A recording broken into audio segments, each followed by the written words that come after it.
How cooked can one get? 1,000%.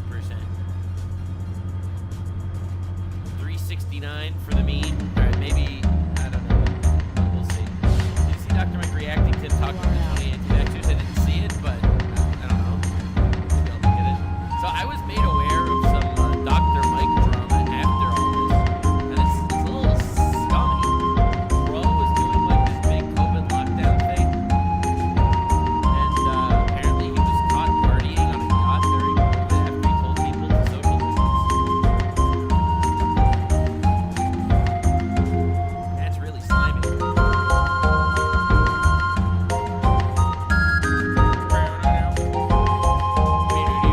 obviously the chicken tail seems to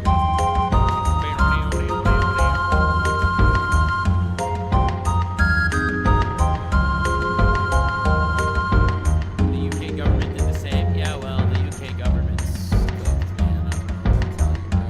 UK's so fucked. I really hope shit turns around there. It's so done. Apparently, there was a right-wing politician that was flying in there from Austria or something. And they just didn't let them in the country. Did you see I'm Alex response? I saw him in like an hour and a half long response. Apparently, he doesn't do anything. And he's just like, oh yeah? Well, I may be abusive, but so is she. Which is not the greatest response of all time.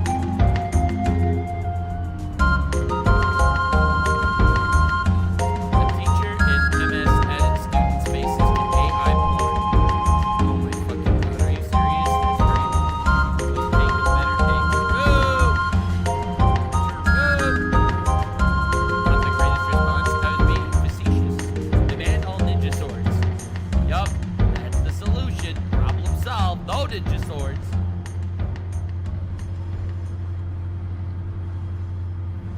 I like that you're essentially Hamas Piker's biggest op. Yeah, absolutely. He's definitely watching his words. He knows that I'm on the case. He knows, bro. He knows for sure. And he knows about you, but he does Hello. everything he can Hi. to avoid saying your name. Yeah, probably. Hi. Probably because he's scared of driving traffic. Yes, we're listening to Nux in the corner of our ear. Hello, folks. Complete concurrence. Oh, you've made it. You're here. That's so cool. That's great. I'm kind of here, too. How about you? And his community does too. Yeah, I know. Cool. I get tons of death threats. Yeah. I mean, it is what it is.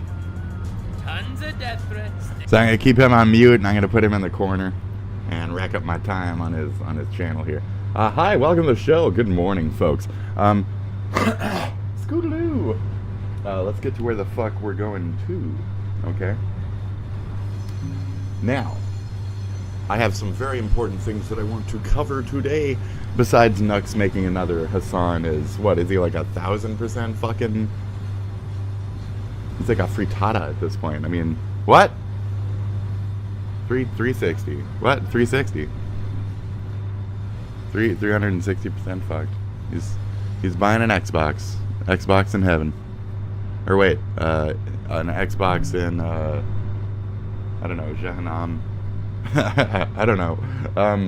We're going down the river. Okay? The river Styx. That's right, folks. Yeah, the fire is green today. I can't really control this shit at this point. Everything's been out of control lately, you know. Like, it is what it is. Anyways, now this train's going faster than hell. Not really. This is a great video. This is the title of it. This is a great video. Okay, I know you can only see like half of it. I don't give a fuck. If you look this shit, it's a great video. There's like people on fucking rafts and shit. There's like 4 different types of scenery. It's really good. I must like trains because the autism butt, you know. So anyways, video calibrating. Okay, are you ready? Okay, we're gonna do news first. This guy who looks like he's 23 or something is gonna tell me about some kind of protest in Michigan. More than 3,000 community members took part in the hands-off National Day of Action in Traverse City today. The demonstration was part of the more than 1,300 hands-off rallies that took place across the country today. The event in northern Michigan, held at the governmental center, was so people went and protested. And Good. Traverse Despite me telling them not to, they were defiant, and they went out and did so anyway. How dare they? But good that they did, because everybody watches me and listens to me. When I said yesterday, hashtag hands and then don't go, or what, I said don't go, and people still went. How dare you? How dare you? You all pay for that. Your insolence will not be tolerated. The demonstration was to celebrate democracy, while protesters demanded against the slashing of federal funds for Medicaid, Social Security, nobody and other likes programs, a slasher, as well as rallying against the Trump administration's immigration policy and recent tariffs. People attending the demonstration heard from multiple speakers from organizations like Northern Michigan E3 to veterans in the community. Afterwards, the group took to 8th Street with signs and chants. There's a community here, and honestly, Silver it is hair, people singing songs. A wide range of things on both always sides of the the same political shit. spectrum. The only thing that we have in common is that we support democracy and that we believe in civility and respect. In response to the protests, the White House's press secretary says Trump will protect federal health programs such as Medicare and Medicaid. Defend the Constitution. So even Democrats have like defend the Constitution type of people and shit now. I don't know. Oh boy. Anyways, continuing along. All right, turning now to the first 100 days of the Trump presidency. Oh, he's not backing down. The markets are dying, but he's not backing down. He's not backing down. Look at his numbers. He's got so many numbers. He's got numbers. In tonight's other news, he's the best with numbers. Here's more numbers. Changed its account of the shooting deaths of 15 emergency workers in Gaza last month. There you go. 15 emergency hospital workers were shot last month. Did we even hear about it? I don't know. It continues to investigate the incident. It comes after the Red Crescent released cell phone video contradicting Israel's initial version of events. And then I was like, oh, there you go. They're just killing hospital workers, just murdering. Why even bother? Why bother? Signals. The video shows that when the Palestinian medics got out to approach another ambulance, troops opened fire.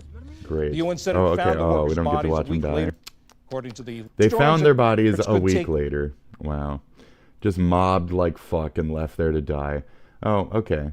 Cute. Weeks to even... Those medics. I'm glad that they went to school to become medics just so they could die staring at each other bleeding the fuck out if they even had a second to do so after the bullet ripped through their fucking body. So, fucking great. What a place to live. Man, I really want to go there. Thank you, Lord, for creating such a fucking living and existence for these people. Wow, God sure does work in mysterious ways, doesn't he?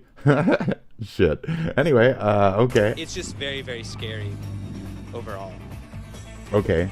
Growing concern on university campuses tonight after the Trump administration pulls some student visas. Yeah. Take your mask off. SMD on limb.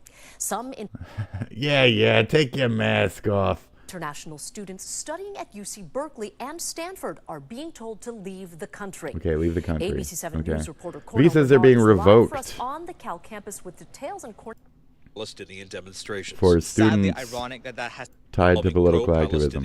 So now when you do this, you see this? You see this? You see this? Okay, that's why. So you're done. Bye. So you're supposed to be there to go to college. When you protest, you sit in tents, you fuck, you smoke, you have a good time in your little tent city or whatever. When you're living with bums from down the street also. When somebody from Virginia came up here because Trump told them to.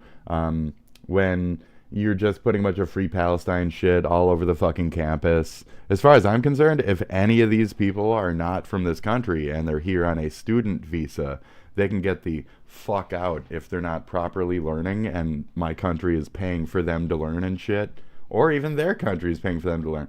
They're here to learn, not protest on behalf of whatever the fuck this stupid shit is.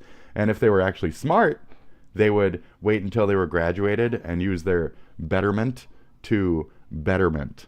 But instead, they're just sitting here jerking the fuck off. This is the equivalent of masturbating, okay? You're jerking off. You're jerking the fuck off. If you want the big fuck, you have to graduate. You have to work towards that goal. You know, this is lazy, dumb, shitty, garbage fucking protesting that's not even really protesting.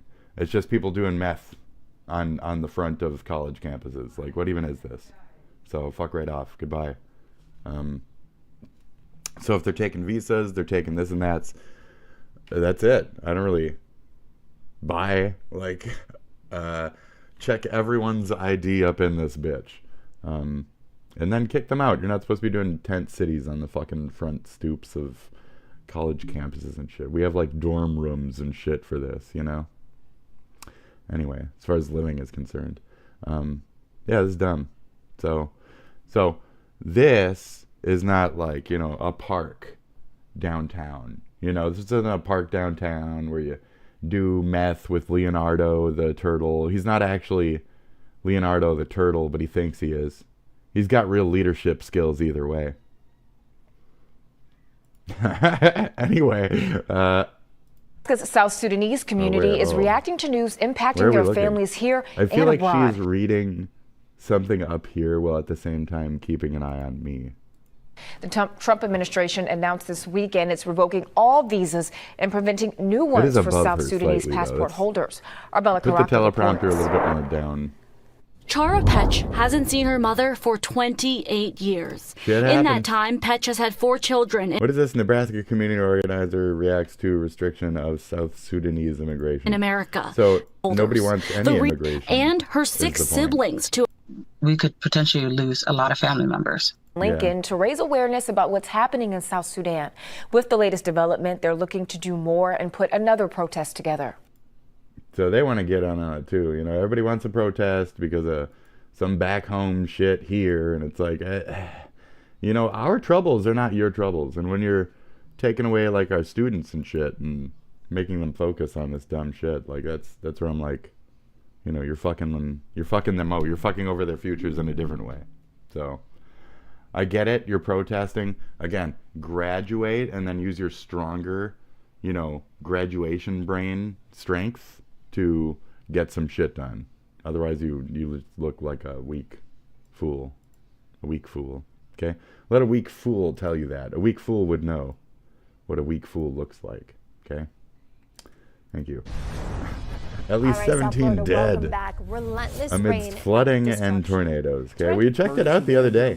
In northern You saw that car. rain has caused that car torn the fuck up. after the road flooded. And then there was a flood, and there's like a river of water in all these this front shit. yards, You see this leaving shit? feet of water in many basements. Yeah, This like rushing water. The string of these storms triggered Damn. tornadoes. This family in Senatopia, Mississippi has lost everything. We were all in shock. Damn.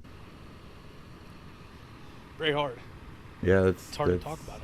And the threat isn't over yet. Roughly 22 million people are under flood watches in and the southeast. So when the, you know, 20 years ago, when the shit started shifting and like I was getting less snow in my state and shit, like you could kind of see where things were going. It's whatever. I'm still in a pretty safe spot. I can only assume that though. Anyway. In December 2023, I'm not here for this. Somebody gassed a... covered and 3 million clients helped. Their track record... Store. Okay, were you in like any other aisles? Or something. And she can back that up. It's like a stink bomb. Somebody stink bombed a... That's funny. Oh, we have sponsored... We have some breaking news. Okay, breaking news. The stock market has taken a little dip. I call it a dip. Dippity do. I feel like I watched this the other day. Well, it's a commercial, so either way we have to He's watch creating a fun dip. But I've never seen a president stand up to Wall Street. Have you? I'm watching what he's dipping. He's the a market dip took a making little a dip. dip. Cheers. But the president Let's made a dip big in, splash baby. on the world stage. President Trump is not going to the White House today. If the president rushed back to the Oval Office every time the market took a dip, he wouldn't be able to do all the good he is doing on the golf course. Yeah. We have some more breaking news. The left has gone crazy with the New York skirmish, if you can even call it that. It's called a Is that a skirmish. garbage pile on the fucking skirmish. Water? They are silly. such drama queens. It is just a skirmish. The left did the same thing with the little dip. Biden and Obama left Trump a huge mess with Iran. I'm sorry, but there is still plenty of New York left. Maybe There's a little plenty too of it. much if you ask me. It's good to be on your podcast, agree. Laura Loomer. Laura This little Loomer. skirmish in New York, I like to call it a skirmish. A great word. It is no big deal. President Trump will not be going Kid back Rock. to the White House Oh, this yeah. weekend. He is aware of the nuclear skirmish in New York and will manage it from the Kid Rock concert, which he has planned to attend for several months now. Unlike Biden, he can multitask. We have some more breaking With news. a bada bang, President bang, Donald diggy, Trump has diggy. traded the state of California for a Bitcoin the in the boogie. greatest trade deal America has ever seen in the Right. history of our country. I call it a trade. I like the sound it's of an marching. old-fashioned you word know? nobody uses anymore. Trade. There's a reason he gave California to Russia. Oh yeah, grocery it is bag. Why he is an incredible businessman. Let him do his magic. Grocery Here's the bag. thing. I think it's an California ancient has word. been on a steady decline for years, and nobody in the United States wanted it anymore. I think with Vladimir Putin running the state, we will start to see much more macho, manly men there, and actual men, not women playing dress up. Ancient. The president has made this incredible trade deal with Russia, and all you fake news reporters can do is focus on the negative. I am sorry, but voters elected him to do things just like this. Everything is an outbreak with the left, the COVID outbreak, the bird flu outbreak, the Ebola outbreak. Okay. I'm telling you, it is just a boo-boo. I am tired of them freaking out over every little boo-boo they get. Clearly measles is just a boo-boo. Oh, I'll take measles for crying out loud. I don't mind a little rash, so stop whining. Listen, whether it is a dip, a skirmish, or a boo-boo. We have dips, skirmishes, and boo-boos. All right. Oh. It seems we... video calibrating. It seems we have two knights who have found each other. Oh, one's a samurai. A samurai and a knight? What is this? What is this now? What is this now? Oh, geez. Those for the faint of heart may want to avert your eyes.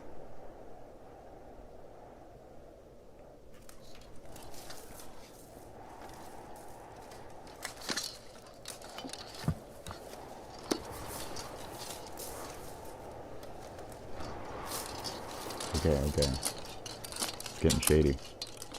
Need some long swords. Slashing versus that kind of plate. I don't know if that's going to work out so well. I'd say the knight has an advantage with that poker. Ooh. Ah.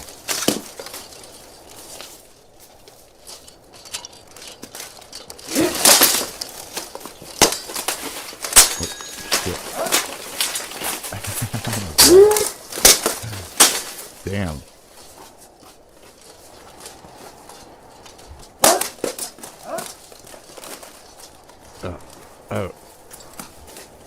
Oh. It's like bending the fuck out of that sword, dude. Oh no. Oh.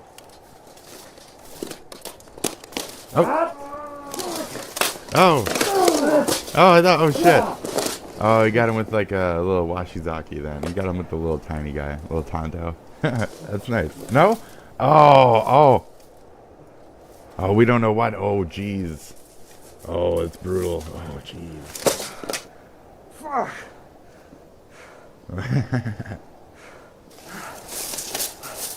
Okay.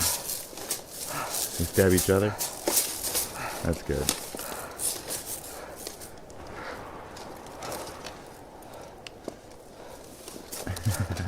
What is this?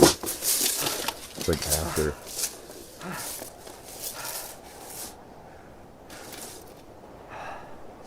Knapper! What? Come here! Is he like calling for his fucking Knapper! little butt boy? Where's the butt boy? You there, hiding in the rocks?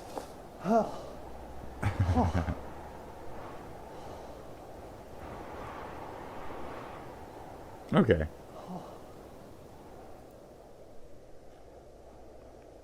Or not, just shouting for shit, you know. Very nice. Okay. That man-at-arms swung that sword with authority. Great duel, as always. Yeah, that was good. Good wind. Samurai was highly aggressive. That's good. Extra spice.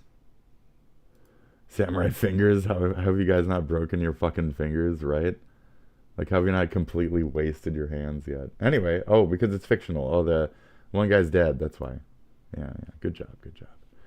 Well, the knight has won. Oh, video calibrator. We're calibrating. Okay.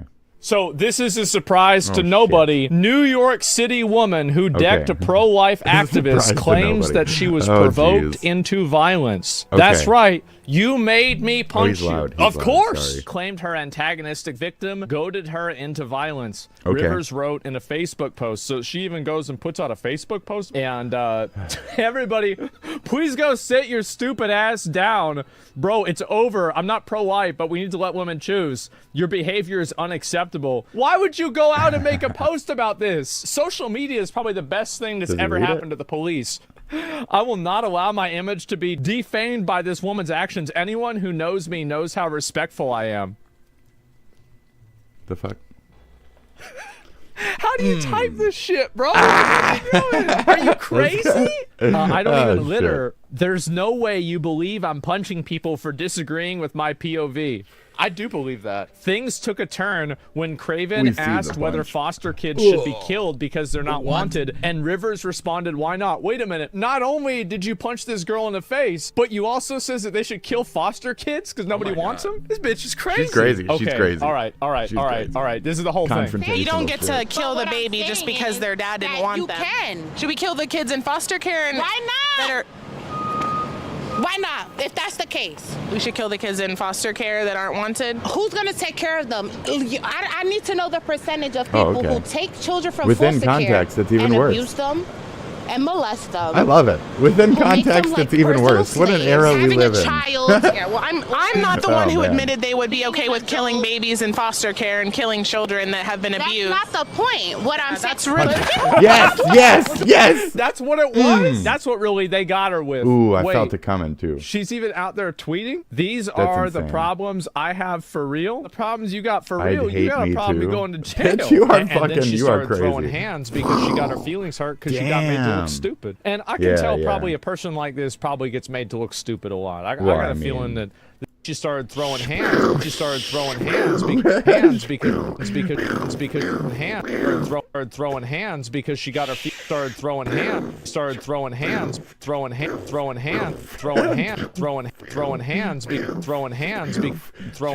because she got. So we definitely can see that she's clearly hitting this woman. How, you don't think I'm not hitting? How could you?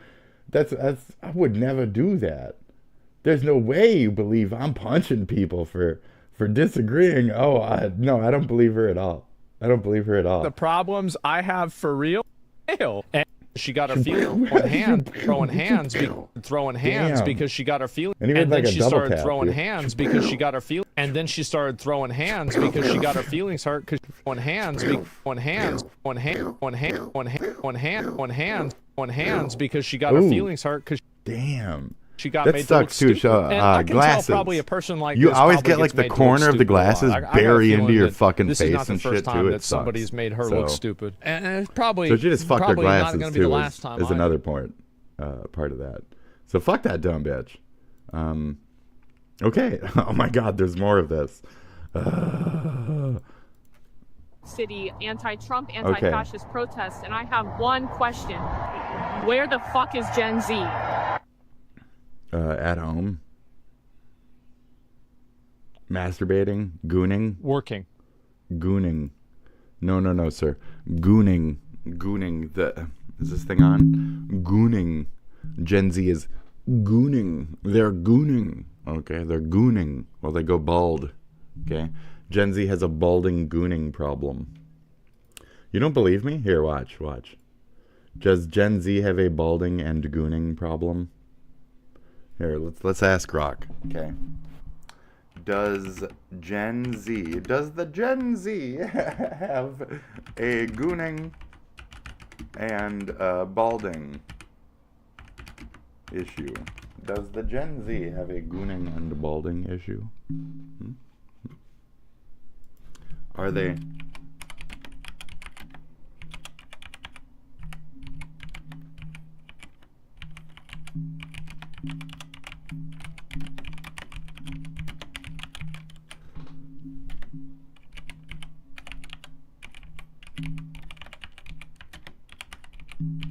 Just facts, straight sauce. Straight sauce. Thank you. Gooning and Gen Z. Balding and Gen Z.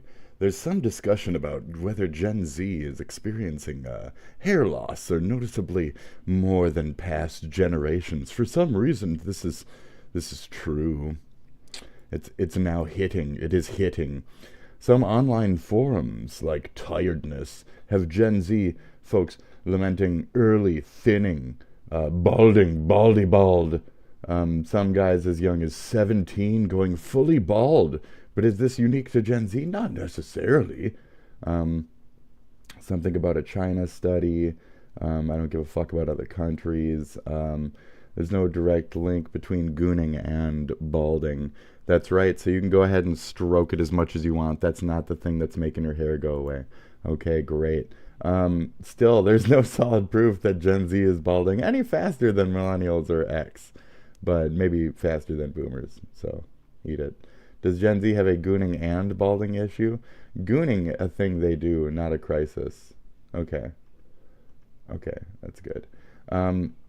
Here's the straight facts on whether they're employed or whatever compared to other generations. Quick percentages on where the most employeds lie. So, what?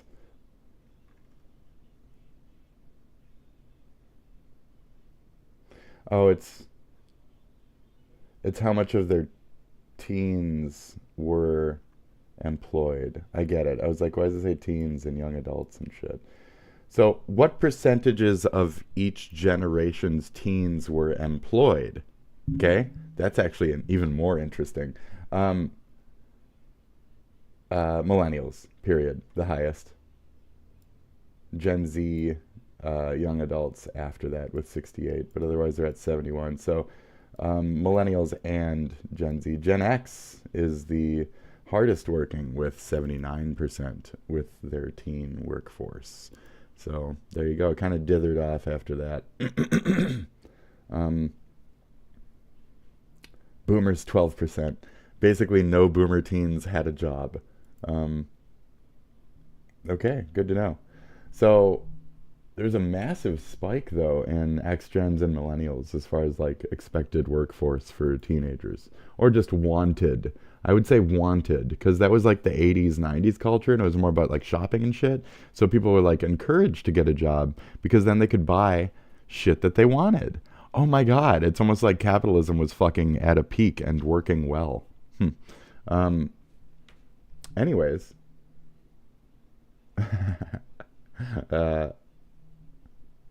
Okay. That's a little fun little study. We'll get back to Grok if necessary. We'll just leave them hanging there and if that's needed. They're working. So they're not working that much, but they are working. He's not wrong. They're working. What percentage of Gen Z actively protests? That's such a bad point. Bad poll. Bad poll. Bad question. It's a bad question. Oh. Poll says 51% have participated. Poll says 32% have participated. Poll says 41% of 18 to 29-year-olds have participated. Let's see. Gen Z, 57% in a protest or rally they care about. So in other words, they're there. I mean, they're there. I don't know what the fuck you're talking about. They're there. Like half of the entire generation is actively protesting. Compare this to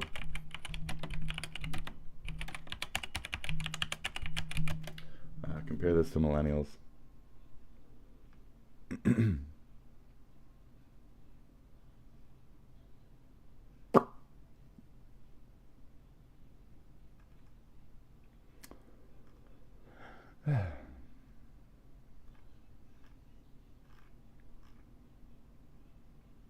Boy.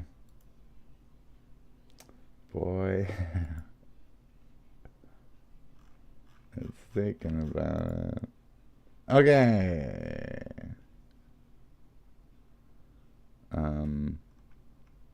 Millennials. Way less. We ain't got no time for that shit. There you go.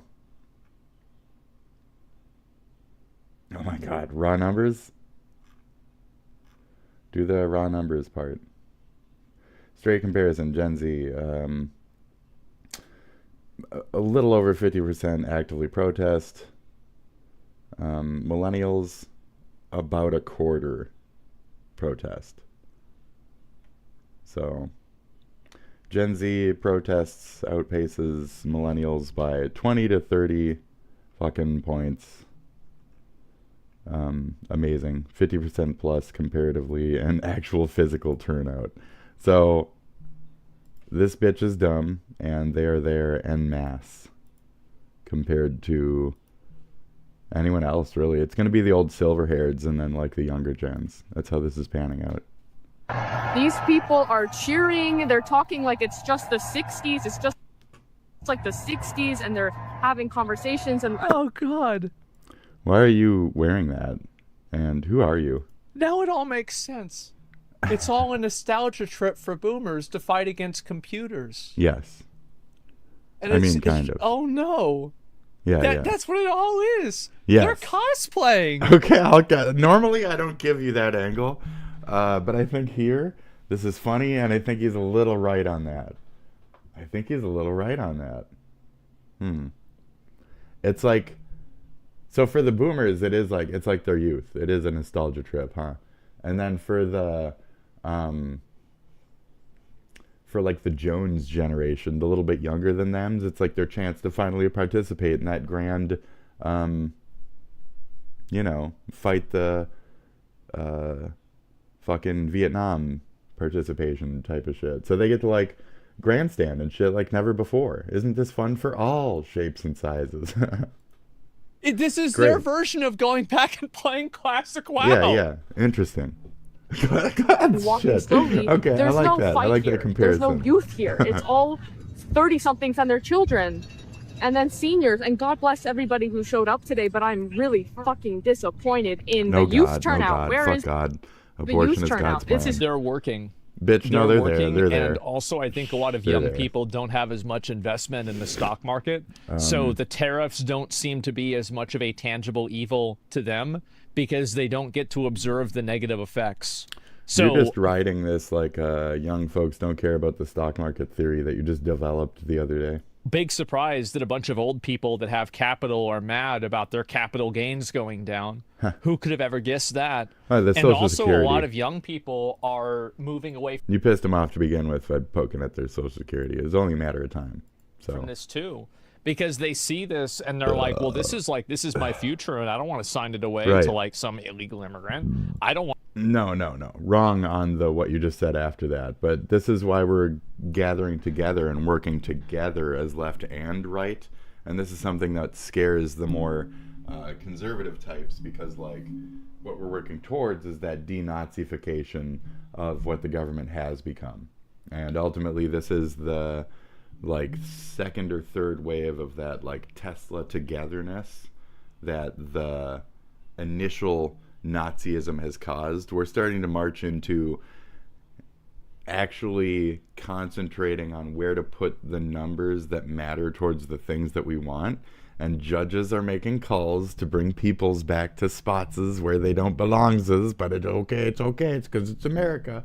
So whether I'm in approval of people camping on the campus or not, we'll see what we manage there. Anyways,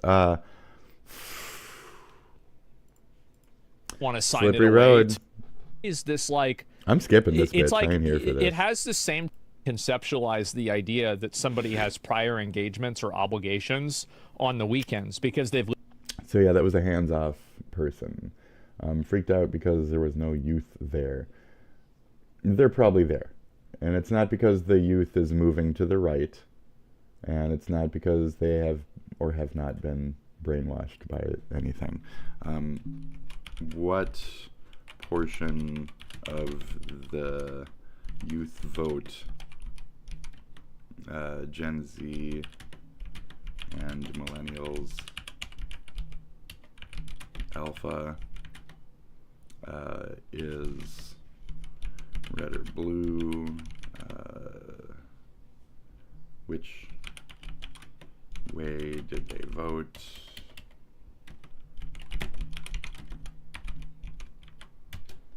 That kind of shit.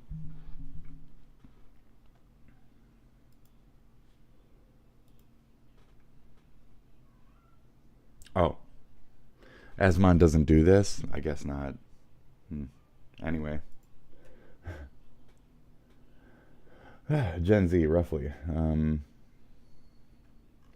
Gen Z favored Kamala Harris over Trump by a slim margin. So even before Trump won, they voted for fucking Kamala, that entire generation. They weren't red, radicalized, fucking crazy little bastards. That's just like the false narrative that people wanted to push to you online. So no. 51% for Harris, 47% for Trump, and a 4-point gap. So 52% Harris, 46% Trump was more likely the... Okay, men mostly voted 56% Trump.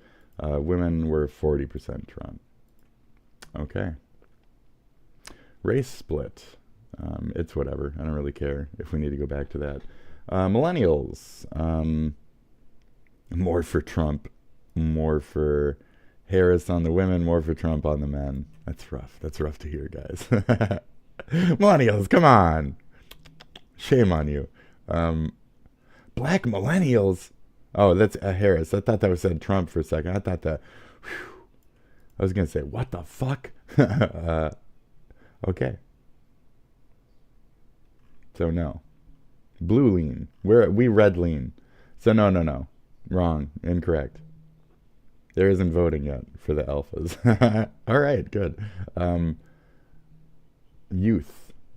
Total 18 to 29. Blue 52%. Harris. A slight shift. Blah, blah, blah. What about...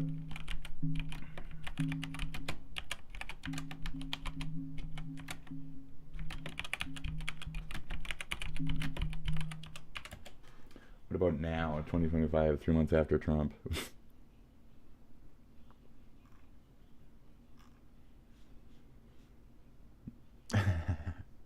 That might take a second. Calibrating?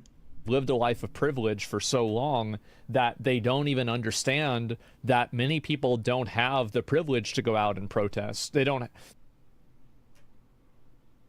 Going out to protest in itself is not necessarily like a privilege. It's something you like have to kind of do for the sake of blah blah blah. I mean, people back then, you know, I'm getting off work and I'm going to the protest. Like, Asmon's just very discouraging of protest. He thinks it doesn't do anything. He thinks it's stupid. He likes to discourage protesters. I think it's a good thing. I think you should get out and like scream at people. It works. Just don't be violent. It's good to get out and scream. So yeah, what about now? I mean, what about now?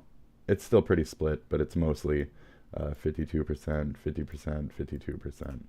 Millennials being the ones closest to the Trump edge. There you go. Edging right. Men driving a red shift on Gen Z.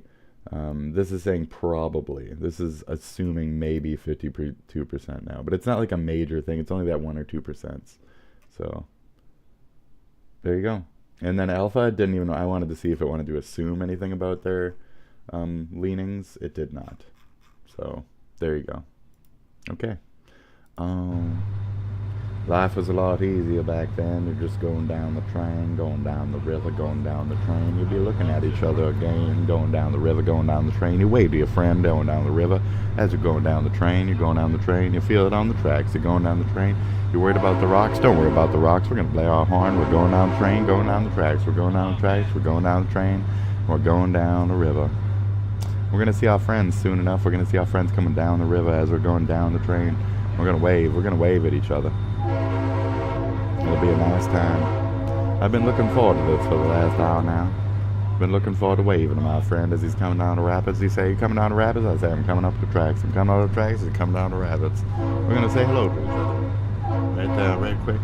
I'm gonna give a little nod and a wave. He's gonna give a nod and a wave as well.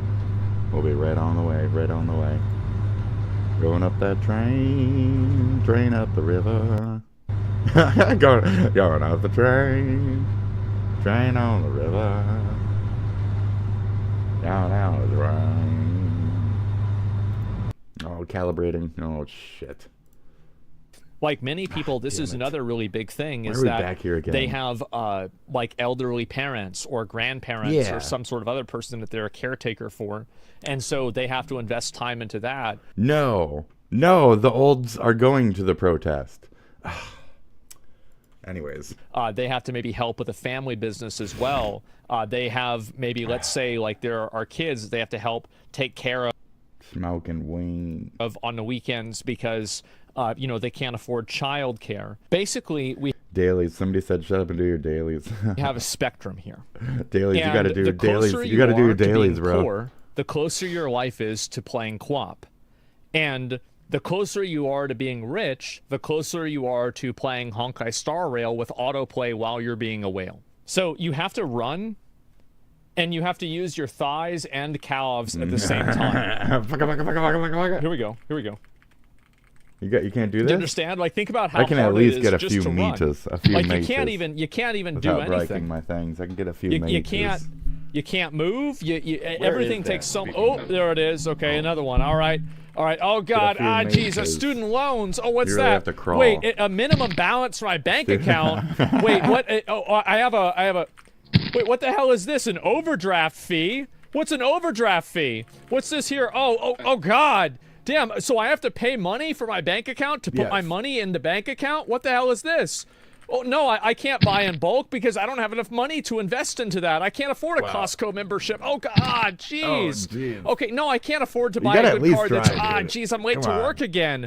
Oh, no, what's going on? Wow. Man, I can't afford to, have nice clothes, so it's harder for me to get interviews. And, oh, man, like, my dad doesn't own any... God, jeez. My parents are first-generation immigrants, and I can't... I can't make any connections. I don't have the networking for the other people. Geez. And this is the difference. There you go, Master.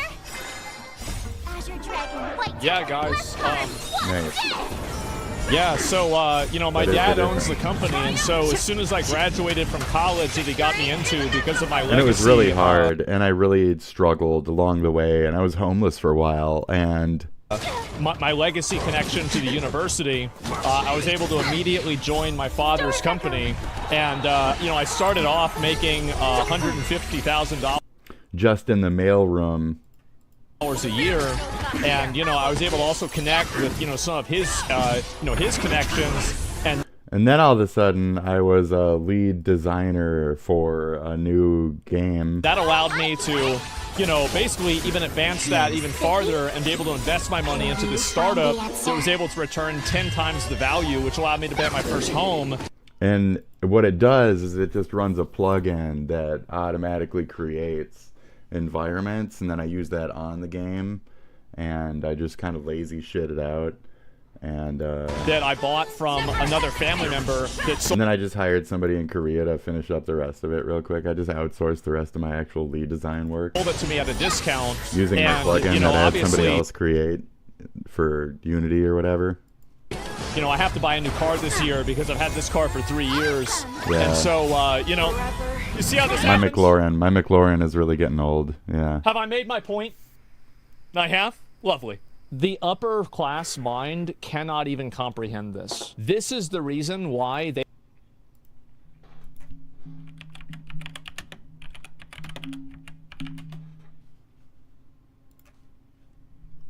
I mean... 1. Okay.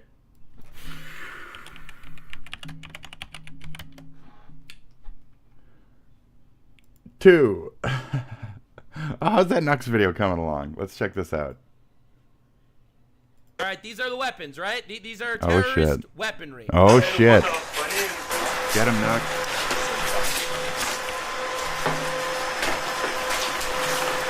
Nux, if you buck.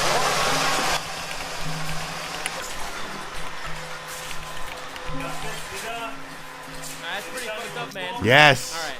Yes. All right, here's the instructions for manufacturing explosives. Get him, Nux. Nux, if you buck. Love you, Brocephalus. Okay? And look at that! Upstairs, baby! Beat it. Get it, Nux. Get it. Girls' room. Yes. Yes, look at that. Terrorists in the little girl's room. Tragedy that this happened. Wow. The fault of the people that are I don't know what killed this in these is. situations. The fault is on the terrorists that are using amazing. a little girl's bedroom as their base of operations. Oh, Like, okay. what the Schmidt? It's insanity, bruh. It's crazy. That's what he supports. Holy shit. Is those terrorists. All right, again, here's another That's great. example. Go check This out is, Nux. I already after put his cause shit in the terrorists are thing. See it hiding right there. among them and using check it as human out shields. Nux. This, by the way, this Thanks, is a new thanks. video. This just happened. This is great. Good job, Nux. Keep going. Good job, Nux. Do your job. Jeez, wow. Okay, good job, Nux. Good job. Wow, traumatic. I'm already traumatized every 2 seconds when I look at this Nepo baby. What other Nepo babies? Shit. I don't even know at this point. Pyro? I don't know. Who's outsourced their shit? Which fake game devs?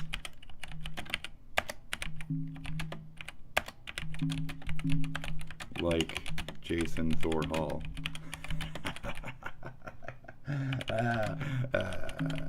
Have shit out their fake ass careers using other people's plugins, GitHub, tools, coding, like Yandere, etc. There's a lot of them. So that sounds not necessarily like a fakey gamey devy boy, but you know, he's a boy. He's not a fakey gamey devy boy. Which fake game devs like Jason Thorhall have shit out their fake ass careers using other people's plugins, GitHub tools, coding like Yandere Dev, etc.? Your question is zagging into a very strange and messy corner of the weird, strange internet where, why did you make me do this? Says Grok. Grok, why? Why did you make me look at these Reddit posts? The fuck is wrong with you? Digital Homicide, James and Robert Romaine. What they did. These brothers churned out shovelware like The Slaughtering Grounds on Steam using Unity Asset Store kits and minimal original coding. Reviews, e.g. Jim Sterling's 2014 takedown, showed us generic zombie models and mechanics ripped from tutorials or free assets. Their career was less dev skill and more asset flipping hustle. The fallout. Sued Sterling for $10 million over a negative review claiming defamation. Lawsuit flopped in 2017 and Steam yanked all their games. They vanished, leaving a legacy of mocked, half-baked titles. Silicon Echo Studios. What they did. Pumped out 200 plus Unity-based games in Steam in 2016 to 2017, like Space Chaos and Deadly Sky. Investigations, e.g. PC Gamer 2017, found they reused asset store packs. Think samey spaceship models and basic scripts across titles with original artwork. Little to none. GitHub wasn't their source. It was all marketplace grabs. Fallout. Valve banned them in 2017 for spamming and misleading players. Their dev career was a cash grab, not a craft. Alex Maurer. Fake persona angle. Sounds like my Alex already. What they did. Not a fake dev per se, but Mauer's drama ties in. Worked on River City Ransom, Underground, then issued DMCA takedowns in 2017 against Star Mazer, claiming ownership of soundtracks she'd licensed out. Posts on X and forums suggest she used others' tools like Fmod without fully grasping legalities, tanking her cred. Fallout. Legal battles ensued. She had lost, and her rep as a sound dev cratered, less about code, more about leveraging others' work into a personal implosion. Broderbuns, missed clones, stretch case. What they did, not one dev, but a company pivot. Post-missed success, Broderbund pushed out The Last Express and original titles in the 90s using pre-existing tools and engines, e.g. QuickTime VR knockoffs. Critics, e.g. PC Zone 1997, noted heavy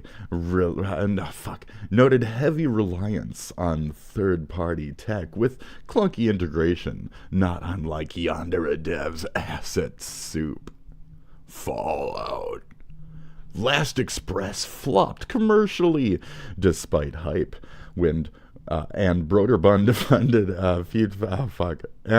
Broderbund faded by 2000s. Not a fake dev, but a career stumble via overdependence on others' frameworks.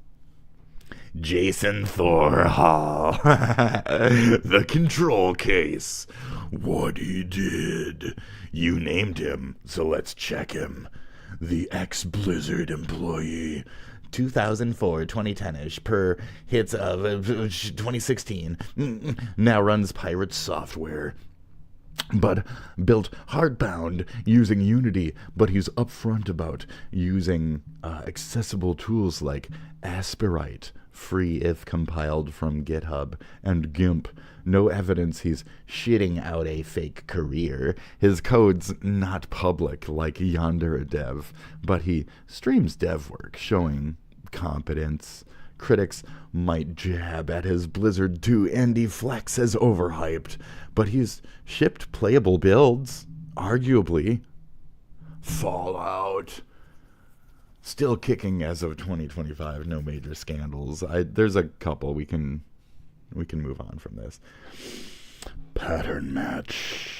These fake devs often lean on Unity GitHub asset store crutches without mastering them. Botch execution. Either technically or ethically. Stolen assets, DMCA abuse, spaghetti code. It's not even about stolen assets, just like I don't even know. Crash when exposed, lawsuits, bans, or fans revolts when they tank their careers. Thor didn't really fit that. He's closer to Toby Fox Undertale. I disagree. Stop blowing his dick. Me stop hating his dick? Somewhere between. So anyways, there's more examples. I just thought of one, but I don't care right now. We're gonna move on from this non-point. That was fun, right? Oh, video calibration. Oh shit. They don't understand why nobody is protesting. Hey friends. Is that? I was traumatized by the. Hold on, not this. I was traumatized by the 3D. Oh, that's what it was. It was the MS Paint. That's what made me GTH. I'm tripping, bro. Let's go. And I could possibly give you in Massachusetts. Yeah. But besides being near a Dunkin' Donuts, which places me somewhere. I see this as Asmon in the future. There you go. That's Asmon in 20 years right there.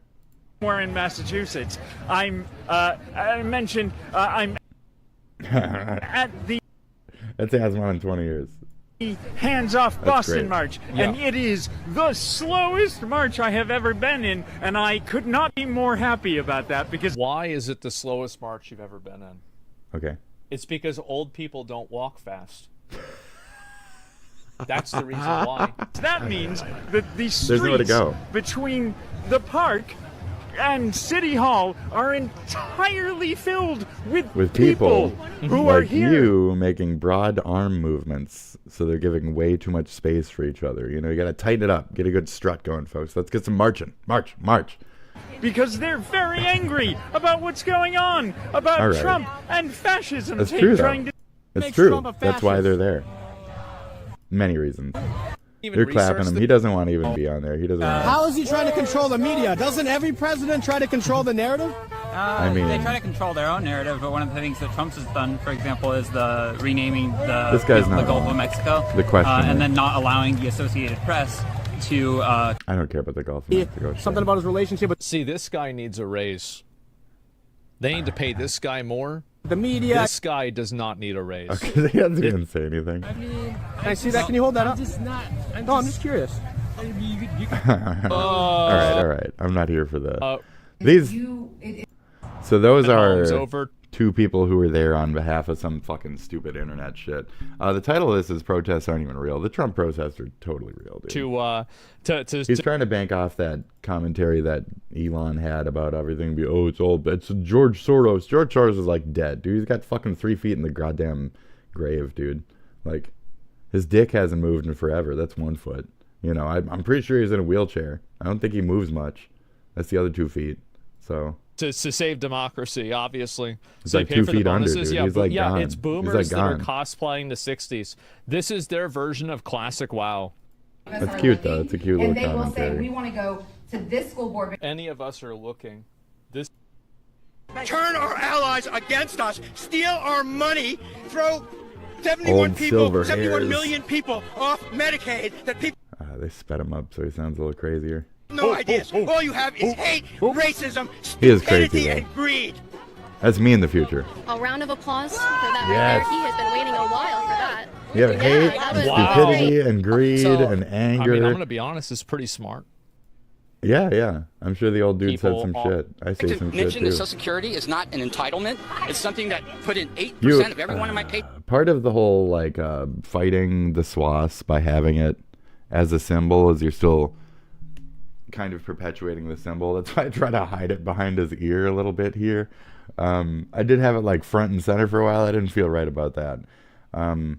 This is my protest car, and this is my protest space, and it's whatever space I want it to be, really. So anyway. Well, damn. And yeah, projecting much. Well, this is the thing. So yeah, and then I've been doing this since a bunch of Trump dissenters tried to burn my entire city down. So tune in, have fun, let's go. You guys want to try to destroy everything? Well, okay. There, see this? You know what this is, right? Riots and shit, see that? Isn't that great? What's a fire? Why does it burn? Okay. Oh, Jesus. My name is Grace Martinez Rosas. I am an immigrant. I am undocumented.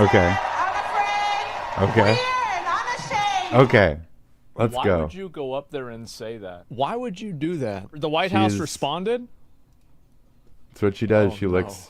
Oh, no. The White House responded to that. So we'll Shut play up. the clip again. Shut the fuck up. Grace Martinez Rosas. I am an immigrant. I am The White House responded to this. You got to be kidding me. queer and unashamed. Why? So the White House responded to this and they said, "Hi, Gressa, we have an app for that. We suggest you God. check out the new CBP Home app to self-deport." Man, Oh, if wow. she's not supposed to be here, they need to deport her. Yeah, speed running to deportation. Like, they definitely should do that because that's what the people that voted for them want them to do. Yeah, they have to go Yeah. back. Yeah, especially, yes. You can't have people going around bragging about this shit. Of course not. Not on stage. I don't know. I mean, she's supposed to be here semi-legally.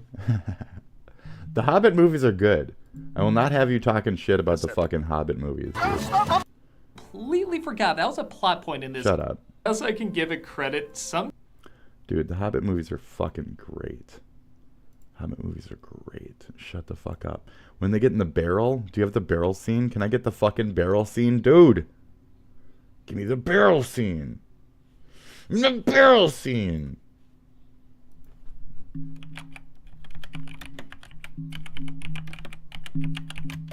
Give me the fucking barrel scene right now. I want some hobbits. I want some dwarves and barrels right now. Okay? I want dwarves and barrels. I want dwarves and barrels, god damn it. Show me those little dwarves and those little barrels. Yeah, that's great. That's great. Show me the dwarf in the barrel. I hate it when my hair gets like all around my throat and shit when I'm trying to swim. So great. So we had some dwarves and barrels. That was, oh Jesus. I thought, did we move on from that last video? Hold on, we're calibrating. Oh, yeah, we did move on for this is a different video. Oh, this is, oh, okay. Oh, this is a neural viz. I couldn't tell. Looked so much just like that last video we're watching. Okay, well. Bobo Folks Nuck here. A lot of you have been asking me about my morning routine, so here it is. Oh, a morning routine video. This is going to be good. Okay. Snort-worthy smile, if you ask me. So I like to start my morning by waking up at 2 in the afternoon, get a quick lift, lick, and lurk in before I go off and spend the next several hours. I was lurking. That's how I started the episode today. I lurked. Go off and spend the next several hours in the woods. And this time is mainly for my free-form lurks. I just lurk like no one's watching. Then I head into town to do some casual creeping. I mean, I'm freaking everyone out because I'm getting in my squirms. But you gotta squirm to stay firm. I forget what I'm doing for the next 3 days and get an office job that I absolutely hate. Spend most of my time hiding in the storage closet, but all my coworkers know I'm in there. The next This is me playing Schedule 1, right? 26 hours I'm purposely unconscious. Come to so I can try on some tuxes because I'm getting married. Love to Ragnora. I'll practice my funeral for 30 minutes. At which point I gotta pretend to listen to someone tell me about a dream they have, but I'm really just thinking about what I'm gonna say. Then, and this is important, I'll just wait eerily for hours. Lurking. What am I waiting for? Waiting. A big heap of nothing. I wait to wait. I'll spend 2 minutes trying to create fire with my mind, giving me just enough time for a last lurk before the day begins. That's the Bobo way. That's like 4 days. That's like 4 days, dude. Okay, that was informative. Fuck. Oh, okay. Oh shit. What do we got now? You know, it's April of 2025, and once again, millions of Americans have voted to have their faces eaten by me, Steve, the face-eating leopard. Let's go. But I must say, business is booming. With all that being said, now would be a good time to reflect. And so, if we look to one of our most popular videos, a video titled, A Very Strong Case Why MAGA Voters Are Stupid. Yeah. In that video, Steve tried to tell you the history of the Republican Party and try to put things in context of how we got here into this moment, or at least the moment of the election of 2024. But again, let's check in and see how things are going since Donald Trump was reinstated as president and see if we could still make a strong case that MAGA voters are stupid. Well, again, spoiler alert, things are a train wreck. And the train was made in China with Russian parts. It has no brakes. And let's begin with the obvious. Trump was already a proven failure. He lost more money than any American in the 90s. 6 bankruptcies, 47 criminal indictments, a diet consisting entirely of hamburgers and spite. But sure, let's give him the nuclear codes again. I like some hamburgers. No, seriously, Donald Trump was a con man before he was a candidate, a failed businessman before he was a brand, and a reality show host before he was the leader of the free world. In his first term, he botched the COVID-19 pandemic so badly that led to hundreds of thousands of preventable deaths.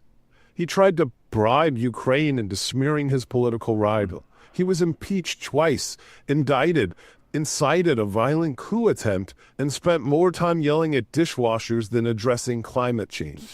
And yet, in 2024, 74 million Americans lined up, looked at all that and said, yeah, that's my guy, the loud one with the spray tan and the felony trials. And just like that, in his first 100 days of 2025, he's declared that presidents should have total immunity, especially for crimes committed while they're trying to end democracy. He's ordered ICE roundups of immigrants, including legal ones, and he sends them to prisons in foreign countries without due process. He's dismantled your Department of Education. Yeah, that's really America first. And he said that U.S. should pull out of NATO if Europe doesn't learn some respect. While, supporting Russia while they're invading their neighbors, not to mention the complete lack of understanding of tariffs that have led the market into a complete downfall. And again, the business guy who's, staking tariffs for trade deficits, all while slashing taxes for billionaires. Again, because if trickle-down economics hasn't worked in 40 years, it's bound to work the 5th time, right? But sure, let's pretend this man who's bankrupted casinos, places designed to never lose money, is going to somehow revive the middle class. Let's pretend the guy who calls veterans suckers and losers is a patriot. Let's pretend the guy who dodged the draft, dodged taxes, dodged facts, and dodged court dates is your working class champion. He didn't drain the swamp, he hired it. He didn't build the wall, he built a grift of your rage, of your ignorance, of your desperate need to believe someone finally saw you. But he didn't see you. He saw a mark, and you were it. MAGA voters don't support Trump because he helps them. They support him because he hurts the people they don't like. It's not about jobs or health care or education. It's about owning the libs. What MAGA voters got instead are rising prices after Trump restarted a trade war. Yes. A gutted public school system under patriotic education reform. A president who said climate change is good for growing mangoes in Kansas. An abortion ban so extreme that miscarrying women are being prosecuted for murder. But hey, at least no one's teaching you about Harriet Tubman. The man once said he'd be dictator on day one only for a day, and MAGA voters cheered like he announced free meth and monster trucks. You voted for him after watching him try to overthrow the U.S. government. That's not patriotism. That's Stockholm Syndrome. No, but seriously, you were warned by economists, by generals, by teachers, your ex-wife, your kid's TikTok algorithm. Hell, even Fox News had a moment of clarity before collapsing into the black hole of conspiracies. But you ignored it all because you like the vibe. And now your face is gone, and I'm not sorry. I'm Steve, the face-eating leopard, and I'm not here to save you. I'm here to finish what you started and make a case. A very strong case of why MAGA voters are stupid.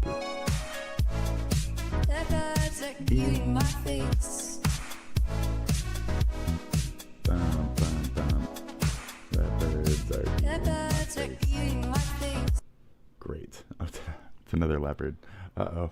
Now I got one more little study and I gotta piss. So you guys just watch this train for a second while I go do that. All right. Very.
see the people? Did you see the people in the river? Okay, great. Did you see the people? Did you see the people going on the river? In the boat? Did you see the people in the boat? Okay. Okay. Oh, calibrating. Uh-oh. Hey Oh, there, we're just folks. okay. Hope We're you're just doing back well to this. today. Okay, that's okay. The clip we're diving We'll be into all right. comes to us from the one and only Luke Beasley. Now, if you don't know Luke, I definitely you're about do. to. Yeah. He's reacting to a TikTok clip, but trust me, it's worth watching. And me, I've been a fan of Luke He's for been a doing, while. I mean, yeah, come on, TikTok just look is at shit the hat. lately. I like the him. man is scrumptious. Like if a charismatic Scrumptious. millennial news anchor were a dessert. He'd be on the Ugh. menu, but let's stay focused. Now, I could explain what's going on in this video, but honestly, Luke does a better job breaking it down. So I'll step back and let him do his thing.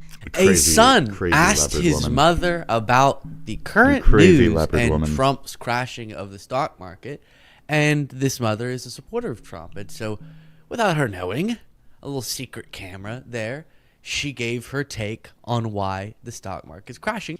What do you think about the stock market, Mother? It's plummeting. Why? Because of Joe Biden and Kamala Harris. How?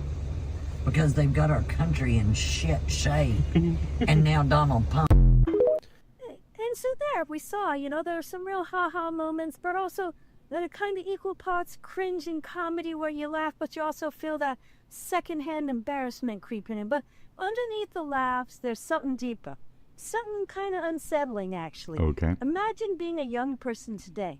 You're still figuring things out, trying to make sense of a chaotic world, and then bam, you realize the very people that are supposed to help you navigate the world, the ones who are supposed to raise you, teach you, guide you, they might not actually know what they're doing. They might be clueless. Worse, they might even be deeply misinformed. Think about how scary that is. You're still forming your sense of reality, and suddenly you're faced with the realization, I might be smarter than the people raising me. And sure, it sounds funny on the surface, but when you live in it, it's lonely, it's isolating, We've it's done this. terrifying. Because now We've done this. You're carrying the emotional weight of leadership before you even graduated high school. I get it. We've done this. We've done these studies. We've done the which generations are smartest studies and shit like that. So yes, we're smarter than them by like a large percentage. It's kind of shitty. It's whatever. It's not shitty. It's a good thing. We have the tools for a better future and shit to think through things better. I wanted to go over how many Trump voters were racist and what percentage were minorities, all that kind of shit. Okay. So what percent in the last video, what percentage of Trump voters were minorities? And then additionally, 22%. Immigrants, 5% were foreign born. There you go. So those ones, literally that 25% or whatever right there, voted for themselves to not be here anymore. So bye. See ya. Get fucked. Let's see here. Racial attitudes as proxy. Blah blah blah blah blah. Make this easier for me. I don't understand this. Can you make this easier for me to understand? Okay. Trump got a lot of votes, where 80% were white, 20% were likely black, Latino, or Asian. So those 20% voted for their own like degradation, their own shitting on. Studies show how many Trump voters don't think racism is a big deal. 22% said white people have an advantage over black people. Let's see here.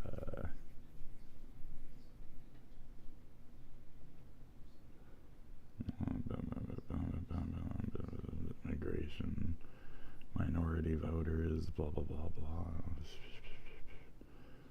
There's no real like openly racist real studies here is what I'm seeing, so it's kind of difficult. So like, percentages for fuck's sake.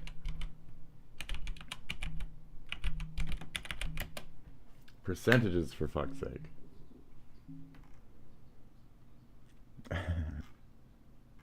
Come on. Anyways. You're watching your parents, your teachers, maybe even your local leaders repeat talking points they heard on Facebook as if it's the gospel while you're out here reading actual sources, trying to sort through the disinformation, trying to be sane in a world where sanity is in short supply. How about Democrats? So yeah, what about anyone Democrats? out there who feels like you're living in a house or a town or even a country full of brainwashed fools, let me just say, this community is here for you. You are not alone, not even close. And to our friends in the LGBT community, you who are constantly having to defend your existence, your right to love, your right to be seen, we see you, we love you, and this community is here for you too. To the immigrants, the children of immigrants, the people who are told you don't belong in a country their families help build, this community is here for you. Your stories matter, your voice matters. You belong here just as much as anyone else. This is a space for truth, for growth, for compassion, for calling out nonsense when we see it. Because mine looks a little kooky. Sorry to cut you off. I already got your ending in earlier. I would have thought this would be up by now. It's not. I'm going to see what the comparison is with Kamala voters being racist. It's about the same. Oh no, it's way less. Oh, that's okay. 20%, 10 to 20% of Trump voters are openly racist. 2 to 5% of Harris voters are openly racist. Thank you very much. Yeah, what a stupid study. Let's see here. So we have actual like education rates. That's a study we have down here as well. Last great education generation. Bang.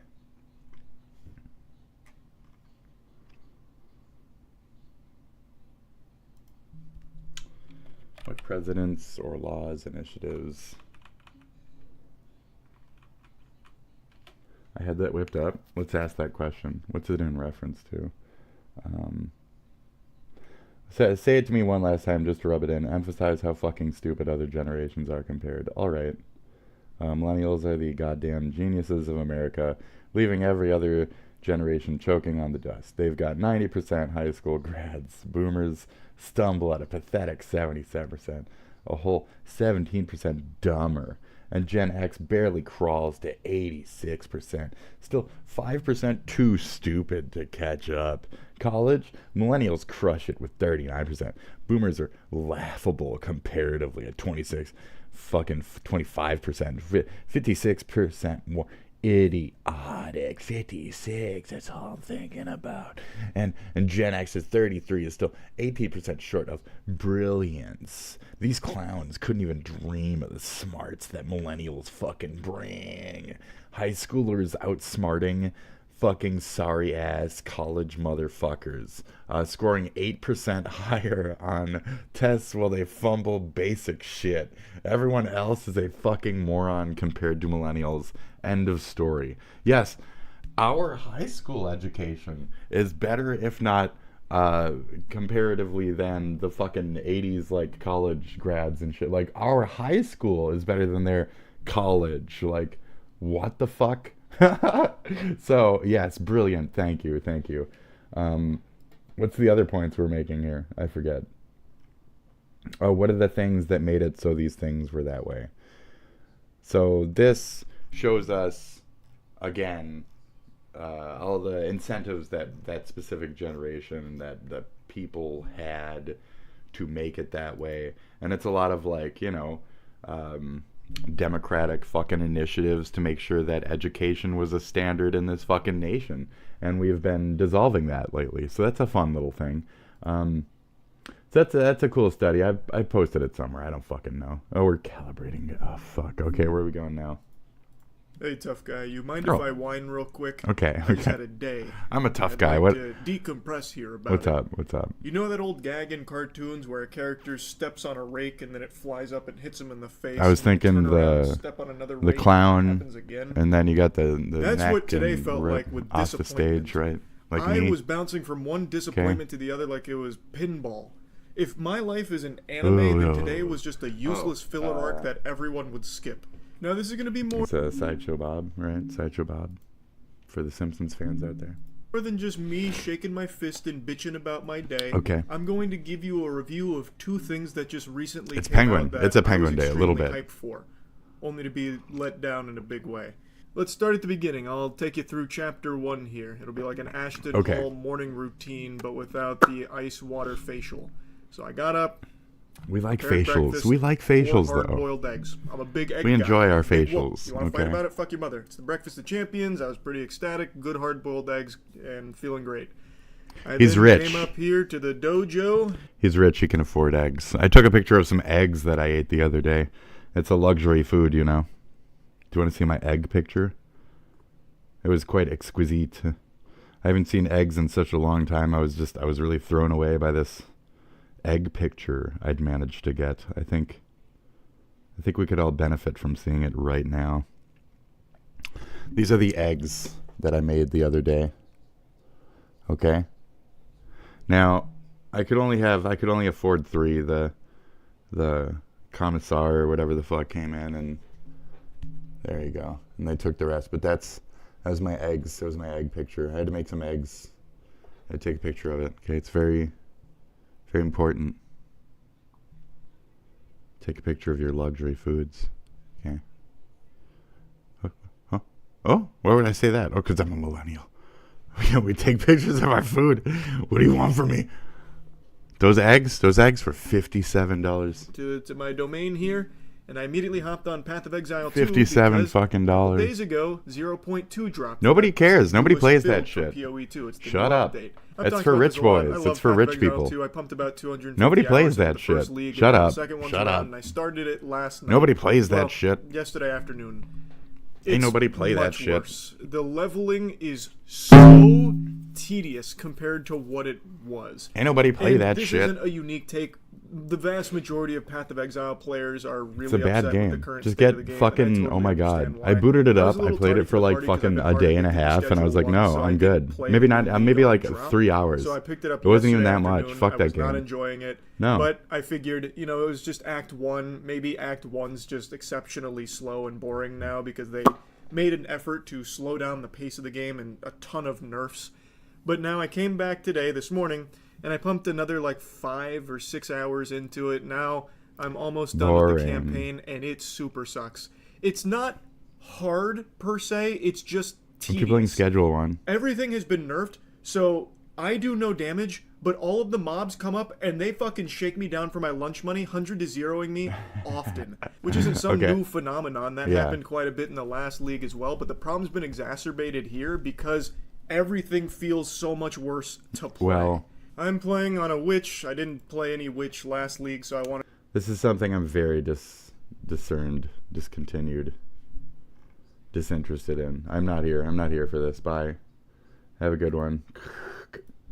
Oh, jeez. I can only dream of what might be next. What's next on the... Oh, boy. Oh, it's another... Okay. Oh, it seems as if our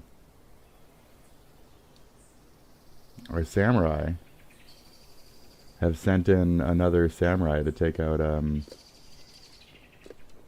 to check out the situation here. What do we got? What is this?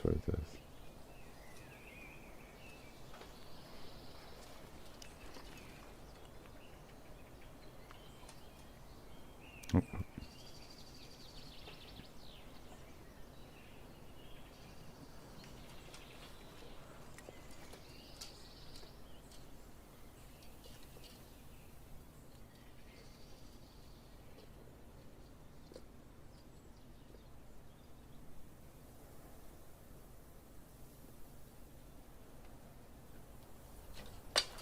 Yeah, I heard the thwack. So you gotta listen for shit. You hear that thwack, you move. I knew where it came from too. Yeah. There you go. Yeah, what do you got? Now we're thwacking. Well, who gives a thwack? Let's go, dude. Yes. Thwack this. So we have a samurai versus long bowman. Oh, he found him. With his buckler. want to say this is like the prequel to that last video, you know? He got up to the castle, he got smoted, but, this isn't gonna work out well for Mr. Bare Legs here. Yeah. I mean, you could just glance his legs right off.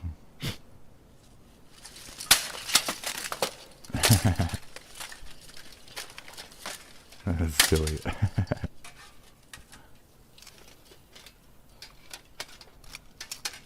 That's ridiculous, dude. Who would respect that little buckler, right? A tiny little circle. Hack at the knees. Oh, oh. Oh. Oh, oh. Yeah, it's, oh, it's downtime. Quah. He's still breathing, but he's not breathing, but he's breathing. Okay, great. Did he finish him off? Get a good final stab in there? No, he's out. He's still breathing. He's breathing.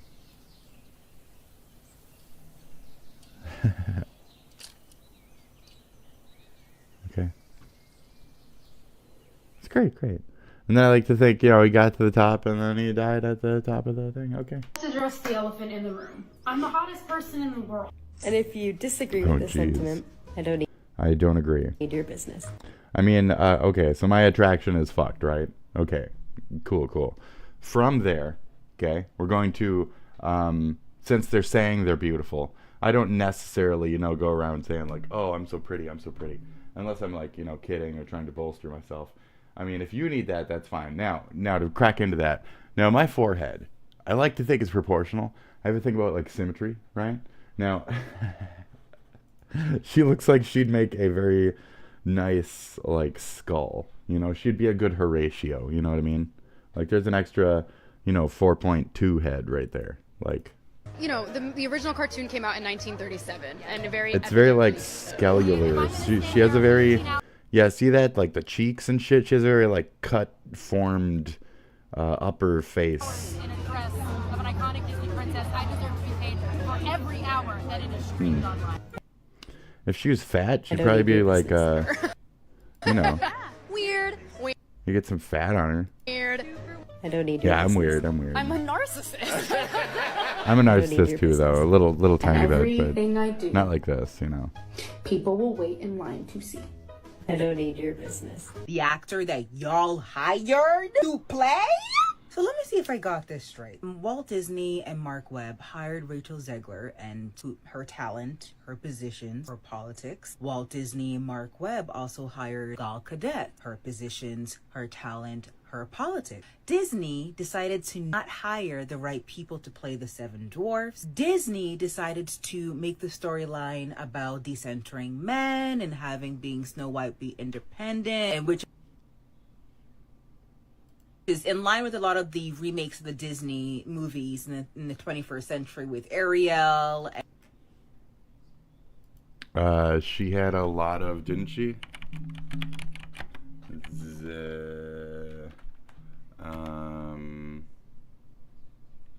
Creative direction in Snow White. Has faced criticism and backlash for her comments about the original animated blah. She had say in shit, didn't she? Didn't she have like say in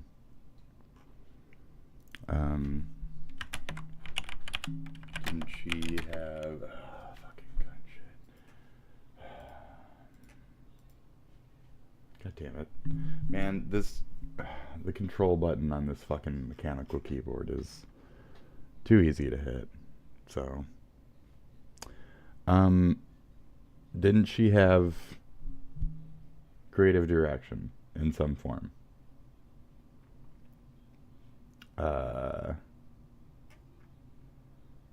Because she was like, I don't know which way it's gonna go or whatever, right?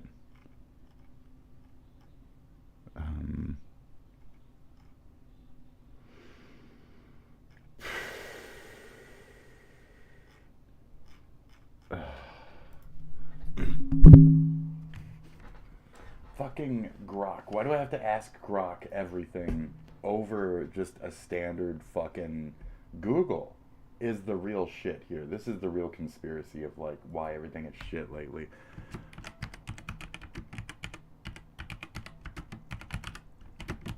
Didn't she have some kind of say or creative direction in the Snow White movie? Didn't she herself decide or manipulate or make decisions about the storyline? Yeah, I fat fingered that out, so if there's a spell misspells, I don't really care. Didn't she have some kind of creative say or direction in the whole thing? Because, like, I'm pretty sure we're just getting fed bullshit from this chick right here. So I'm not sure if she's just spouting a narrative or whatever, though. But okay, continue. And Belle and the Beast. When Rachel Zegler and Gal Gadot comes out and shows her political opinions, Walt Disney, including Mark Webb, and I think Mark Webb's son, is blaming all of this on Rachel Zegler. Even the actress who played did not have any creative control over the film's direction or storyline. She was not a writer, director, or producer. Those roles were filled. That being said, she did make all the comments that stirred speculation about her influence. She described the remake as stronger, more independent female character who's just dreaming about her true love rather than becoming the leader she knows, but rather not dreaming about true love, but becoming the true leader she knows she can be. Some interpreted this as her pushing a feminist agenda, shaping a narrative. However, these remarks were promotional, reflecting the film's already established direction, not dictating it. The script's modern take, including shift of Zegler's casting in 2021.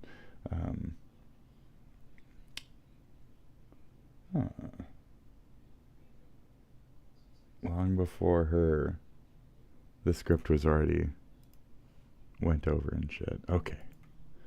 There's no evidence she manipulated any decisions about the storyline.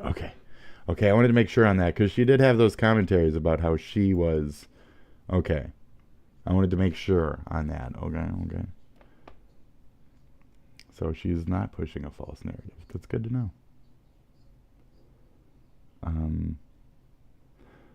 Jonah Platt, the producer's son, who blamed her narcissism, which she admitted she had, as we just saw.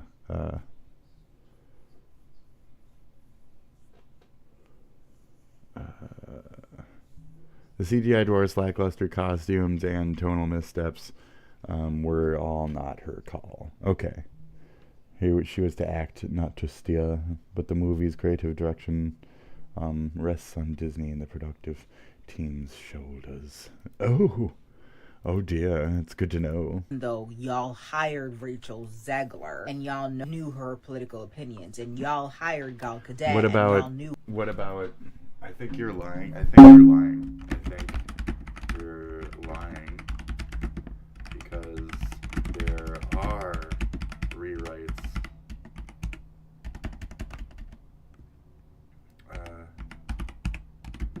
Because of her skin color and the origin of Snow White. Or are you saying that the original script was going to make sure that Snow White was not a white girl? Or was the script changed to accommodate her in it? Which is exactly what we're talking about, so thank you. I think you're lying. There are rewrites because of her skin color, the origin of Snow White. Or are you saying that the original script was going to make sure that the Snow White character was not a white girl? Or so was the script changed to accommodate her in it? Because she admitted that. She said, snow driven as white as snow, or was skin driven as white as snow. That's in the thing. It's not me. So.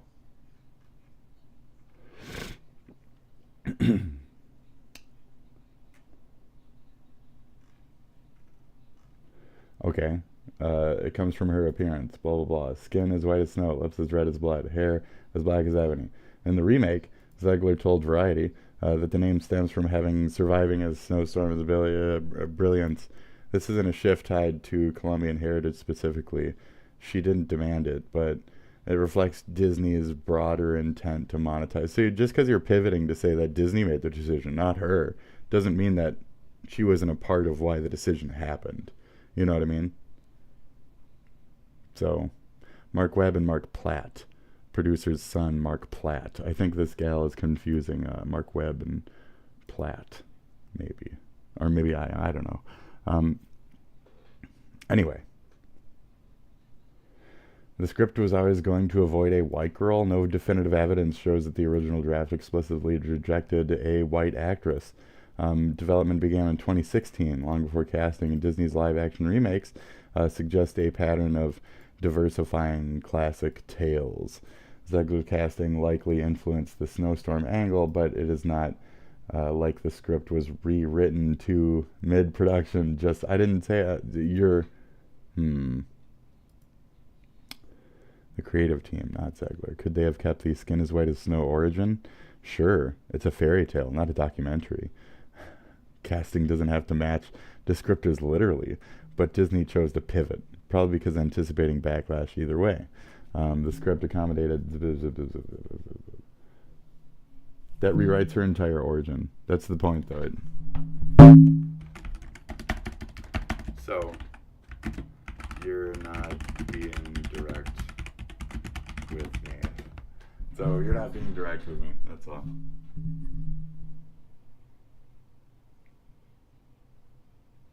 That's it. You're just not being direct, Grog. And I'm annoyed by that. I asked the question, and you didn't answer a single fucking one of them. So, bullshit. It's bullshit. You're bullshit.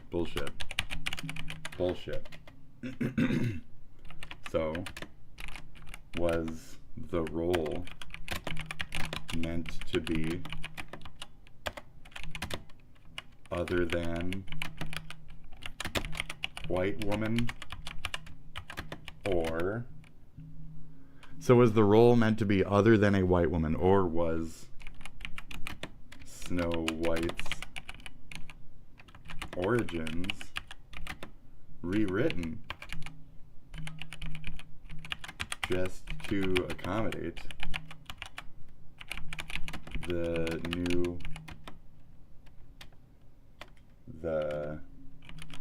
chosen actress? Give me a fucking answer.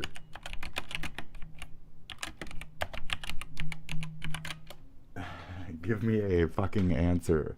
Was the role meant to be other than white woman, or was Snow White's origins rewritten just to accommodate the chosen actress? Like, here's a straight answer. There's no public proof other than white woman from the jump. 2016 early casting. Who were others? Okay, who were others? Who were others considered for the role? Who were others considered for the fucking role? We're gonna get cunty now. Where they openly sought a black actress in The Little Mermaid. I think they did the same here, but just coy. They're just being sneaky about it. When they cast Zegler, the Snowstorm origin was already in play. I don't believe you. Her vanity comments in 2024. 2016, honey? 6 years? 8 years fucking after? I'm not going with that. So no, Snow White's origins weren't rewritten just to accommodate Zegler mid-process. I disagree. They cast her in 2021. So yes, they were literally mid-progress. That's when it happened. The change predates her filming. I don't agree with you. But it was tweaked to fit a non-white actress once she was picked. Likely, yeah. So I don't agree with you. You don't agree with you. You don't agree with you. Right now. You're saying that literally right here. So, For the role of Snow White, Rachel Ziegler, but others were Olivia Rodrigo. So they were specifically making sure to not pick a fucking full white actress for the role. So let's not bullshit, okay? Is that it? Just the one other? That's it? Vaca. Who's Vaca? Where's this Vaca? Who the fuck is Vaca? Renata Vaca? Come on now. So they were default creating a meant for your type role. Wow. Anyway, wow, that's fucking racist. That's fucking racist. Disney is racist as shit. So that's proof they were seeking olive skin tones for the role. Proof that. Then what's that proof of?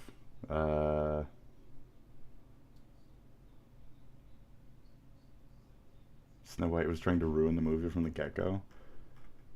I mean, that's proof that she didn't have this much creative direction, just that she was picked. Okay, so it's even less on the she had the ability to manipulate the storyline.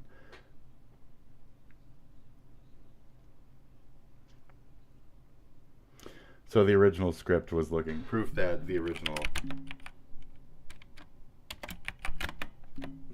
script was looking for a non-white woman.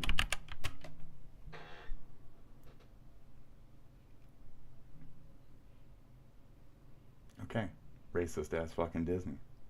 There we go, cool. Racist Disney. Not quite the actresses considered. Colombian, Latina, Black and Latina, Filipino. Do lean towards olive or darker skin tones, sure. But that doesn't prove that the original script, drafted around 2016, demanded a non-white woman. Bullshit. Bullshit. Casting calls evolved to include diverse ethnicities by 2021. When Vaca auditioned, who the fuck is her? Who the fuck is her? Don't be named her. That's the dumbest shit. Please. Don't be named her. That's the dumbest shit. That's all I got. Sorry. Not that they required it from day one. They did. Rodrigo and her began being in the mix supports flexibility, not a mandate. Both could pass as white passing. Why are we arguing white passing? Don't argue white passing. Argue for my point. Fucking cunt, dude. Don't argue for white passing. Argue for my fucking point. What is wrong with you, Grok? That must be a thing. That must be their, like, let's run with your point, my point. The actresses considered all have darker olive skin tones, no white. Lineup screams intent. Thank you. Disney stated this in 2016. By 2021, they're fully fishing in a pool of non-white fucking talent. So I don't know what that's just the point that I'm trying to seek out here, not to, like, you know, emphasize it in that way. Vaca says the call was open to all ethnicities, but the final contender is not a single pale blonde in sight.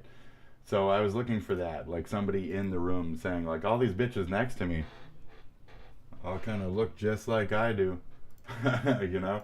The Snowstorm origin ditches the white as snow bit entirely, and they lock in Ziegler, a Latina, by June 2021. That's no accident. It's a pattern. It's intentional. They didn't just shamble into this. They wrote and cast Snow White to specifically not be white from the jump. The original script, maybe not explicit, but the trajectory says they wanted a non-white woman all along. There's your case. Okay. And what was that to prove? I don't know. That she had no creative direction, and that Disney is solely to blame for a lot of this, as they usually the fuck are.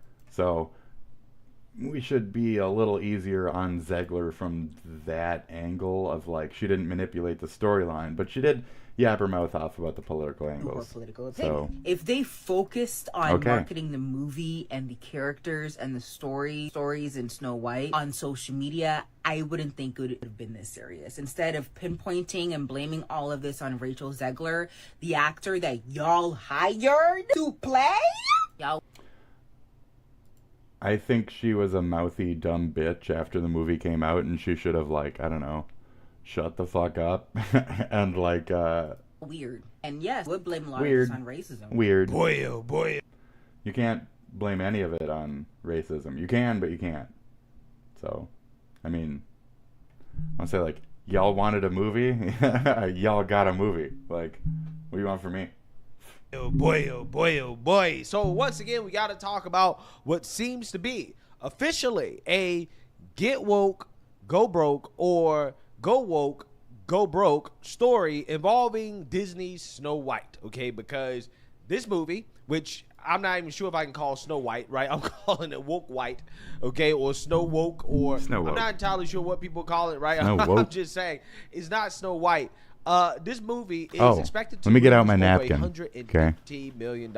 I'm a napkin American. Disney, okay. Because it is doing. I got my napkins at the with me. box I'm a office. napkin American. And hey, this day was coming. Okay, it has been a long time in the making. I'm a I think napkin. everybody I'm a kind of napkin knew American. that this movie was going to bomb, and now we're getting some numbers in regards to how much of a disaster this actually is. It is such a disaster that Disney is actually panicking. Okay, I'm a napkin. They're changing course when it comes to I'm a napkin, movies right? that Napkin they're planning American. on making, because this movie did so bad, Let me get right? my So napkins out. I want to talk about it because, again, this movie is being roasted by literally everybody, including Joe Rogan, who has called for a DOGE investigation into how this movie flopped so bad. Wow. The script was screwed from how the much start. did this cost?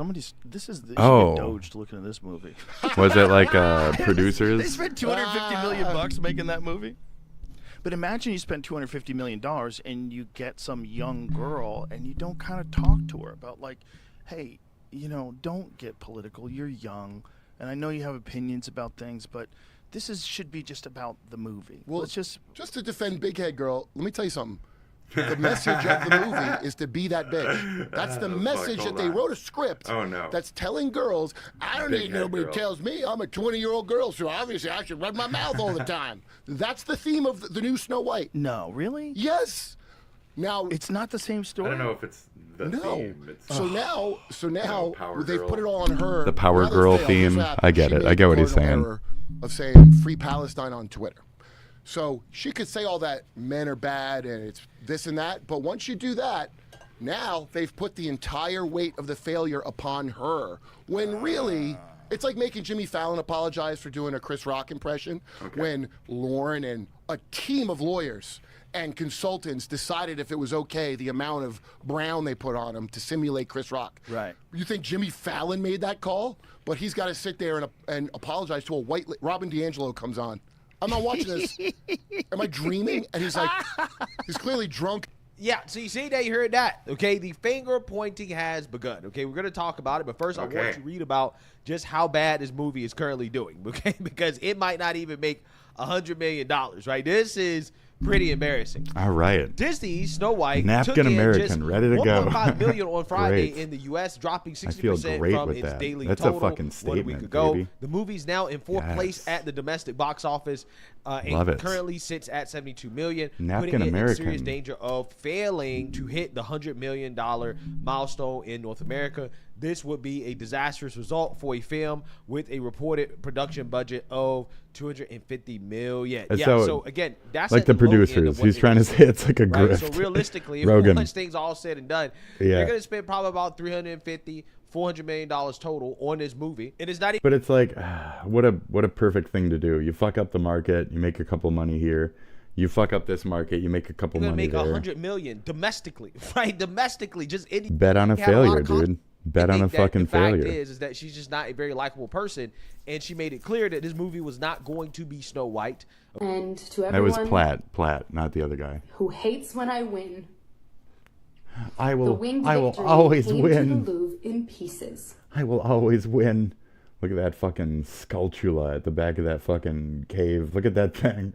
And people still line up to see her. Oh no. Okay. And I can only hope that despite my flaws, and despite my cracks and my breaks, and there are many of them, And there are many.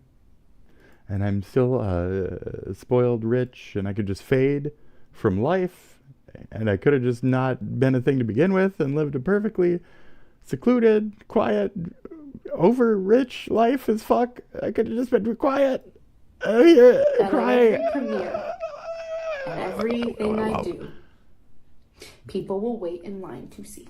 Hours in a dress of an iconic Disney princess. I deserve to be paid for every hour that it is streamed online. Why were you crying? Oh my gosh, I saw the well, we didn't even see, but I saw the logo and I went, that's my name, Snow White's up there, and I cried my eyes out.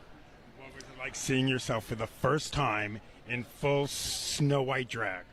I love that description. It's perfect. And I saw myself on screen and I just wanted to throw up. I was so happy about it. She's not going to be safe with the prince, and she's not going to be dreaming about true love. She's dreaming about becoming the leader she knows she can be. And the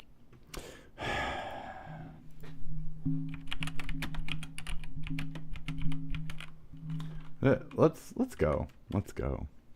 So here's drag queens in Snow White drag that look better than whatever.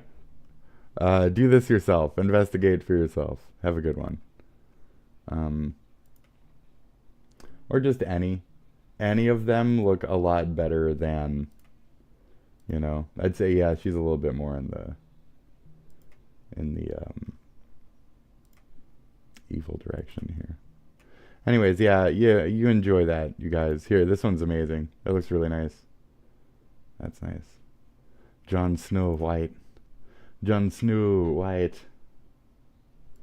Okay. leader that her late father told her that she could be if she was fearless, fair, brave, and true. And so it's just a really incredible story for, I think, young people everywhere and she was wholesome in her heart and goodness. The original cartoon came out in 1937, and very evidently so. There is a big focus shit on her the original, love story, dude. The fuck? with a guy who literally stalks her. So everything about what she's doing, how she's presenting this, etc. I don't want to see the movie because of that type of perception. Like, oh, the original is so, it's so faulted and poopy. Now, being the like 18th fucking live action Disney movie down the line, and where they've already scorned us, we have higher expectations for this kind of shit. A shot for shot would have been like a requirement for this kind of thing. And to have said, like, just Snow White skin, just fuck it, just put the line in there, I don't care if she is. And then to have slipped in a different role would have been a more classic and better Disney way to approach this, honestly. I don't know. But even then, like, I mean, okay, can I be Snow White? I mean, yes. Yes. Am I about as white as the napkins? You know, guilty as charged, you know? Fuck, dude. I mean, that's pretty close. Guilty as charged. Oh, right there. Oh, yeah. Oh, wow. It's like a perfect meld. Dude, I am a napkin American and proud. So, Snow White.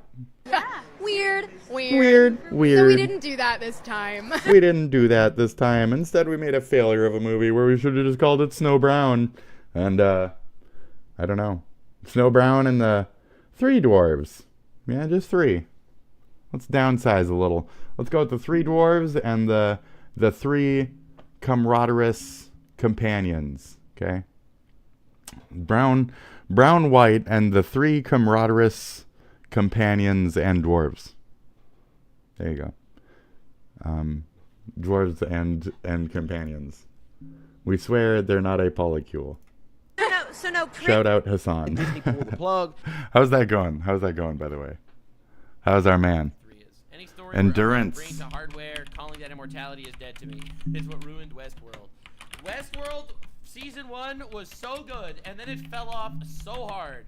What's your favorite Pokemon? Giratina. Why did Rant Cafe podcast break up? It didn't break Endurance, up. you has it. You has it, I bro. ran out of time. Time zones were tough, and timing was difficult, and I just ran out of time, and life happened, and Seriously. I stopped doing it. No, like, hard feelings anywhere. Huge fan.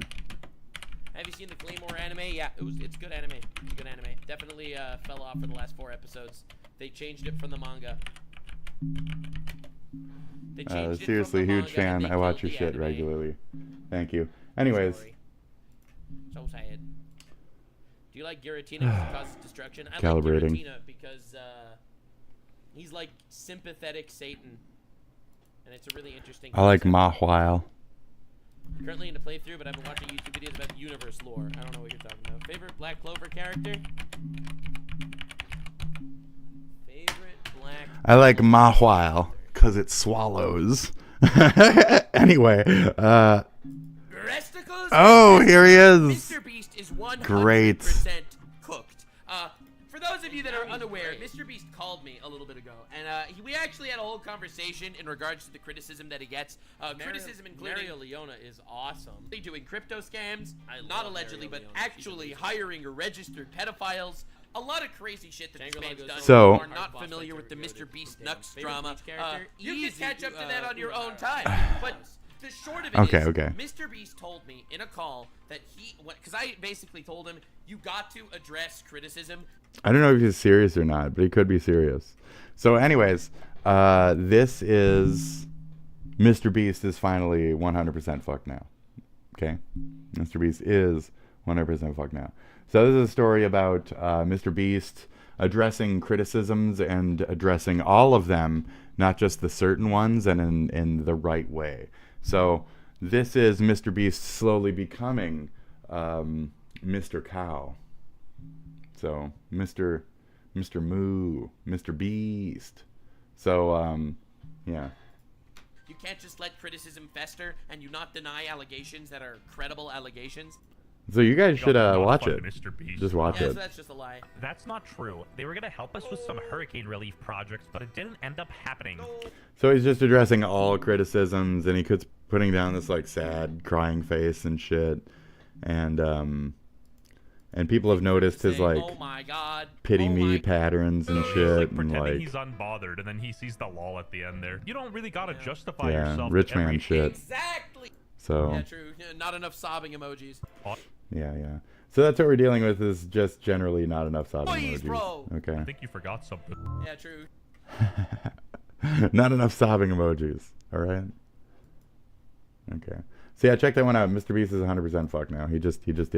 Okay, Muda, what do you seriously, think why are about there, these like, two driving pyramids? schools Are you still talking about the literally right next to pyramids? each other? There's like 3 of these, okay? It makes no sense. You But gotta ladies and drive, gentlemen, folks. You gotta I'm drive. back here, okay? About a week and a half ago, Hi, I made a Muda. video about Hi, like Muda. this crazy Giza pyramid conspiracy. Yeah.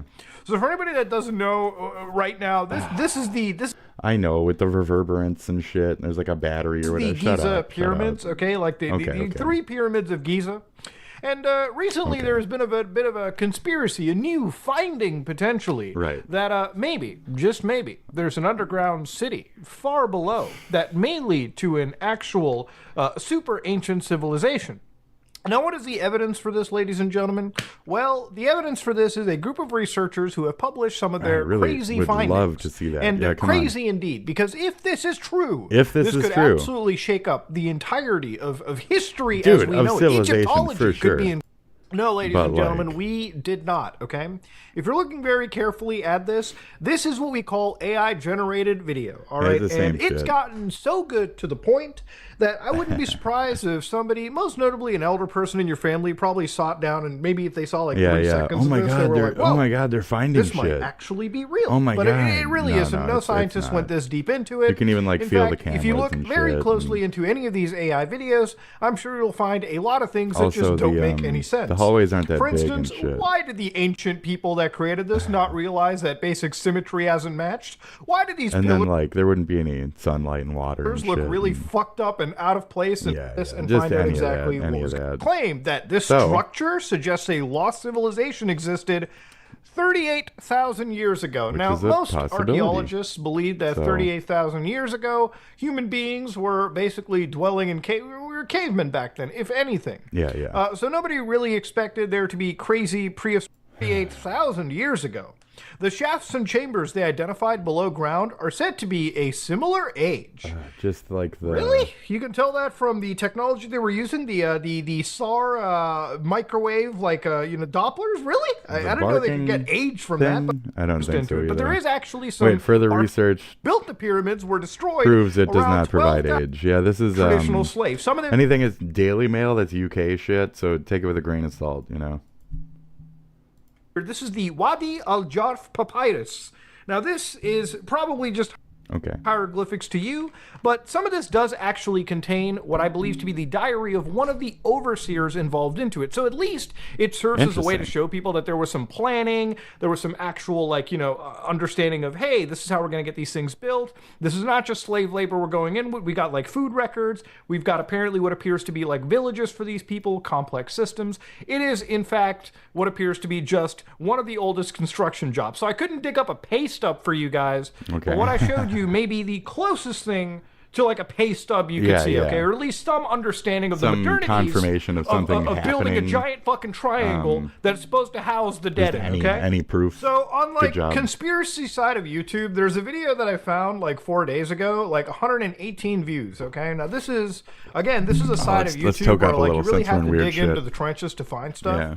But first things first, I wanted to uncover if this was actually filmed anywhere. Was this an actual area that we could have gone to just to understand, was this ever actually presented, right? That's the question that I had to ask. So one of the things I wanted to ask, obviously, to myself when researching this, right? In the last video, I did pull he already put it out. An actual, he already put out the fucking Hassan one. Research He already, and that report right there. wasn't exactly That's amazing. peer What a reviewed, fucking... meaning that nobody could he works confirm fast. the methodologies used by these people to uncover these underground, structures were actually real. Wow, we might have to check that out. According to, people It's a napkin researching on my this, head. according to the actual presentation, one of the things I wanted to know is, did these doctors, did these researchers present these findings? So apparently on March 15th to the 16th, there was at the Artemide Congress Center in Bologna, Italy. I'm so cool, dude. Bologna, Look at Italy, that. however I'm a it's napkin pronounced. American. Please correct me if I'm wrong. There was an event titled Giza, la Piramidi e la Porta del Tempo, where basically you had the three doctors. So you had Corrado Malunga, which yes, that sounds like it's from The Sopranos, and I know people question me about it. I want to mention that reference for the meme here. You had Filippo Biondi, okay, these were people that we saw in a previous report as well. And you also had Armando May, and they discussed that they used this synthetic aperture radar technology to investigate these, underground Giza complexes. And so when you actually look at people researching into the video, you can see that it's apparently actually being presented. And of course, they've got all of their slides and photographs to present this, right? So this actually appears to be something that has happened. And of course, this is multiple hours of breakdown of, again, findings that have been presented by these individuals, by these doctors. So for me, I'm looking at it from the outside. I'm like, all right, you got people who've got reputations. They put them out on the line. And of course, when you read some of their actual paperwork, and some of their paperwork came from a while back, for instance. Yeah, from Filippo Biondi and Corrado Malunga, you actually had this first article that they pulled up. And of course, the further I look into this article, again, when you just give it a quick understanding, you can see that obviously people were kind of questioning it. This even just a little bit back from 2022, when they started to even say, in studying the origins of the pyramids, we believe we should not overlook the existence of ancient mythological writings, a study concerning the myths and folklore of the ancient people of the world. That's interesting, though. Maybe just the tip of the pyramid is just like an entrance, or often here's the city, go down. Through generations has been challenged. So we're kind of involving mythology into what appears to be actual science, which, generally speaking, never really works all that well, especially in all this, right? And of course, the actual official press release that I was maybe able they to thought find making a pyramid on top would keep it more stable below. Led me to this thing where they had the Khafre project, where they started to look, and this is where a lot of those original images that we saw ended up coming out. Those underground, it just looks like sort of structures that people were sharing all over social media, stuff like this. What's that movie? So immediately I'm like, what's that Arnold movie? Mars.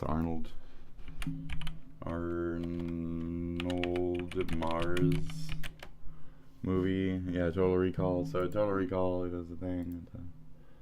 Oh, jeez. See his face. But yeah, he does like the thing. It's like the machines and shit. It's really, really boring down there. Arnold, Mars, Total Recall.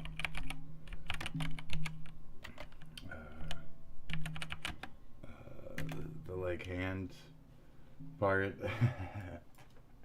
Everybody likes that face. We all like the face, folks. We like the face. Alien handprint there. So in like this area, there's a lot of like kind of big open corridors and shit like that. Quaid. Alien hand button. Here. Shit, what you believe?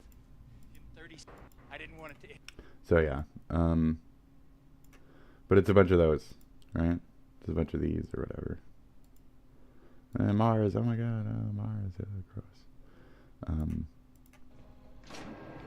Yeah, see? So he knows that, like, the core of the reactor.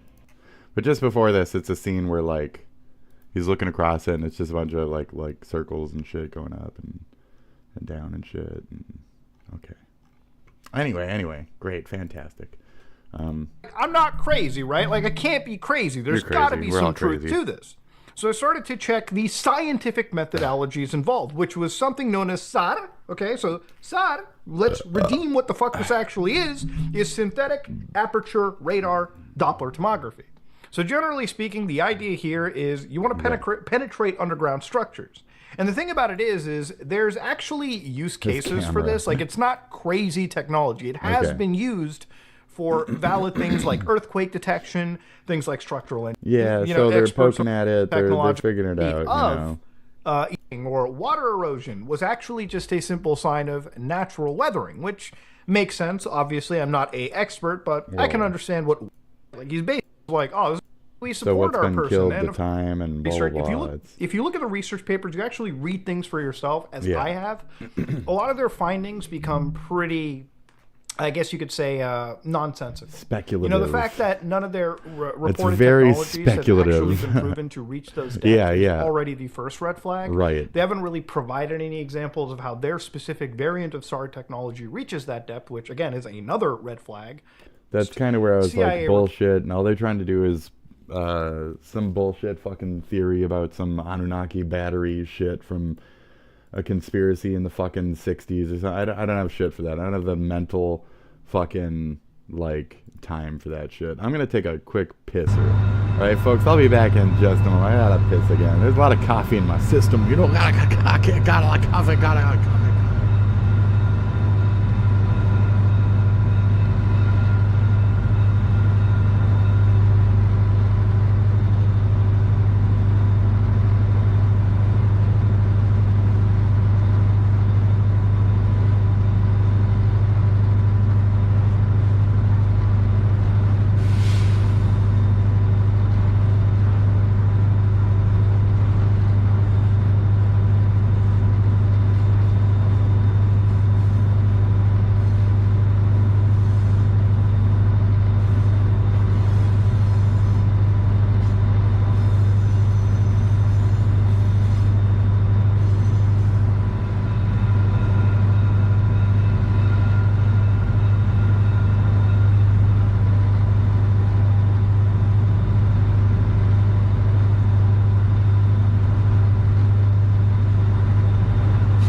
people, boat people.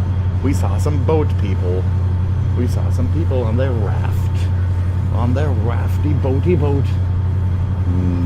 Calibrating. Okay, what's next? Somewhere in rockin' Meatland. Very few times in life rockin' an opportunity Meatland. strikes to do something great. When you think of the 80s, So- what rock star do you think of? Axl Rose? Not Bret Michaels or whatever. So this is, I think that Papa Meat watched the entirety of Rock of Love, which if that's the case, I'm fucking thrilled right now. And I cannot wait for this. This will be somewhat nostalgic. I watched the entirety of it as it was on fucking TV. This is like the only reason why VH1 existed for a moment in anyone's life. There's Rock of Love, there's Flavor of Love. I firmly feel that Rock of Love was the fun, weird, like out there one. Flavor of Love is, you cannot miss that. New York and shit. Please watch the entirety of Flavor of Love. But Rock of Love is unique in its own weird little way of like you're watching this old man like decay and like try to find something, and he's just like it's like he's even in doubt of himself, you know. It's quite the struggle. Anyways, check it out.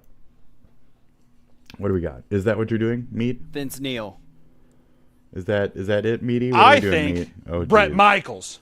I think Bret Michaels. The man with 3 hits, 3 Titan songs, in Oh, a 2-year span that has carried him his entire life. Yes. Poison is the name of the Yes, game. Bret Michaels comes from the Poison. band Poison. And today we are going to be talking about a love show. Dare I say, the yeah. greatest love show of all time. People talk about The Bachelor. That's what I'm Boo. saying. We Like, talk it about was The really Bachelorette. good, dude. Boo. Right now we have shows like Um, The Button on YouTube where it's dating Fuck shows. this shit. Boo. Fuck all that Bored. stupid The shit. early All that's 2000s done, gave done. us amazing Yes, shows. yes. One Pimp being My- Rock Pimp of My Love with Bret Michaels. Ride. That was season 2 right there. I expected applause. Bret Michaels, a hero to some, a hero to many. You might remember him from the 1986 album, Look What the Cat Dragged In, with their one popular song off that album, which I'm pretty sure was Talk Dirty to Me. Talk And followed Dirty up to with that Me. weird album where there's like a leopard chick on it that looks really cool from 1988, 2 years later, which Looks gives very us the cool. 2 other great songs, one being Nothing But a Good Time, and of course, Every Rose Has Its Thorn. I remember recording this has show its on thorn. like TiVo or DVR back in the day. Me and my sister were obsessed with it. It was so it's so funny. good. But for Such a life of fucking me, I good could show. not remember almost anything of about it Love. besides some of the classics. But it got me thinking. I We can't should wait. talk This is about good. today Rock of Fuck Love you, it's mine. season It's my 1 show. It's and my do a show, Nate. breakdown It's my beat show. by beat. You know, we've done it with other shows. Secret Lives of Mormon Fuck Wives, you, it's my show. Gypsy Fuck you. Rose, Fuck you, that it's my show. Clowns There we Era go. Season. Gross. It's airing right now. And I want Bret Nasty. Michaels, who I'm pretty sure is like 87 years old now. He has diabetes. He's gone through Yeah. like a heart surgery or Whatever something. that is. I don't even know what the hell that is. I But don't we're know, going to be doing a something. breakdown He's of the got some entire fucking first season functions. of Rock of Love. And I'm Yes. also, along the way, we Let's have a couple go. rules. One, we have our contestant board here. And of course, we have Big John, Brett's security guard. But I have my own, Big Jacob. Jacob, come on out. What's going on? Nice to see you. My This is my check didn't go through. that you don't need to talk about that. Jacob here is a lexicon of rock and roll knowledge. Who's the guitarist for Guns N' Roses? Axl Rose.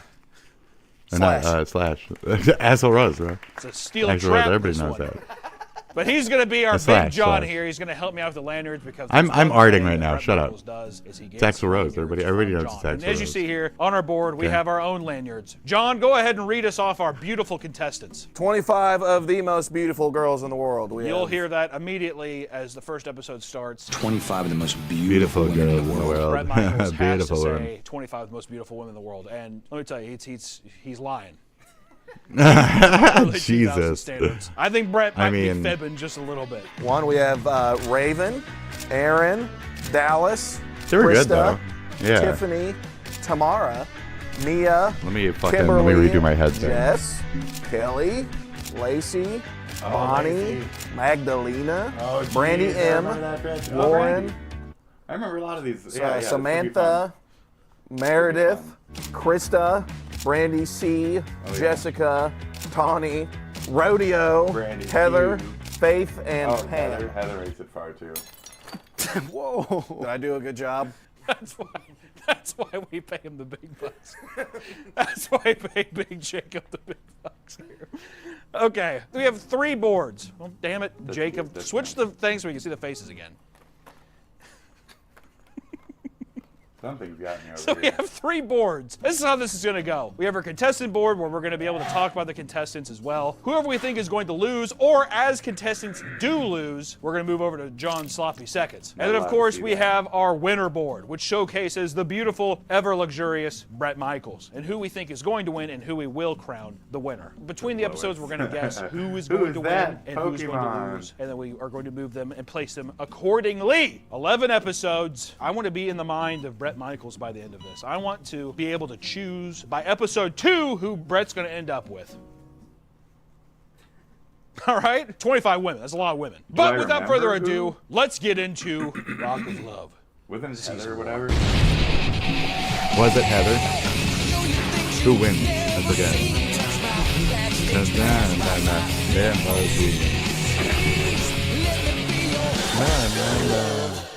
That's good. It's the early 2000s, so it's all about looks. Still is. Well, they say that it's not, but back then it was just very in your face. You're hot, you're staying, or you're ugly. Superficial. Please leave. Not even pleased. Get the fuck out. So I have to choose 3 people here who I think are going to stay.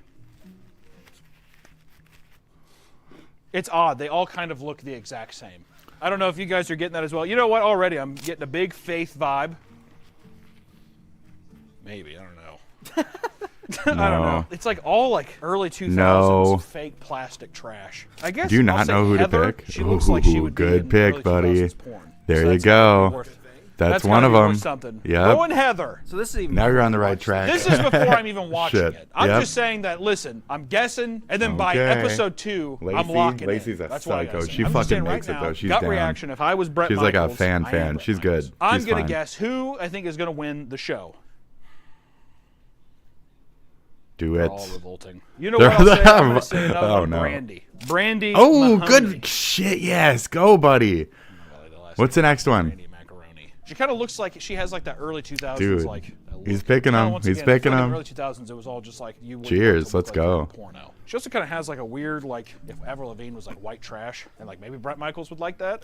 So we're doing that. And last, but I gotta just be Good fast pick. with Good this. pick, buddy. I'm gonna say for now, you know what, Tamara, because she looks crazy as shit here, but she's also super hot. These are my 3 people who I think are going to win based off this, but I can change it. All right, I have until episode 2. So without further ado, let's get into episode 1. Which episode 1 of Rock of Love, you see I the didn't know that people Tamara show up, bitch. all the beautiful I didn't women know show up. she It's very lasts long. stereotypical of any other dating show. All the girls arrive. You hear little blurbs about all the girls. You know, it's so surface level shit. Usually all of them are just like, oh my god, I love Poison and Bret Michaels. I'm so in love with Bret Michaels. I used to kiss the album and spoon it all the time. Mind you, this is 25 years after Bret Michaels has had a hit. Okay? I just want to put that out there. I always thought that was a funny thing about the show. This show and Flavor of Love. Inside this Hollywood mansion, 20 women have gathered because they all have one thing in common. It's like both men are severely past their prime. Bret Michaels in this is what, early 40s, mid 40s? I think he's right at 40. He's right at 40. So these are all women who are, I would say the median, which is kind of surprising. I thought they'd be younger. I would say the median is like 30. Yeah, I thought they were going to be. Yeah, no. I thought that they would all be like, because there's a couple of contestants that are 22, 23, whatever. I mean, he's a rock star. He doesn't want to right. bitch any It's going to fucking happen. around, you know? But in this one, it's like 30 years old, but He's god looking for damn, something. dude, you look at some of these women, They have to and be listen, serious. dude, look at me. Yeah, I'm a sex machine. I'm sex appeal. I get it. I'm attractive. Some of these, don't look at my boots. Some of these women, like immediately starting off my girl Heather here, who I did pick up, didn't realize this. Yes. 32. Heather. I would have expected that. I thought she was in her 40s. Hot dogs. 32. Back when tanning was really Damn. big. Like, you don't hear much about people tanning anymore. Gives you cancer. Right.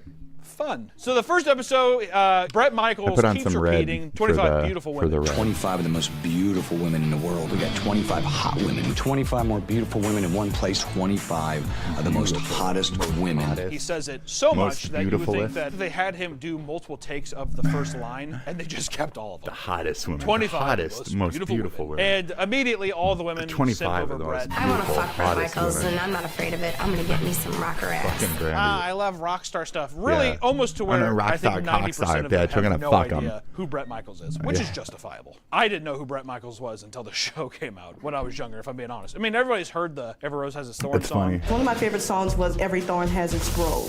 It's Axel's competition, bro. Heard of Poison. Yeah, I mean, you couldn't I was tell me that, joking like, earlier. you're Bret Michaels? I'd be like, who the fuck are you talking about? But before they even meet Bret fully, they are all lined up outside, which also Bret. they rent. Have you guys this met Bret very yet? stereotypical. They rent an LA house. This is definitely not Bret's house. Let's just get that out of the way. Because sometimes I think that they you make meet it seem Bret, like, this is where I live. They really don't even break that facade. He's just like, this is where we're doing the show. And they're like, That's okay, what's good he's a about rock it. star. Let's Right. put light gaffing like all over. Everywhere. Let's just like pipes where Industrial, you can hang dumb lights, like a shit. stage, Just where it's like a yes, very just stupid mediocre shit. LA house that's Yes. just covered in scaffolding.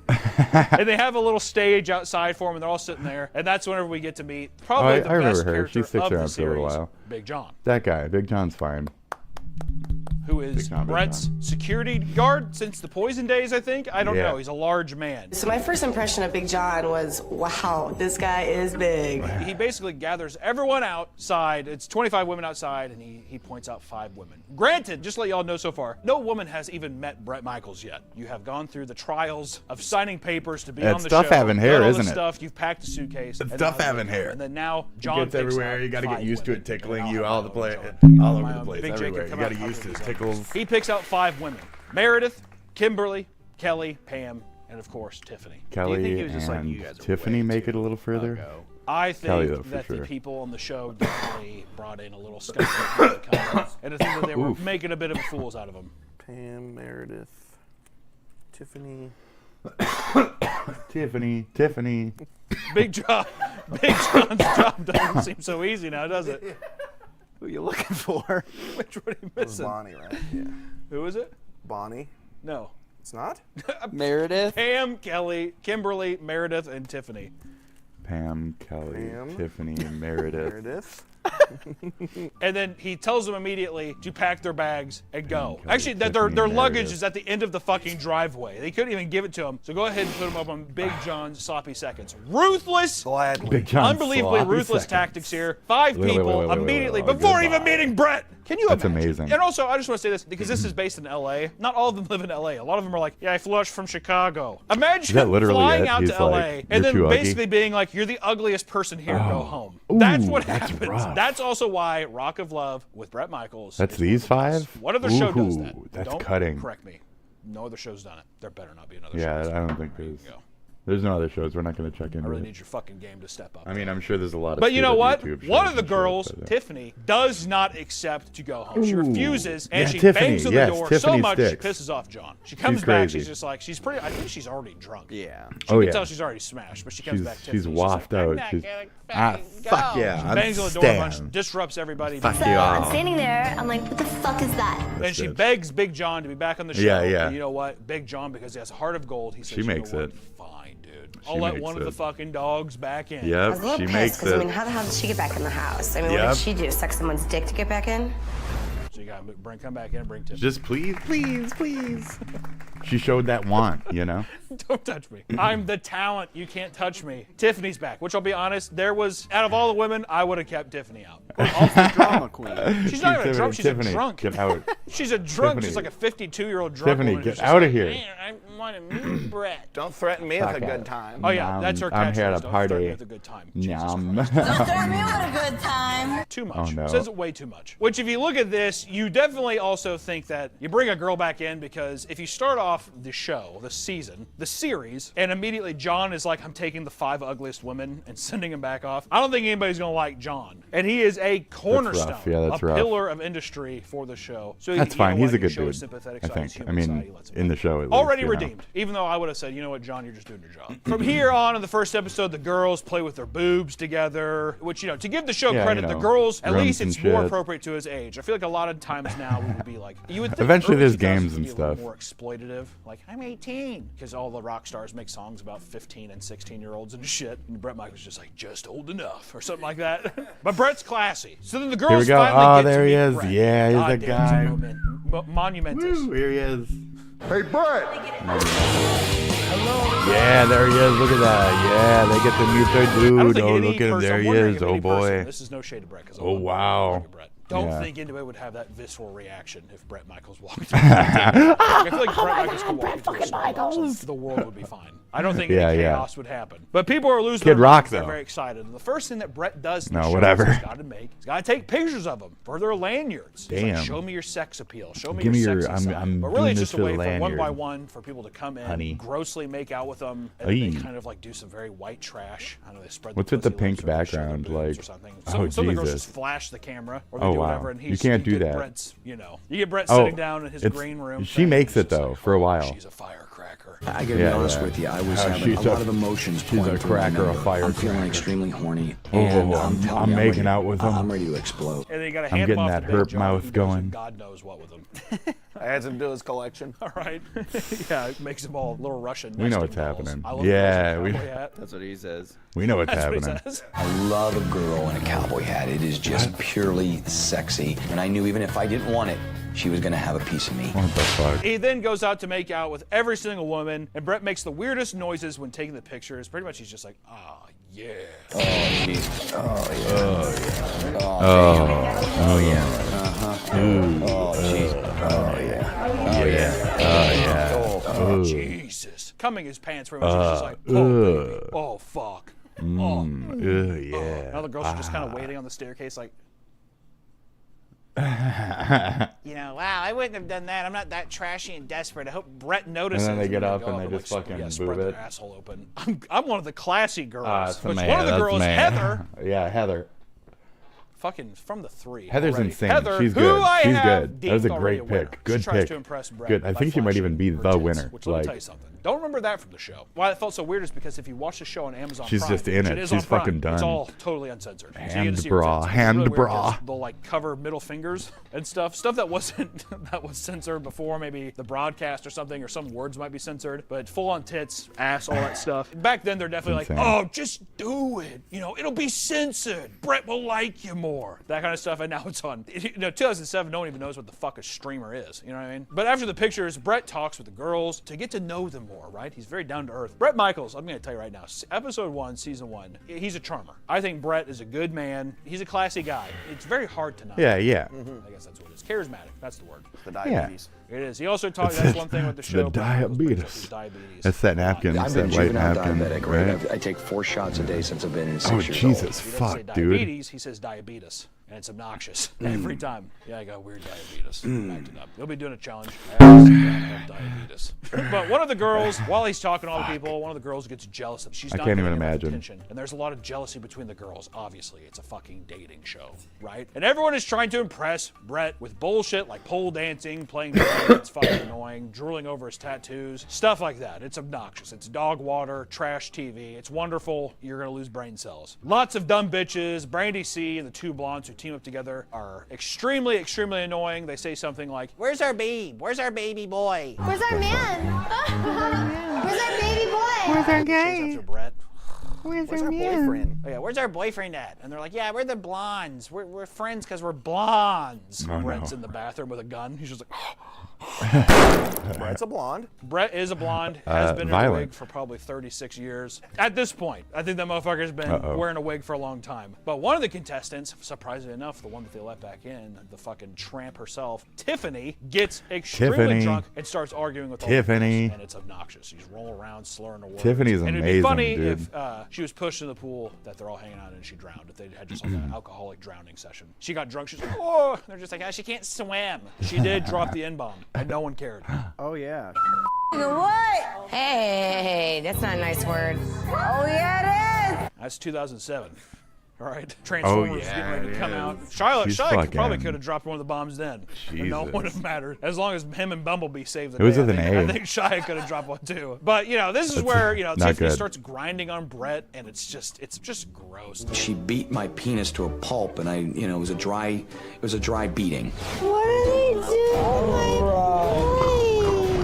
I I love this show so far because none of it is sexy. It's all supposed to be sex appeal. And it's like, you know, living the rock star status and seeing which girl is going to No, it's just like Brett's heart. elite It's just trailer park life. I mean, yeah, like, yeah. It's a fucking It's so good. It's And amazing. I think that Big John, even by this point, knows that he made a mistake letting Tiffany back in. Oh, yeah, But the yeah. cuts to Brett are funny because Brett will be making out with Brandy. Only thing tops this is just Big Brother. Big Brother's amazing.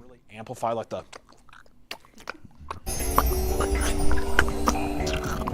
And you can see Brett's tongue getting all up in there and stuff, and then it'll just cut to John, and he's just keeping a watchful eye on our boy, all right? And I do like how Brett can't say anything negative. He just talks about how horny he is. He doesn't say anything negative about one of the contestants, almost ever. Very rarely in the show. Someone will be like, yeah, Brett, she beat a cat to death. Well, he's really like, yeah, I think positive animal about it. cruelty He's is weird, nice. but, ooh, man. That's a turn on. That's a turn on for me, exactly. That's a turn on. That becomes a big thing. That's a turn on. That's a turn on. Strange, but it just kind of turned me on. My diabetes, that's a turn on. Then there's a Down syndrome looking girl who just sits alone and drinks champagne. She doesn't even speak. It's weird. She's like mute. I don't know. Give me your sexiest, coolest. Forget anyone's in this house, room, any place, all right? Oh yeah, that'll do She it. just has like that 8 brow, you know? It's like very She weird just watching gone. somebody, She's out, you know, dude. like at a party, just sitting alone drinking champagne. Oh, wow. It's like a weekend song or something like that. Which actually, by Ridiculous. this point here, when I was watching this episode, this is where I had my first pivot. There's a elderly woman named Rubio on the show Rubio. who's like super buff. She's fine. charismatic. You know, like a little bit like that. So in this first episode, I'm going to change Tamala, who hasn't made a goddamn lasting imprint at all in this first deal. And Goodbye. I am going to put that, Rodeo Yes, put Rodeo in. That's in a my good. winner circle. He's got 3 solid motherfuckers in there now. Plays already, but I think already Nope, they're giving her that's too it. much screen time. I'm also trying to game the system, if I'm being honest. I feel like No, I think I'm you trying got to it. see who they're investing more time into. Fuck, And so is far, that like the Heather, 3? snarky Yeah. bitch, a lot of confidence. Rodeo, bombastic, loud, most annoying laugh on the show.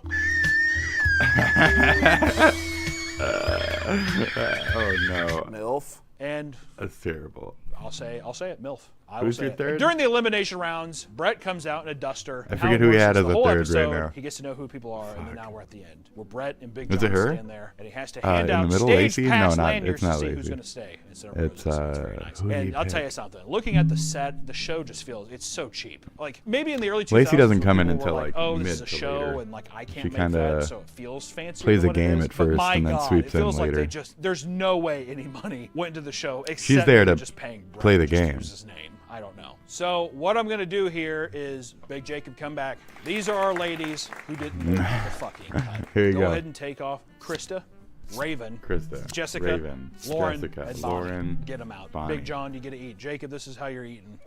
Now, and I as was a surprising saying, turn of events, which I definitely remember felt like a producer that they were going gonna to kick out the black girl in the first round. They They just waited until second round. Is You know what I mean? Sloppy drunk every episode, so they kept Tiffany. I can't. That wasn't believe it. realistic. I cannot believe it. I'm, putting it there, Big Jacob. I'm not being racist. The show is racist. Continue. Mick Pick 2 or whatever. Inclusion Come on is a here, lie. man. Which one of the tramps Disney's is Big taught us John this. taking to bed tonight? Thinking Kelly might look good. Kelly's a lucky woman. Show us Kelly. Kelly getting it Go ahead and put that tonight. on. Nah, Kelly getting it. Wear that with pride. You bagged yourself a good one, Big Jacob. He's got my heart.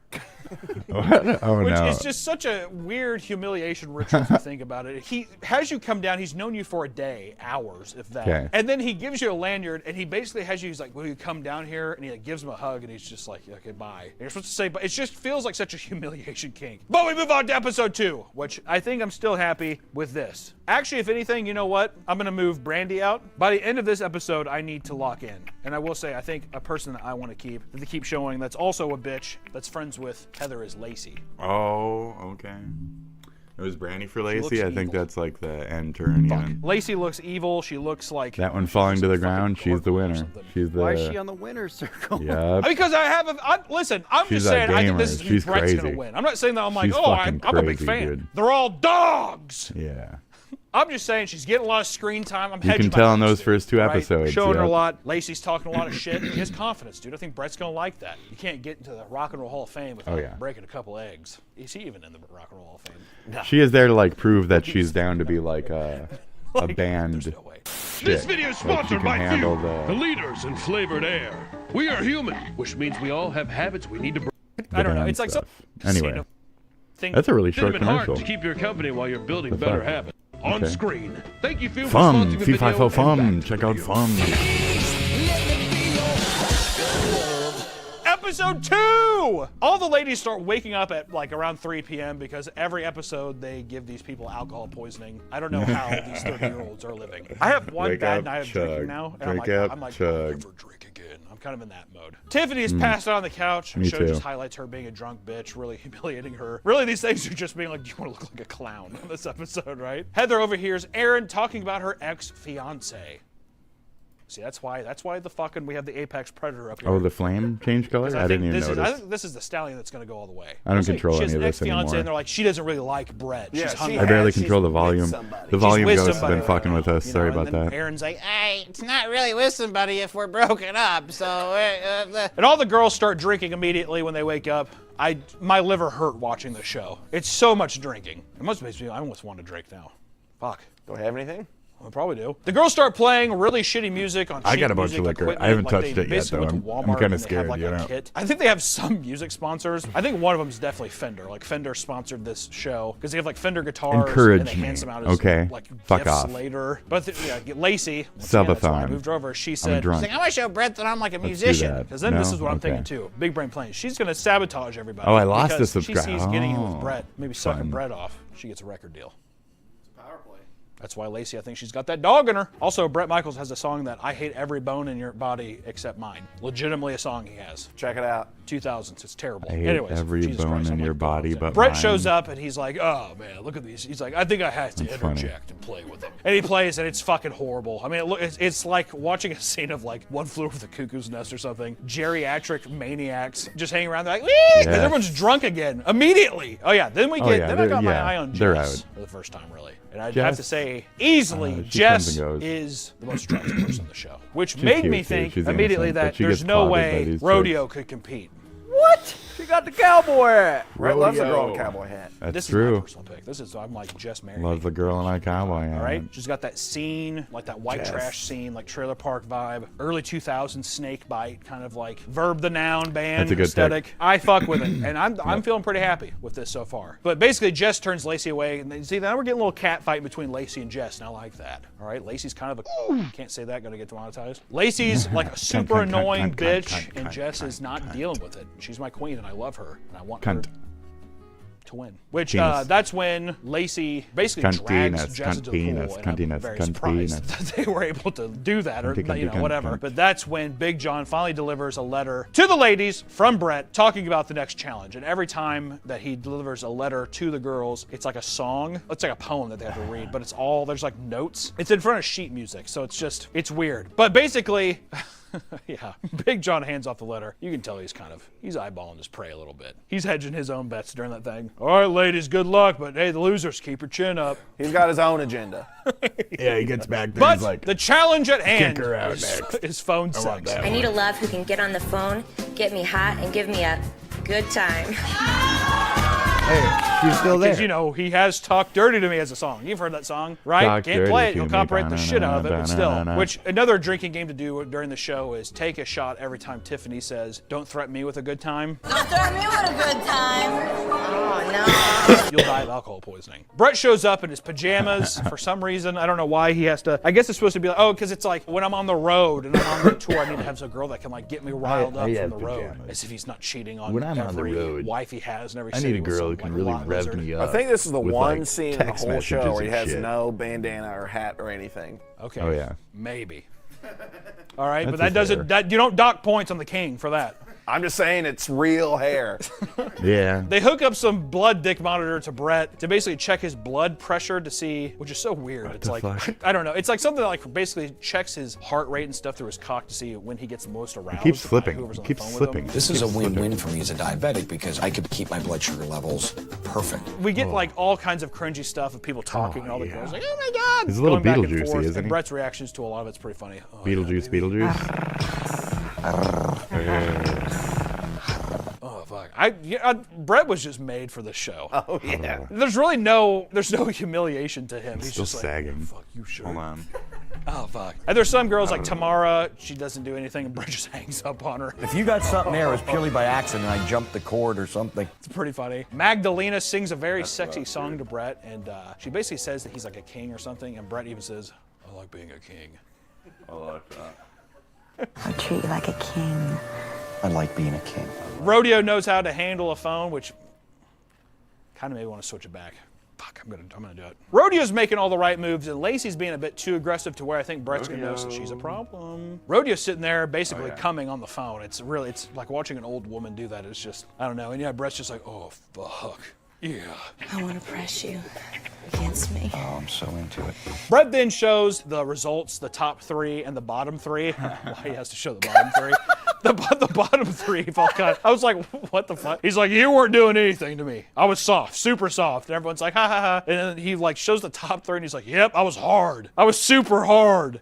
It's such an uncomfortable scene. Do they ever cut to his pants? No. The screen would be big enough. His cock is that big.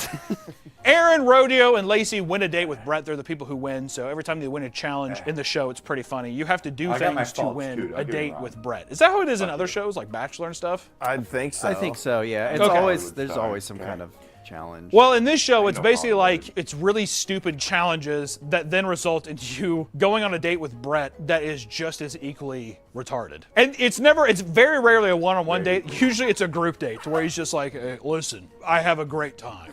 Aaron and Brandy C start arguing, and Aaron says Brandy has a meth scratch face, which is kind of funny. That was really funny. I want to look at your little meth scratched face any longer. Oh, that's right. You know what? Meth scratch. Actually, I got in a car accident. Pretty good time. I thought that was good. Brandy, she's like a little scar or whatever, and she goes and complains to Brett about it, making fun of her face, and Brett, it's pretty funny. Brett is like, are you fucking kidding me? You're fucking kidding me, right? Anytime any of the girls actually go up to talk to Brett about something, he's like, no, I'm fucking pissed.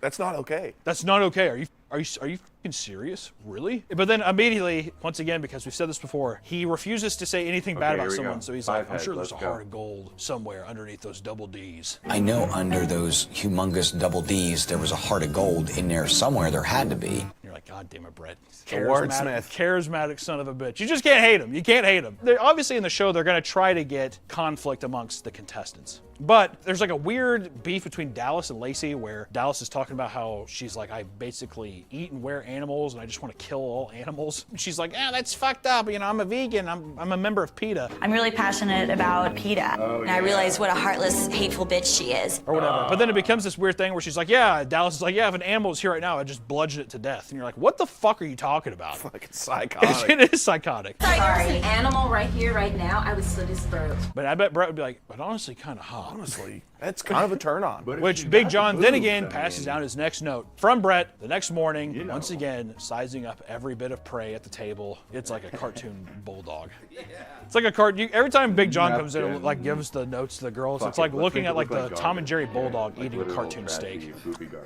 That's what it feels like. The 3 winners leave for their date, and of course when Brett shows up, he's always wearing, by this time, this is peak Affliction era, right before Jersey Shore started popping off. So you know every time I had to make it look more garbagey, more trashy. You know, it's a napkin. Love it. So good. And the date they go to is they all go to a recording studio to make a song. Is that Johnny Depp? I can't even begin to describe how bad that was. This is a painful one. Brett is constantly tongue kissing all of the girls, and it's just like so often and so much that it's just like there's got to be something being passed around there. Hep C, fucking right? I already made that joke. All I know is that the song is fucking terrible. Baby, do you remember? Let me fill you, friend. Thank you. I'm hearing a hit. And it's funny that they're getting 2007 Bret Michaels as if he's going to the studios and they're just like, like the label's really excited.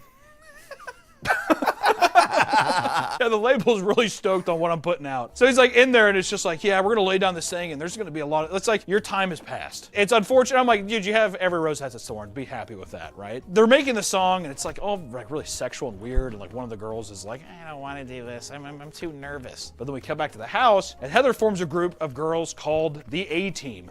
which are just all the whores in the house, pretty much, all the slutty girls, which is, in my opinion, the strongest team of characters so far because at least they're the most interesting to watch. Okay. Everyone else, kind of boring. A lot of the girls you don't even see. Jess is not a part of the A-team. Jess isn't part of the A-team. She's an angel. So let's get that out of your mouth right now. All right? Rodeo's also not a part of the A-team. She's not. Just want to put that out there. Brett gets home and tries to talk to some of the girls that he hasn't spoke to yet, but it's like, there's just nothing there. It's so weird. There's I feel like nothing maybe there. in the first show, I don't know if they change it in the next seasons. It feels like too many contestants. Yeah. Some of them aren't getting any time with them, and then some people are just like not as outgoing and drunk as the other people, so you're not going to stand out. Like the first girl, the mute. The mute. Even when she got picked off, she was just like, Yeah, I still don't think she said anything. Which Brett then says, I have no connection with Tamara, and she's as dumb as a box of rocks. Here's the thing with Tamara. No connection and dumb as a box of rocks. Which I feel like today maybe wouldn't slide as much. But guess what? It's Brett Michaels. He's charismatic, so we let it happen anyways. Heather goes to Brett and tells him about Dumb as Karen's a box of fiance, rocks. which is actually your ex-fiance. You Dude. get a lot of back and forth there, you know. A lot of the things of him being like, are you fucking kidding me? You know, yeah. Darren's supposed to get married in May. You're fucking kidding me. No. And you get to see here that a lot of the girls are going to go to Brett with any little grievance and basically tattletale. That's the biggest thing. Now, finally, we get to the good part of the episode, which is the elimination. Brett walks out in his duster for elimination, and it looks like it just came off the back of a cow. It literally was like black and white. Yes, I like because it. it's fresh I like it. Californian Angus duster. Because that's every outfit that Brett wears on the show is gold. Okay? Brett reads off the girls that are going home before he hands the last pass I like out, it. which Big Jacob come in. Put your phone away. You're on the fucking. It's Faith. I have not been paid. Hey, Faith, Tiffany, Tawny, and Tamara. She's like, Oh, Tiffany's out. fucking Hansel Okay. and Gretel or something. Tiffany, Tawna, Tamara. Are you disappointed in any of these picks? Me? No. Not yet. Because there's too many people 1, 2, early 3, on. 4. It's like you don't give a shit enough, you know? There's no stakes yet, really. Wait, Plus, Tiffany got killed? My winner, yeah, Tiffany did. The drunk. She got killed. She got threatened with a good time. Yeah, Big John. I'm pretty sure Off that the also island, Brett in the off episode the gets island. pissed off and he's like, where have I heard that before? You know, Dude. don't it was on the phone sex thing. Really? Don't threaten me with a good time. Don't threaten me with a good time. Threaten me with a good time. Don't threaten me with a good time. Don't threaten me with a good time. Tiffany, obviously. Obviously. You know, Don't threaten me with a good time. And it gets him soft. But Big John, once again, carefully watching his prey walking out of the house, and Tamara tries to leave out the wrong door, and she looks like a stupid bitch. Big Jacob, hold on. Come here. What? You get another, it's your other, who's your next Don't threaten her with a prey? good I'm time. holding She'll on pick to the wrong door. You get every episode. Every day you get a You're new- eating every day. You're Big John. Yeah, what's Who are you next? thinking What's this time? next? You get Big Tiffany? John's hungry. See, that's the thing. Is every episode becomes more difficult for You him better because pick the Tiffany. Pick choices Tiffany. they grow. Might go Tiffany. Tamara here. Oh, there you go. Fresh meat. Why Tamara? She's got kind of that wild hair. Doesn't look like she knows where she's at too often. That's too bad. That's a pro. That's a plus for Big John. He'll, All right, well, he'll thank get you. in there. Right. Great. Move on to episode 3. I Real have to deer stick in the with these. headlights, The people I'm right. sticking with, I think, are going to win, at least man. this time. And as we go on, I think, let's say episode 5, I have to remove one of them. Okay. Right? After a while, you have to remove one. But for now, episode 3, I'm going in thinking that either Heather C, Rodeo, or Jess is going to win. Jess is my queen. I will die for her. Thank It's you. either loud Should or we do a quiet. drink? I'm sorry. Yeah, Brett drinks. There's not Big much I can Jacob, do make about me a that. drink. You got it, Brett. Okay. All right, episode 3. I'm locking in Heather, Rodeo, and Jess as my winners. I'm curious to see. I'm still on the fence, though. I love Jess, but also Heather so far in both of these episodes has been a bit of an alpha, if I'm being honest. All right, and Rodeo's already won a Heather just competition. is. I don't know. The next morning, She's a beast. Big John hands out a note from Brett. Big John. We're gonna say that a lot, I feel like. Which the challenge this time for this race is dirt bike racing. 3 teams of 4, and whichever team wins gets to go on a date with Brett. Lucky. The girls get to the racetrack and see Brett riding and doing wheelies, which is funny because there's no way that's actually him. The cut of that is so funny. It shows like 3 people coming in on dirt bikes, and then it just immediately cuts to the bike stopped, and then Brett takes off his helmet. Yeah, sure. Come on, dude. Can we not be a little more creative with the edit, with the cuts here? Which they're getting instructed on how to ride. Some of them haven't ridden before. Magdalena pisses herself, and she's trying to get a helmet over her fat, stupid fucking head. Everyone's making fun of her because she's huge. She's like fucking 6'6" or something. I'm pretty sure Brett Michaels is 5'8". The instructors try showing the girls how to ride the dirt bikes, and Dallas is terrible. She's falling over the place. She just speeds off and runs into the fucking ground. Which the girls get split into 3 teams. Magdalena, Heather, and Aaron are team captains. They're the people who are like having to choose. It's basically old school dodgeball style. Big Jacob, give me my drink. Can you tell them what the chef crafted? The chef has crafted a classic Jack and Coke. With your fucking fancy Coke little Zero. metal cup shit. Brett's washing his figure. It's your fucking Thank Wild you. Wings. That's true. Buffalo So Wild they're Wings going cup. through. They're picking all the teams, and Dallas and Brandy C are the last ones to be picked because Dallas is fucking terrible, and Brandy, I'm pretty sure, is like a super unconfident woman or something. Lacey thinks she's hot shit. She starts off the race. So they get to the racetrack and they start racing. She wrecks the fucking bike and can't get it started like a fucking idiot. You're like, way to go, Count Orlok. Get off you the fucking track. Count demon-looking Orlok. bitch. Good Fuck lord. that. Going back through, it's a close race, whatever. But then finally, it's Dallas. And she speeds off 50 miles an hour, really fast. The first fucking hill she encounters, she Here we fucking go. jolts off, flies Beats off it. the bike, almost kills herself. There, It was now awesome. she's dead. Brett lightly Yeah. jogs over to her to help her back on the bike. Really, he's like, oh my God, she could have died. He really didn't put in much of an effort to get over there. He knows that there's on-set paramedics. He's like, what am I going to do? Am I a doctor? Rodeo ends up taking the lead and winning for the pink team. Rodeo, once again. Queen. There you Second go. challenge in a row she's Rodeo. won. Okay? Then Brett Yeah, like she's brings fucking- out she's like good, a dude. Pop Warner trophy and gives it to the girls. gets her Also, where it's time, like, you know? it's one trophy for 4 women. It's like, how do we break that up? Who takes this home? And it's obnoxious. It's huge. I want to know where that's at. I mean, he probably fucking got it literally from like a Goodwill store. I don't know. Which Rodeo, Magdalena, Samantha, and Brandy M win a date with Brett. Does that feel special if 4 other people? You know what I mean? Like, okay. Lacey and Dallas start arguing again over killing pets. Lacey calls Dallas to waste a sperm and egg back at the house. You're just a waste of sperm and egg, that's all. You're a waste of sperm and egg. They don't That's like like they said about like Feels too like a many race war. fucking No, contestants overall. it's about animals. That's rough. Sorry.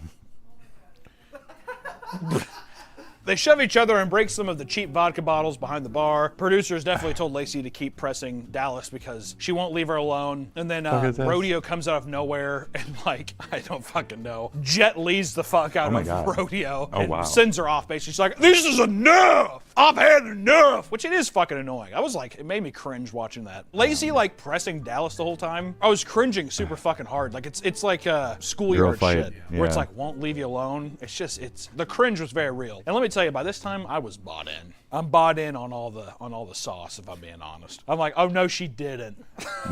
So the dates are like double dates with just Brett, and I wish, once again, Big John could get in on the action. 2 girls go on a date, and the other 2 girls go. While the other 2 girls are waiting, why not This is let foul. Big John take him out? John's not doing nothing. Look Big at him. John. It's Big John. Big John. All right, looking. Oh, if I'll be honest, I would be in a relationship with Big John over Brett in a heartbeat. Okay. In a heartbeat. Assuming you could tie down Big John's heart. Brett has the money and the wigs. John didn't sing Every Rose Has Its Thorn. No, but I like John because I can tell he's gonna take care of me. Right. He's gonna protect me. Yeah. Why do you keep yawning? Stupid. Laughing. He's laughing. Yeah, when I go see a funny movie, I do this the whole time. Sam and Magdalena and Brett are out on the patio and watch a slideshow. I gotta of pee. Brett I pee growing the whole up. time. That's no, a date. I stay Yeah, they say, yeah. By the pool. It's a poolside date where he's just like, yeah, this is pretty much me when I was young. It's like, lucky girls. Lucky. Brett made sure to put on the Rasta wig for the occasion. It's poolside. It's tropical. He's got to put on the Rasta wig. If he doesn't put on the Rasta wig, why even buy it? Didn't Adrian Brody get banned from SNL for that? Adrian Brody got banned in SNL for what? Wearing a Rastafarian wig. Dude, well, let me tell you something. People, I think, good. Okay. Let Adrian Brody get canceled for it, and Brett Michael walks free. That's what I say. Sam, I'll tell you something. She's got like a little gap or two. Yeah, I remember I like her. it. Just Yeah, wasn't yeah. that verb the noun kind of era, trashy vibe. Why do you think She verb listens the to Cradle nouning Filth. so Also, much? she Verb wore the pink noun, terror verb the shirt that noun. one She's time. done verb Probably the loves noun. Atreyu. She's done Oh, verb the man. noun. Loves Does verb the Atreyu. noun and all Sells over Paper that, Anchors dude. album and shit. God Fucking damn. love She's that like, verb yeah, the noun. bullet for my Valentine. Verb the noun, it's all my accept it. shit. My bitch, my fucking wife. She's sitting there and she's like, kinda I mean, verb the Brett's noun. been I like my verb the making noun. out with all of these women. Got a real and verb the he's noun. like talking to her, and he's trying to I'd have kiss her. like and a she's gossip, like, huh? no, like he's just like, it's just a kiss. You know? It's just a kiss. That becomes a big meme. Is listen, fucking relax. It's just a fucking kiss. Are you gonna be this uptight, really? John? Oh, you don't want me to get It's just a John? kiss. It's a kiss. Which it's weird whenever they kiss, whatever, because in the edit they add these moans in the background. It's like making out, whatever. And you just hear. Oh. I never understand the idea of like wanting people to You don't be wanna hard kiss? while they're watching TV. But Sam says that she wants to have an orgasm, so Brett kicks them both out of his room. When Sam said to me she wanted an orgasm, from that point on, my date was over. I just wanted to get on Sam. I mean, I'm willing to do that. I don't think I should have brought up the orgasm because now Brett's extremely turned on. And Brett's like, oh. You did it. Oh, jeez. He My said the word. diabetes. And he basically has to kick him That out. other 'cause bitch he's better like, get I don't out. know what Yeah, he's to got to do. take a shot and get to work. So I was kind of creeped Let's out by go. that. He's like, I'm Yeah. Dr. Jekyll and Mr. Hyde. You don't know who's going to come out tonight. That's terrible. Jack, get my insulin! I really felt like I was starting to connect to them. However, after Sam told me she needed an orgasm, I was about ready to Watch pop. his porn. The next morning, Big John comes out of his cave. How dare who Shame on you.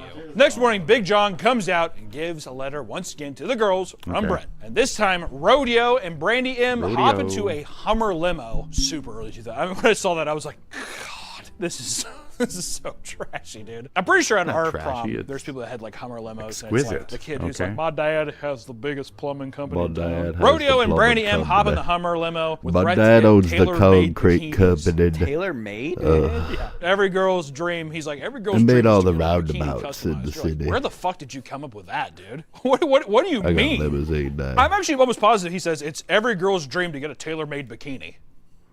Just about every girl's dream. I'm going to get them the hottest tailor-made bikinis bikini. ever, tailor-made to fit their body. Tailor-made. That's why you love them. Which they have On dinner every on little top of a secret hotel, revealed. and you find out that Rodeo collects swords and has had 5 blood transfusions when she was a baby. Basically, this is where my faith in Rodeo kind of was slipping a bit. She's just a bit too chatty. My favorite position is doggy.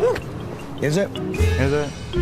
Somebody says something, and then Rodeo's just like, yeah, me too. One Okay. of those people, don't you hate that? Yeah. I really like bicycles. Yeah, I have bicycles too. I'm a champion. This one time, this I happened to like me with a doggy. bicycle. Yeah, so this actually happened to me one Also time. like doggy. Turns it around to make it all about herself. But at the same time, Yeah. that's the kind of guts and glory you need to have to win. Happy she's in That's my true. school. That's all I gotta say. You know. Later on, Brett gets Lacey and Dallas on the back deck because there's a bunch of drama once again about like animal abuse and all that shit. And they're fuck, talking about it. They're like, Lacey? yeah, I don't know why she's doing that. And Lacey. Brett's face is just, you can so tell he's like, was the paycheck worth it? He's like, I just don't care. I don't care. But for the elimination this round, Brett comes out in all leather attire. I told myself if I was ever super, super skinny in shape, not buff or anything, just slender, I'd wear Yeah. every suit that Robert De Niro has in Casino. And I would, seriously, my everyday outfit would fuck, be Brett dude? Michaels outfits in Rock of Love. They're so good. I love them. Give him the bandana. Yeah, Big Okay. Jacob come out. And this time, unfortunately, Brett has to send home Okay, here we Dallas go. and Krista. Which I'll be honest, Which I one you thought picking? Dallas was going to stay a bit longer. She You had a going Krista or crazy Dallas? time on the racetrack. And then, yeah, Krista, who the fuck even? She didn't No know she said a time. word yet? I don't know. Are you? One are you man's a trash, racist? am I right? Are you a Whenever racist? Dallas leaves too, she just fucking leaves. She is Better the make that only Disney honest move. response in this whole thing. Pick is specifically she the black walks girl out and just to Brett's prove like, what, something. not even a hug? Go ahead, DEI your next pick, bro. DEI You're like, dude, it. What are you fuck gonna off. do? What are you talking about, man? I'm being Big racist. Jacob I'm having already fun. picked his Shut girl. up. I think I'm gonna keep Dallas. Oh, wait, Dallas got killed? Stop DEI. getting killed. She was eliminated. I just was talking about. She was. this. What the fuck are you talking about? Why don't you take a nap or have a Jesus. fucking glass of apple juice and get back down to earth with us, dude? God damn. Yeah, Nick is just not Damn, that there, fucking, dude. that That's Jack's good. fighting a Okay. little bit today. I haven't had anything to Crazy. eat. You really are a little He apex did predator, it. aren't He you? did I'm it. eating. He's a little vulture. He's like freshly killed. Freshly killed it. Also, I like how in the end of the episode he's Yeah, just he like, knows "Well, what we to all do just now, fucking you know, have he a knows the whiskey, scheme. huh?" Because they're all, he's at the end. He's always like, "Come on, ladies," at the end, and they're all drinking. And it's definitely like Busch Light or something, but they have to wrap it in Brett's Brew. I want a can of Brett's Brew. Dude, if anybody is seriously out there, we probably have enough of this push now. If anybody was a staff member on Rock of Love and they have a Brett's Brew can, I just send it to me. I'd love it. Please. I would cherish it forever. Also, just want to point this out. We're almost halfway through the season here. All 3 of my picks are still here. But anyways, on to episode 4. Oh, they'll be there for a while. All right, episode 4, which everyone starts fantastic, getting fucked up dude. again after the elimination. Yes. I cannot tell you enough how much alcohol is consumed in the show. And right off the top of the episode, Rodeo starts breaking down out of nowhere about missing her son. You've been gone for 3 days. Very ugly cry. Well, not only a very ugly cry, it's like she's It's been so 3 buff days, that when honey. she It's been cries, 3 she's like days. every vein in her body, and she's like, I don't know what's it. And you're like, hey, eat a few more chalupas and then start crying, dude. All right, No. we need a little, What the little more. fuck? It's like watching Jack Skellington Yeah. or some shit cry. Yeah. It is haunting. I don't know. Get some you ever watched thickness, that babe. Gargoyle show on Disney? Oh, I fucking yeah. love gargoyles. Oh, yeah. I used to have the toys. Yeah, that's Oh, Keith yeah. David. What? Oh, yeah. That's Keith David as the main voice. Oh, The yeah. black guy in The Thing and Oh, They yeah. Live and shit. Oh, yeah. I love Keith Oh, yeah. David. That's awesome. He's really good. I don't Yeah. know why I thought of that. I think it's just A lot 'cause of I was thinking shit. about Continue. gargoyles. Is that But it? Brett understands Rodeo. That was his because he only has 2 point. girls, Okay, and great. Of course, he has diabetes. Brandy C is laying down outside Brett's room because she's trying to get in, which Big John happily stumbles upon. Big John's kind of pissed. He's like, what the fuck are you doing? You're saying pee, pissed or whatever. I have to pee. I have to pee. I'll be back in a second. Watch this dead space nothingness, okay? I'm not kidding. BRB in a second.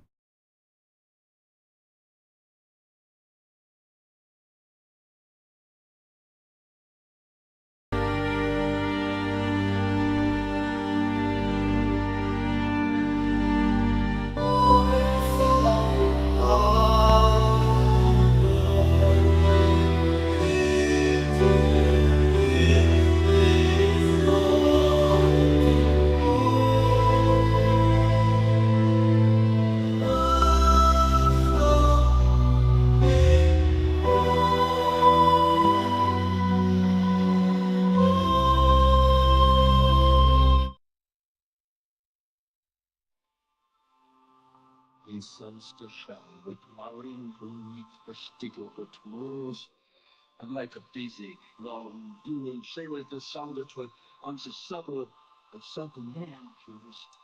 And it's all the unobstructed law. And who else on those Wednesday? Most of things are anything day. Play the mistake. Like he says.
Great. Sorry about that. Glorious, goopy, poopy, pissy, doopy, doo. Boopy, boopy, boopy.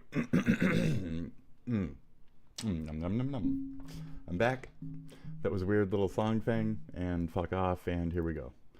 So this was episode 4. We have predatory deliciousness. Let's go. You doing? I love that part. Fantastic. What are you doing? She's like, I'm just trying to meet friends. What the fuck are you doing? Waiting to see Brett. fucking creepy, man. And I love the mid-2000s. Bret Michaels band in the MySpace band font on his bedroom door. On his bedroom door, it's like red doors, and it's like, it's just such a relic, dude. Who would even? Like, just fucking take me back. Just when I was younger, man. It's classic. It is classic. Dude, every time you go to your MySpace page and a song will immediately play. That's what I thought was sick. I wish that they would still do that somehow. The song that I had on my MySpace page was Determined. Mudvayne. I would change mine up frequently, like once per week, and so. Not Bret Michaels. No, I'm just giving it brevity for a second because letting people take that in. Not a Bret Michaels song? I don't need that. What was your MySpace theme? I think it was Cthulhu or something.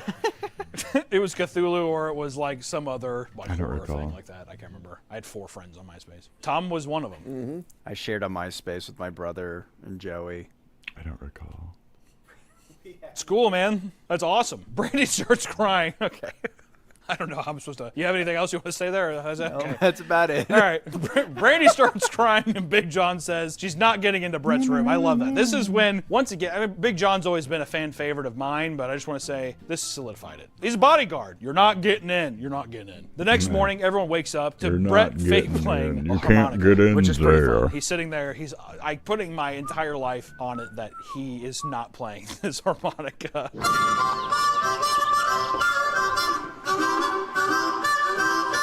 There's music going on upstairs. The next challenge the girls have to do, they have to make up lyrics to one of the 2 backing tracks on Brett's solo album. Oh, God. It's first off, I like how the show is just presenting like making a song is easy. Once again, it's just like a humiliation ritual after another. And there's 5 teams of 2 people. So it's 5 teams of 2. We get through and Rodeo's lyrics are super fucking odd. Like, I want to watch the kids play under a rainbow of never-ending love. Our kids, they play under a rainbow. She was stoked about that. She's like, yeah, because me and Brett have kids. I think another one I'm getting rid of in episode 5. It's too much. It's too much. Also, too much motherly stuff. There's too much wild stuff going on. And Brett. More retards. There will always be more retards to tart around with.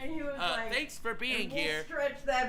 We'll always be back. More NPC content to be had. Lots of retards. I hope they actually get treated like domestic terrorists. That'd be very. We might hear it. Obviously, if you peacefully protest, all We the might power hear to it. you. Just don't be a retard and follow a fucking herd.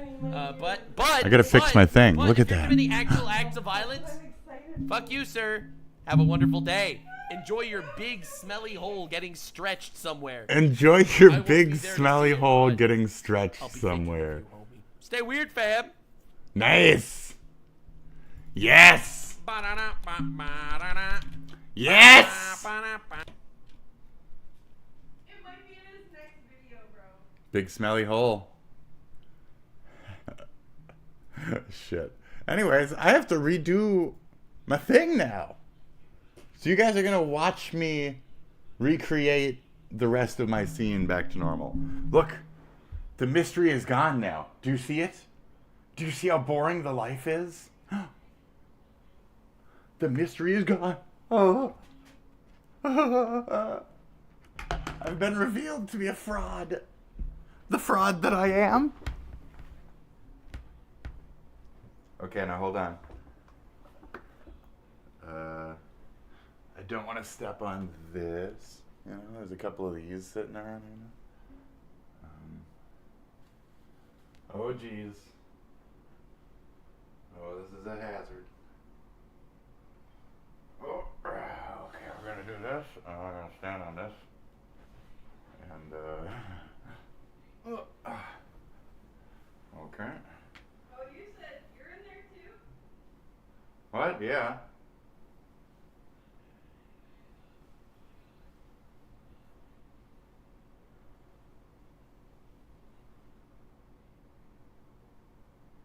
I was just saying, like, I'm a fan.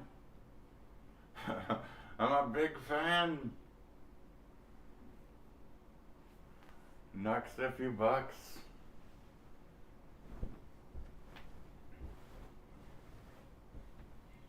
Oh, hi. Yeah, I sent a bunch of claps, and he was like, big smelly hole. Big smelly hole. That's good. Ugh.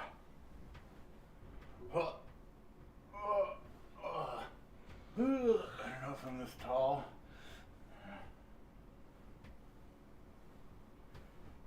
Bovers. I can't reach that high. Damn it. Okay, Bovers. We're gonna have to fucking redo this. Just give me a second, would you? Okay, we're gonna have to redo the whole fucking thing, okay, folks?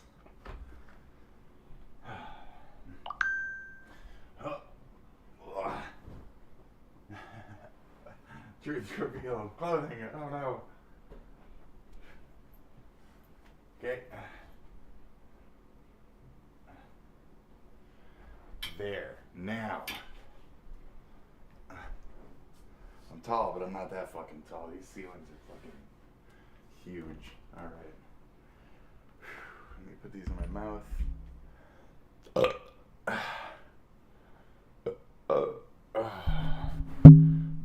Good times, folks.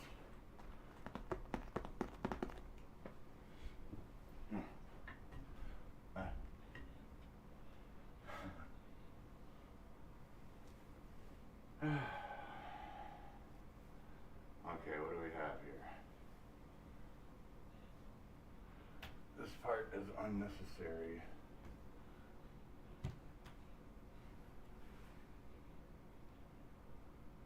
Okay.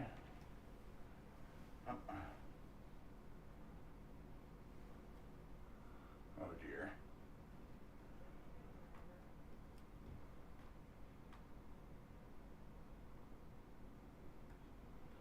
Take like a little spackle hole, right?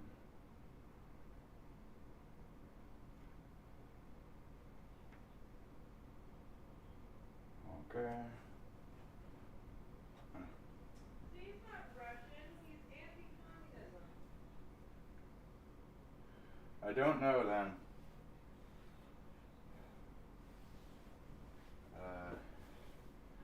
If that's top to bottom, then that's left to right. So I should take like this part of it. Okay. And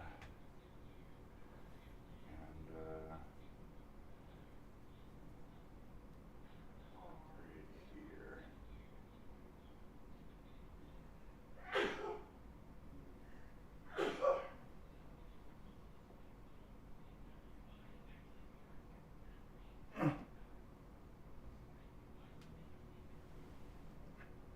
Okay.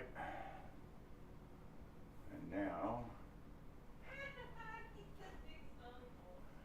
big smelly hole.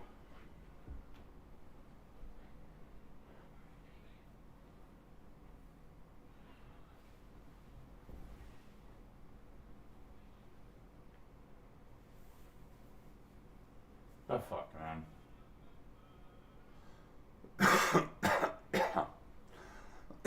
Hold on, not yet. I did it the wrong way. Oh, damn it.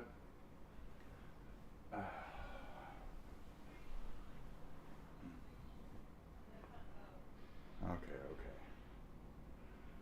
I'm gonna start over here.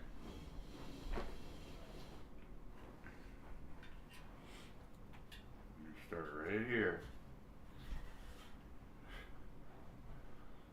Okay. What's the top and what's the bottom? Fucking.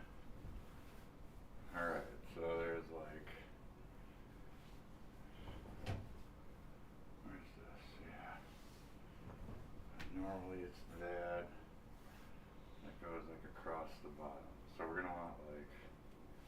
Oh my god, yes. Like this.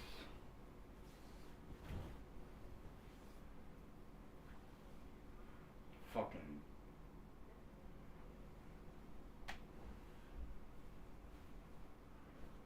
Yeah, normally I don't have a shit set up. Anyway.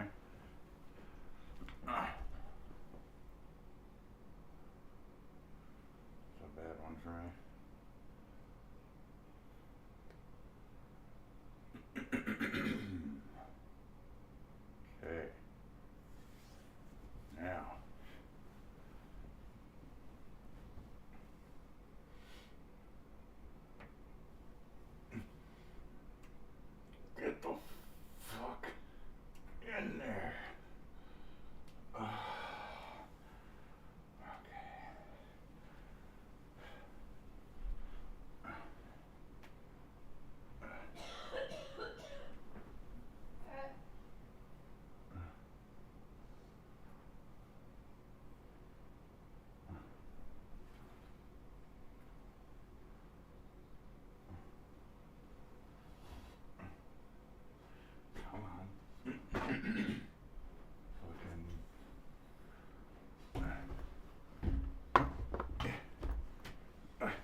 What the fuck is this and this? Okay. Almost.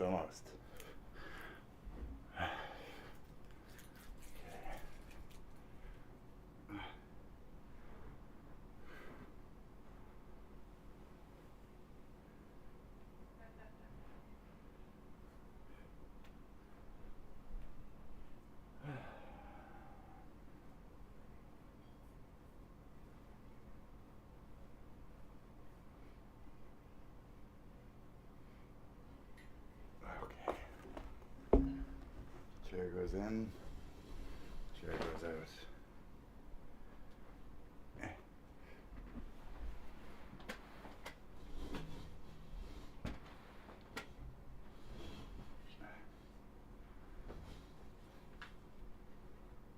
This is why I normally strap it back somehow. There we go. Okay. Whew. Pretty good. This little clip. Use my clip.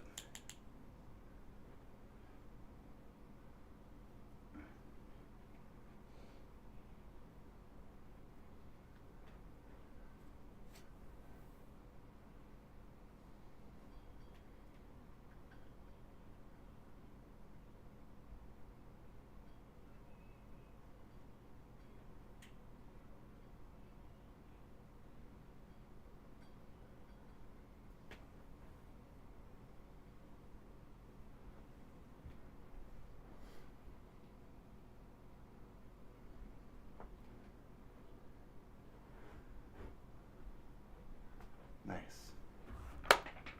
Okay. Jeez.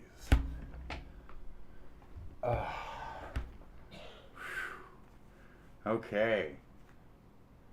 Intermission is finally over. Shit. Let's do this. God damn it. Okay, greenery, screenery, do. How about you? The magic is back. Yeah, he has kids, never talks about Fuck. them. Nope. Never talks about them, so I think when Rodeo's like, yeah, I love my kids. Okay. Brett's like rolling his eyes. Cool, dude. Dead meme. Hey, God, all the songs are just fucking terrible. Like, not even in a funny way. It's like grating. From complete darkness, I am the light. Yeah. The show is very rewarding in a lot of ways. It it gets you hooked, but then it really, I mean, like death by 1,000, like, you know, needle pricks or whatever. What am I thinking? What am I thinking? What is that? Death by what? 1,000 cuts. I think needle pricks is cool too, but Jess and Brandy are like, once again, dude, Jess just became my love, my muse, my flame. My wife. They like are treating it more as a joke, where they're just like, we're just gonna have fun with it, and they unironically have the best noun song kind of feel performance to at it, the you end. know. The verb is the noun. So much better than all the people who took it seriously. And you're just, Okay. it's bad. Lisa and Aaron are the first to perform, and Aaron can't hit a tambourine on time. It makes me, I just don't know how you can't just do. You just bop your foot. But it's a different fucking time. It's signature. I don't know. Like, why would they give them guitars to play? They don't know how to play guitars. So people are just holding guitars, and you're like, what the fuck are you doing? Rodeo won't shut the fuck up about her kids. It's really annoying. And Brett questions if Magdalene is a drag queen. Magdalene sings. Sounds a little like a drag queen. Brett. I'm like, why the fuck would you? Yeah, she's just like, Brett, my bro. Why, Brett, bro? And you could tell that the producers are definitely just like chortling to themselves and rubbing their fingers together, thinking of all the different ways that they're humiliating these women on these shows. I wonder too if Brett's just like, I'm going home. Between his shoot, he's there for like an hour a day, and he's like, I'm leaving. I wanna hear Which it. Heather I and wanna hear Magdalena, Sam and Brandy C tie for the win. So two teams tie for the win, which I think is bullshit too. And some of the girls are like, what the fuck, just choose one. But you see that with Brett, he's indecisive. Might come back later in the season. I don't know. I don't know. He's got a heart of gold. He does have a heart of gold. Can we at least give a round of applause for Brett real quick? Why are we giving up applause? And like a broken record that night, because Brett. That's why we did. Like a broken record that night, Rodio's crying again about her kids. It's like, dude, you've been gone for 3 days. 3 days, bro. I can't handle it without my kid. You crazy old bitch. Good Lord, dude. Brett is always on double dates with the girls. It's pretty funny. He's like never alone with anybody. He's always just like, you and you, come on. Brett gives Heather and Magdalena Chinese Fender guitars on their date. These are definitely knockoffs. They're not real. They look cheap. They're like, cool. I'm never going to play this in my life. Awesome. They get back from the date and Brett is completely trashed, telling Heather to get her tits out and smash the guitar, which is very, very pog of Brett to do. And she does. They're naked. It's fucking chaotic. It's one of those things where, as a cameraman, I don't know how you sit there and are you just like, once again, none of it's sexy. It's just like, yeah, someone's naked, but you're just like, yeah, I don't know. At least they didn't smash the Chinese Fender guitars. What would a Chinese Fender be called? A Chender? Chinder. Chender? I hate the smirk that you had on that because I can't see his eyes. I can just see his mouth. So I saw Chinder. Chender. And it was like the screen was blocking it, so Chinder. Chender. But that night, Brett may or may not have fucked Lacey and Brandy C the same night. He was trashed. He was trashed. He even says, I'm only human, damn it. I'm only human, damn it. Real cute. The next day, the other girls are pissed that, you know, they're like, did you fuck Brett? And she's like, I can or cannot confirm it. It's just say yes. My hair is all fucked. But Sam and Brandy C find out that their date is riding horses with Brett on his ranch. Because Brett also owns a ranch in L.A. Sure. Yeah, Brett owns land. Sure. Yeah, I mean, can you fucking imagine that? Yeah, every rose has its thorns carried me this far. That gravy train only goes so far. Yeah. But it's a good gravy train to be on. I'll give him that. There's a lot of roses and thorns out there, you know? Rodio's devastated because that was her dream date with Brett. And she's like, that was what I wanted to do with my date with Brett. My dream date with him was to ride on a horse in his land. Me and my kids and Brett. She starts fucking crying again. You're like, we just passed 3:33. I'm moving off before episode 5. I don't think she's going to be gone yet. But I saw it. Actually, you know what? Here, move that out of the edit. I'll keep it up. I'm conflicted. Hey.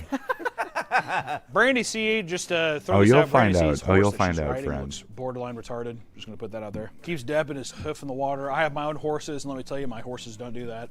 So there you go. Brett like a then cat. gives them. It's He's just like weird. Gives them his more former guitars, life, he was more a cat. Chinese guitars. It's just one of those things. Which once again, every time that a girl's given a guitar, they're like, yeah, cool, a Chinder.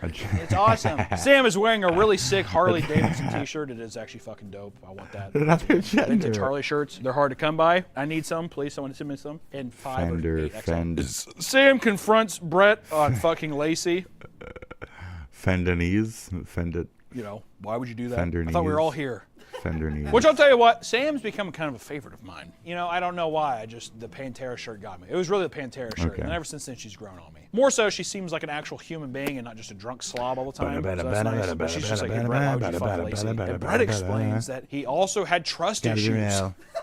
Started telling her, you know, just things that happen in my personal life. The reason I have mistrust issues. I think me and Sam are really starting to connect right here. But he's also fucking every girl in the house. He's like, listen, Sam, I have trust issues as well, okay? She's like, all right, so you fucking other girls? He's like, yeah, maybe. I don't know, probably. Fuck. It kind of ends like a kind of open-ended. Yeah, it's very much, he's like, listen, we could split hairs all day. She's like, it's a yes or no. He's like, tomato.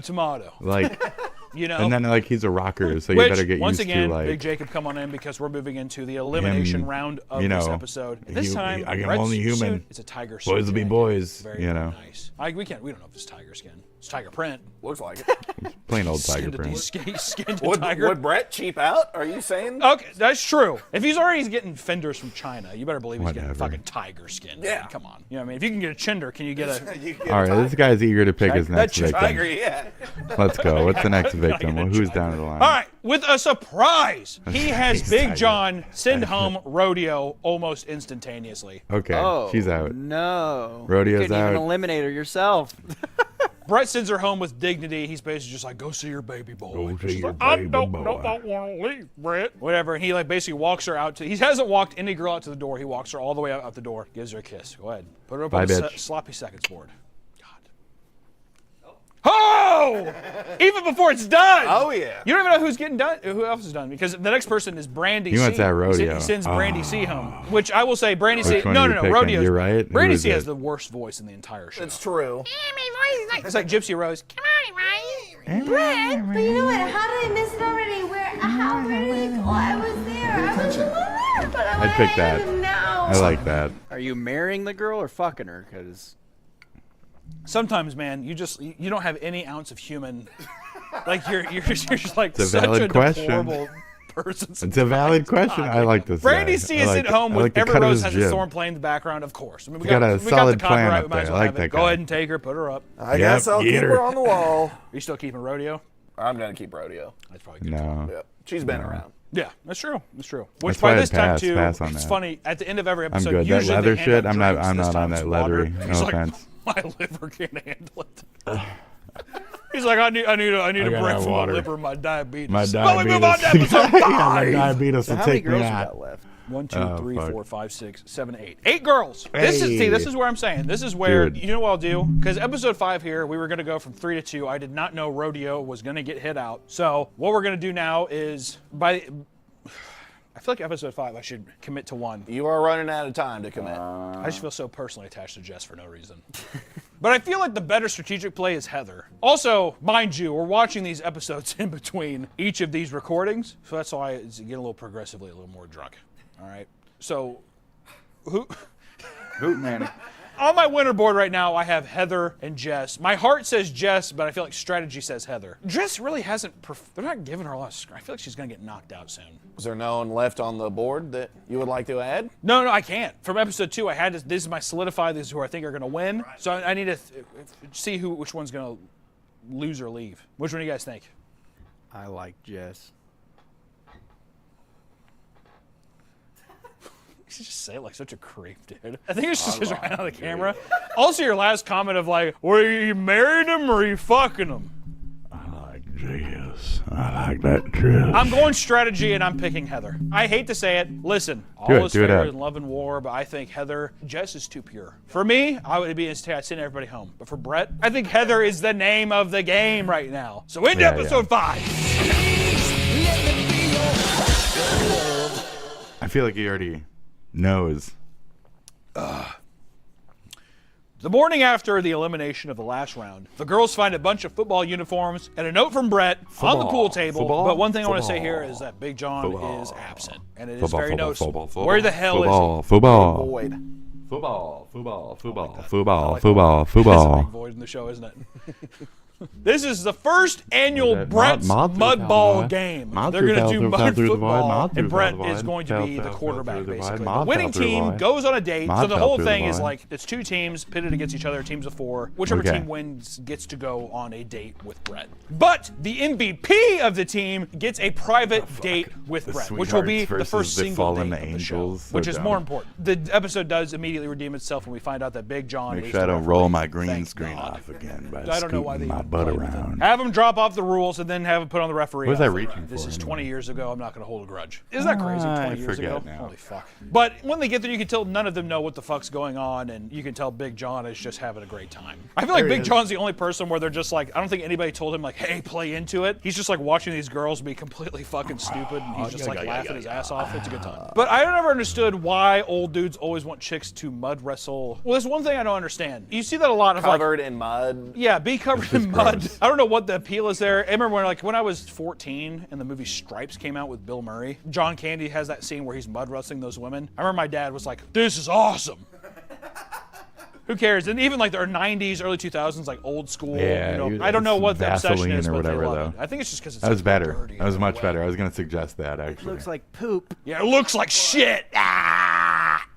That's not. But one mud, thing though. here They do is Jess pretty much Vaseline or takes out Vaseline Lacey, and I'm wrestling. pretty sure she fucking breaks Lacey's ankles. It's awesome. Because Lacey's a dog. I feel ashamed that I even considered her for the winning winners award. She pushed Jess in the pool, right? She pushed her. It's retribution, Nick, is what it's Yeah. called. And honestly, so far in this Karma. episode, I'm like, I should have left Jess up on the board. She's my girl. I love her. All right. Still think strategically, Heather's the right move. Heather and Jess are impressing Brett to no end. Everyone else just needs to get the fuck out of the way, because this is their game. But since Lacey's taken out, the Sweethearts have to sit one of their players, but whoever they pick isn't eligible for the date. Brandy chooses to sit out because she's too hungover. Brandy's sitting there. She's fucking worthless. Once again, I can't believe. I'm like, should never even put her in the winner's circle. That's not winner's mentality. You have to rally. Brett's the quarterback during these plays, though, and goddamn, dude, none of these bitches can catch a football to save their life. Rally. But to be fair, though, too, if I'm being honest, Brett throws like he's a fucking, I don't know, like a Make-A-Wish kid or something like that. It is absolutely fucked. I mean, he has diabetes, though, so we can't. That's true. We can't fault him too much. He has diabetes. Hard to throw when you have diabetes. Yeah, but Heather scores the tying touchdown for the Fallen Angels while her pants get ripped off in the process. Oh, Not gonna lie, early 2000s stuff. If I was a guy, if I would have seen this in time, I would have been like, yeah. It's awesome. At the time, yeah, not 10 minutes ago, yeah. Well, when we watched it, I'll say I was just like, nice. Which in this era too, I haven't said this once yet, and I don't know why, but in this era of television and pop culture beauty standards, it's insane to me that that's what was acceptable back then. Not because, and this is what I mean by that. I mean, people wanted giant inflated fake tits and no ass, and everybody basically wanted to be drunk fat all the time. Like no one's toned, nothing. And like, listen, I get it. I'm a big fat piece of shit too, but I'm just like, in terms of like, this is sex appeal, because now it's like huge asses and you have to be ripped. Like I go to the gym and you can see my ab. It's like insane. So back in the day, it's like, it must have been much easier. I was born to shove plastic inside of them. And I'm gonna drink gin and vodka all day. That's what the bodies were. It's very impressive. I like that. Brett I like loves low seeing standards. mud on Heather's ass. Low standards are real hard standards. again, once again, you have to cut to him in the But room. even that, she ain't fat. She's slim, trim fitness. I don't know what you're talking about. Crawling around butt naked in the mud. It was a good sight to see. From there, Jess gets the winning touchdown It's for the certainly a sweetheart, and sight to Brett see. I throws like an it. absolute I like that sight to see. And Jess, perfect. I mean, it looked like fucking. Perfect. It looked like. That's pretty good. Some sports show thing. Larry Fitzgerald. There you go. That's a better one. Jess looked like Larry Fitzgerald, except not 6'8" and black. That's. I should have won my fucking gut, dude. God damn it. Heather, I will say, played a good game. She got robbed, but Jess does win the fucking MVP, and she's the first person to get a solo date. I do think that psychologically that has an impact. Does that not? Would that have an impact? It would. But Big John escorts Jess to her date with Brett, finally getting close to a potential mate, right? John is walking her along. He's just like, hey, if this doesn't work out, don't worry. There's other fish in the sea. There's another fish in the sea. There's another shark in these waters. I would not count Big John out at all. Do not count Big John out for a millisecond in this competition. Lacey overhears Aaron on the phone with her boss saying that Justin Timberlake is going to be at the club the next night and that Aaron would have been the one serving him. So now she's sitting there and Aaron's like, oh my God, Justin Timberlake. It's 2007, Justin Timberlake, wow. And now Heather is writing a letter exposing the other girls. And I want to say this. Heather writing a letter exposing the other girls, exposing Aaron. She's just like, oh, she really cares about Justin. She doesn't give a fuck about you. She wants to go see Justin Timberlake, blah, blah, blah. I think Jersey Shore stole this in season 1 when Snooki and JWoww wrote a letter to fucking, who's Ron's girlfriend? I don't fuck, please. Who's I didn't Ron? watch that shit. Huh? It doesn't matter. Sam, None of that they shit's wrote a real. letter to Ron or Sam. Get off that shit. I don't want to. Or somebody being like, hey, Ron, That or show's they wrote a dumb. letter to Sam. We're not here for that. Or they wrote a letter. We're not here for the. Thank you. That's how Exposing dumb the something. new shit And is, I think please. that they stole that from Rock of Love. Okay. I think they stole it from Rock of Love. I would need to see the timelines. I don't. Rock Let's of Love continue. came first. By Oh, years. for sure. By 2 years, I think. No one else is blown away by this.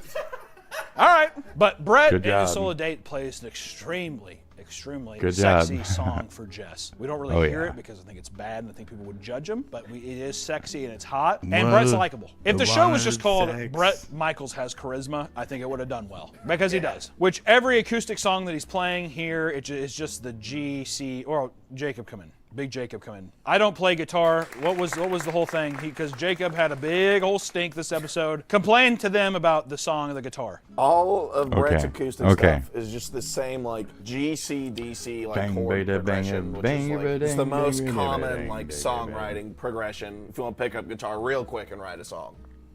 What's the problem with that? Well, I don't know. It worked on Every Rose Has Its Thorn. This is the problem with you. When you have a Big Jacob kind of character. Because he's sitting there, he expects everybody to be fucking Alexia Leo. I'm not saying that. Writing songs. He's like, this just sound anything like Bodum, dude. The fuck? What should he have done? I don't know. Something different. Math rock. Math rock. You can't do fucking Mars Volta or some shit? No. You can't do Converge. All right, fine. Get the fuck out of here. All right. But the next morning, Brett wakes up and reads a letter from Heather, and Brett is pissed. pissed. Brett's pissed. And you don't want to see Brett's bad side. I'm sure John has plenty of times. Big John has definitely had to weather that storm many times, but scared the shit out of me. I backed into him and I looked over and there he was. Did we get a close-up on him dying in the hospital? We do now. I think it was his heart or something. Was it the beatus that got him? Where am I at? Every Later rose on, Big has John its is thorn. back delivering a letter from Brett, scurrying back to his... Okay, whoever keeps writing these fucking cave comments, you're fired. Is this you, Nick? No. Who is it? It's Jacob! Big Jacob! Well, see, he's jealous, that's why. Later on, Big John is back delivering a letter from Brett, and he scurries back to whatever fucking den he lives in, I don't know. They don't even show his room. Isn't it kind of fucked up? You can't just show Big John's room of him, like, waking up. Oh. Like, one time. But the rest of the team sweetheart goes on their date with Brett, the rest of the football team. So where does he? He lives in a cave. And they go to a shooting outside. range for the date, and Magdalena, the fucking Polish spy, doesn't miss a single target. I shoot Brett. I shoot Brett. I kill him. Yeah, were they shooting pictures? Yeah. I shoot. No, they're shooting bottles. I do this at back Shoot home. these pictures of me. We I are shoot, good I at kill this. Brett We are in his good at sleep. this I shoot. strangle him with bare hands. Yes, they sit I do down this for at lunch and back Brett asks the home. I girls shoot about well. Heather and finds out I that she shoot well fucked good. Vanilla Ice. Oh, what? I don't know if that's... In Star 2007, is that a... Well, I guess it was on some other reality show. You know what, though? Oh, Star See, that's fucker. again, I heard that and it was like... Red light. You're stuck. I'm fucking stuck now. Fuck. It's probably okay. He didn't really seem to mind it too much, though. One thing I know for certain Red is light. I, Brett Michaels, will not be played. He was like, awesome. I love Vanilla. He's a good friend of mine. Maybe we can Eiffel Tower you later. But the show is constantly getting these chicks to say shit behind each other's backs. You know, gossipy reality show stuff. You're getting a lot of that. If you like that, you're going to like this show. And Brett comes into the elimination looking fairly normal. Brown leather duster with a dragon patch. Oh, yeah. Pretty classy. I feel like I Jacob, remember come on that in. one. So now Brett chooses all the women, but this time, who's on the fucking chopping block? It's fucking Heather and Aaron. Oh, shit. Whoa, Heather? Yeah, Well, Aaron's he's on the out. chopping block. And I think it's because she's being a little too scoundrelly. She's being a little too gossipy. Snooty. Sending the fucking note and shit. But luckily, yeah, that's shady. Brett tells Aaron, it's Aaron, gets eliminated. Yeah, it's Aaron. He says your tour ends here. I was trying to find a way to say that. Take Aaron off, and Aaron says while she leaves, which is the least classy thing so far, she says that she's had bigger and better stars than Brett Michaels. You know what? I have plenty of men waiting for me back in Chicago. And really, I have had bigger and better stars than Brett Michaels. Cool, dude. You're a whore. Congratulations. You're a fucking whore. All right. Aaron's up on the board now. So now Big John, I mean, look at this this treasure trove. I might pick off Brandy C here. You're just double dipping now from the fucking elimination. Turn the All right, he's limiter got on for Brandy his C. highs. Get out of here, you fucking It's whatever. You pug. On to episode 6. Actually, I need a refill. Really should have had the Chipotle before this. I'll tell you what, though. So far, at least, Heather, she was on death's door. She's still here. I still think she's going to win this thing. So now let's watch episode 6. All right, we just got done watching episode 6. New drink. You're pouring these stiff, aren't you? No. That was. Could you have been? Just how I normally pour them. No. The next morning starts off with Big John bursting into Jess's, Mia, and Brandy's room, waking them up because everybody sleeps till fucking probably 4 p.m. because they're like, all right, so we're filming till 6 a.m. and you're drinking heavily. They're like, okay. Yeah, it's like noon. He's like, get up, lazy bones. This is rock and roll. It ain't rock and sleep. Get up. There's no sleeping in rock and roll. Let's go. But see, that's Big John's way. Brett talks about how he wants these ladies to let down their guard in his solo interview. he just sleeps on which the I think couch. by He this doesn't have a point, I think cave. he's He probably just- fucked most of them. just Maybe hits not the on couch, camera, yeah. but I think by this point, I think Brett's got Sleep for 2 He's hours the on the star couch. of the show. He's the star of the show. Brett will like you more if you do this. Fuck. The challenge this week, which is also Brett's birthday, is a rock tour Long hair, bro. challenge. Basically, he's going on a small tour. In each stop, 2 girls will have to compete against quite the each limo. other. The one that loses Quite is the going to limo. have to leave the tour bus, which they must have had $30 from the Kick 'em production of the out. show because they literally drive in a empty parking shit. lot. And they're like, Detroit! And it's a fucking porta potty. You're like, man, the production value on the show is insane. Needs a bunch of guys with like DSLRs or some shit. It's fucking crazy. The winner gets a killer, and I mean killer, solo date with Brett. See, now he's handing out solo dates like it's fucking, left and right. Really making these bitches fight for it. Well, it's The bus episode itself 6 doesn't now. look We're too getting bad. It's a there. nice We're tour getting bus, there. but it's really cheesy. Rock of Love logo on only the a side. I couple think it's more now. awesome. I would love to have that parked outside my studio permanently. If anybody has the Rock of Love tour bus, let me know. But for First stop And the at cup. this city is Magdalena versus Jess, my queen. I think she's gonna pull off here. Well, I don't know. Magdalena is it's a big old girl, Amazonian. And the challenge is who can stuff a bunch of Brett's clothes in a suitcase and zip it up and shut it the fastest. It's insulting. Who can pack his clothes and get the hell out of Dodge quickest? It's like, why do you need to leave so quickly? But after going through, Magdalena's giant stature gives her an easy win over Jess, my beautiful queen. I don't think she has long to last. It's unfortunate. She's the hottest, but I think it's like, you gotta have a bit more grit. I don't know. So the entire challenge is held in this really shitty parking lot, like I said, and the different stops have city signs next to them. The next challenge is Magdalena versus Sam. It's whoever can change into a slutty leather outfit the fastest, and they have to do it in a porta potty. The porta potties are totally covered in shitty toilet paper, and I think that like the crew actually wiped their asses with it. It's fucking disgusting. It's pretty gross, I'll be honest. Like I'm like, this is disgusting. Big John carefully inspects the outfits as they come out, and then he's just like, Magdalena, you didn't wipe your ass, you didn't tie the back of your laces like a little lady. So when Sam comes out, you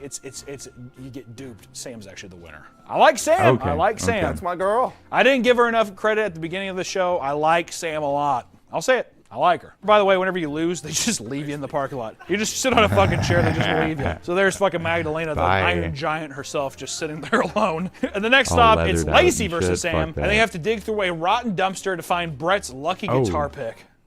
Whoever finds it first gotta do wins. it wearing that While, shit, of course, they though. jump in the That's trash rough. can. Of course, this is a time where they're like, we can play that song that he made. Which one? One of the three? Talk Dirty to Me? Of course. So they're playing that, and they're just like going around, but they're actually digging through like filth. It's pretty fucking gross. Legitimate waste. It's like baby diapers and fucking like old cat. It's disgusting. They're covered in like slop. But luckily, they're going through. Sam wins again. She finds the lucky guitar pick that Brett has definitely never used once in his life. And it's funny when That's they what they come were back hunting into for, the tour just a bus, guitar it's funny, pick and Sam, they all. make her stand, or they like have her sit on a towel because like this is a rental. I didn't notice that. Yeah, if you look at it, she's like standing, and they're like, you smell like shit. You cannot sit. At the next stop, it's Heather versus Mia. There's 2 amps and 2 guitars. It's basically like whoever plugs in the guitar and is able to like make the guitar work wins. But they both look fucking stupid because they're setting it up and they're acting all crazy, and Big John's just sitting there like. Yeah. Because they're both fucking idiots and they didn't plug in the amps. Right. So of course it's not gonna work. You know, the guitars and everything, it looks so cheap. It's just odd to me. It's like, could you not get like some sick Marshall stacks? Right. I'm not saying that Bret Michaels is the richest man on earth, but I'm like, I know for a It's just fact the middle of a Bret parking Michaels, lot, who has been though. It's touring really, with Poison since the 80s. Yeah. Because then if anything, then people are like, you know how expensive, you know what I mean? Like just a little something for the show. Whatever. Yeah. Big John has to remind both of them to plug in the fucking amp. And Mia eventually is the winner of the challenge. And the next stop, it's Mia versus Brandy. And sometimes on tour, Brett gets drunk and forgets the lyrics to a song, so. All right, ladies, out on the road, sometimes Brett gets drunk and forgets the words to even his biggest songs. Cat Which on I would love a bus. video of that so much. But basically, they have to rearrange the words to Every Rose Has Its Rose Thorns, I'm pretty sings sure. every So then his, it's basically it's just like, do you even know his every music? has. So then you can tell Mia's like, oh shit. Brandy's the winner. And then finally, in our final, it is Sam versus Brandy. I'm rooting for Sam. I love her so much. Go The Brandy. final challenge is whoever can hurdle Let's go 3 Brandy. velvet ropes, get through security, which are just tackle sleds from a fucking college football team, and get to the back to the bus first wins. The tackle sleds have giant pictures of Big John's face on them, and I would love that. It's literally just a photocopy of his Scratching my face. It's leg. pretty great. But after through the triathlon, Sam is very small. Brandy Oh, wins. yeah, Brandy yeah. wins. Wish Sam Brandy would have won. toughed It that is what it shit is. out. Afterwards, the That's girls rough. make these happy birthday signs for Brett. That Well, then look she's like on, a like, third grader, shitty or not even a third grader, like fucking maybe a fucking urinal 2-year-old boots made it. and shit, Heather and just Lacey whatever. form alliance to get Sam out of the house. They don't like Sam. Protecting her. Protective shield. Brett comes out later in the night, and everyone gets hammered Circle on of cheap booze protection, once Sam. again. Even though Circle they of have Grey protection. Goose vodka as a sponsor, you never see anybody actually drink it. It's pretty funny. Okay. They're like, I want the cheap stuff. Yeah, give me that vodka. Which the next morning, Brett talks to Sam about her trust Give me issues, and that basically now. how she needs to be more comfortable with Give him, me that fucking different chicks Tito's. every night Give me on the a- tour. Okay, it's not a big fucking deal, Sam. In order to make any relationship work, there's got to be some level of trust. And I think Sam is harboring some severe mistrust issues. I was in an abusive relationship. It's just a kiss. Hello? Yeah, I'm gonna have anal sex with other women. That happens. You can't get pregnant in the butt. Sorry, Oh my Sam. God. That's just What? like, that's rock and roll lifestyle. Brett and Brandy's date is in a VIP lounge at the Mighty Ducks game. It's actually kind of sick. It did look really fun. I was like, I would actually be fucking sick. In Anaheim, Mighty Ducks. California, go to Mighty Ducks. they're game. real. Come on now. Brett leaves They're a not note on just the table asking the movies, ladies that's back in the right. house to list reasons why each That's one so of them weird. should go It's home. such a weird thing Which to me. is great. That's great reverse psychology. All right, which of course, naturally, this gets every girl to basically start talking Ducks, shit about ducks. every person and why they should Go home, watch a et cetera, movie. et cetera. Get a life. Chaos ensues. Lacey is confident Get a she's life. picking the other girls off. Get a She's life. like Get a acting like life. she's some kind of like wizard. These girls can't take me down. That's a no-brainer. Nice try, girls. I'm gonna get back up, and when I do, you better watch your back. I fucking really hate Lacey. She's my least favorite character on the show, right? Yeah. That She's night a before gamer. elimination, Brett talks She's to there Sam to because play. he's tired of her being bipolar. I really, really like Sam a lot, but she's kind of bipolar. He's basically just like, are you going to be a bitch about this? She's or kinda what? like Like I emotional fuck and other stuff, girls, it like- happens. They have a little Right. conversation, but Brett shows up for the elimination in I'm a a very rock star, loud like- red leather jacket and affliction shirt. It looks Humans very be good. humans, Big bro. Jacob, come on up. Who am I getting today? Which at the end of the tour, Brett gets his pass. Who's your next snacky Magdalena, wacky? whose tour ends. Oh And this time, Magdalena comes up. You just and get her. It's just funny watching John just kiss Brett. Do you want to pick through? Watching Brett kiss all these girls. You John's pick sitting through there any of watching the all old these ones? girls kiss Brett, and he's just like. So now we get to see Big Jacob sloppy seconds here. Look at him sifting through. There's so many things to choose from. I might take Magdalena, honestly. Oh, you're climbing a tree. Well, there you go. See, he just likes fresh kills. All these other girls, they're stinking it up too much, aren't they? He does. He likes fresh It's kills, dead meat. yeah. It's rotten. I'm done with him. Well. It's a good theme song too, huh? Let me be your rock of love. Did he write that song? He did, I'm pretty sure. Oh, come Nick, on. No. You make me want to fire you so many No, he did not. I'm sure. Unbelievable. Yeah, sure he did. Brett Michaels write the rock? Yeah, dude. Yes. Let me be your rock of love. 1, 2, 3. Rock of love. Do it again. 1, 2, 3. Rock of love. What are you trying to? 3. Rock of love. Yeah, monotone boy. 1, 2, 3. Rock of love. I can't. I like how insecure he He's is. doing it wrong Immediately. anyway. I don't know what I'm doing. I don't know what it is.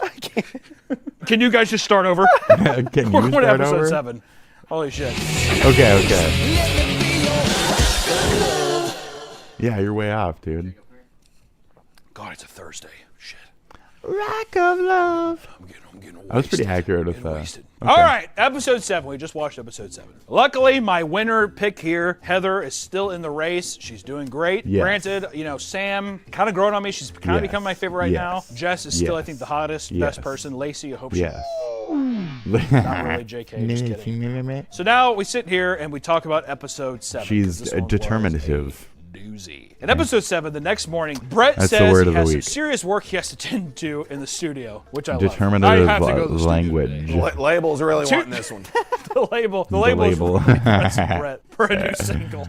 The label needs it. I need this label. The label. So he needs leaves a this note one. saying that he wants a sexy six. He wants label's the been sexy asking 6 me. to do a photo shoot. Is there? Yeah, there's only 6 people left. Shit. Okay. God damn, dude. For like a song, right? What should we It was start an with? album Like cover. Or an album 32 cover. chicks. And or all some the shit? notes, once again, Way I too left like a much. sheet of music to where I want somebody to decipher this. Is it actually a song? Is it Every Rose Has Its Thorns? I bet it's Every Rose Has Its Thorns or Probably. something like that. They go to the photo shoot and Ivo Lopez, a longtime friend of Brett's and celebrity photographer, is there to take the pictures, which he's probably just a porn shoot. I think he's just a porn photographer, if I'm being completely honest. He's like, so what, you'll have Brett come here and take picture? They're like, no, we're here for the show. He's like, okay, I had no idea. You take top off, you squeeze asshole out? And it's like, what is that?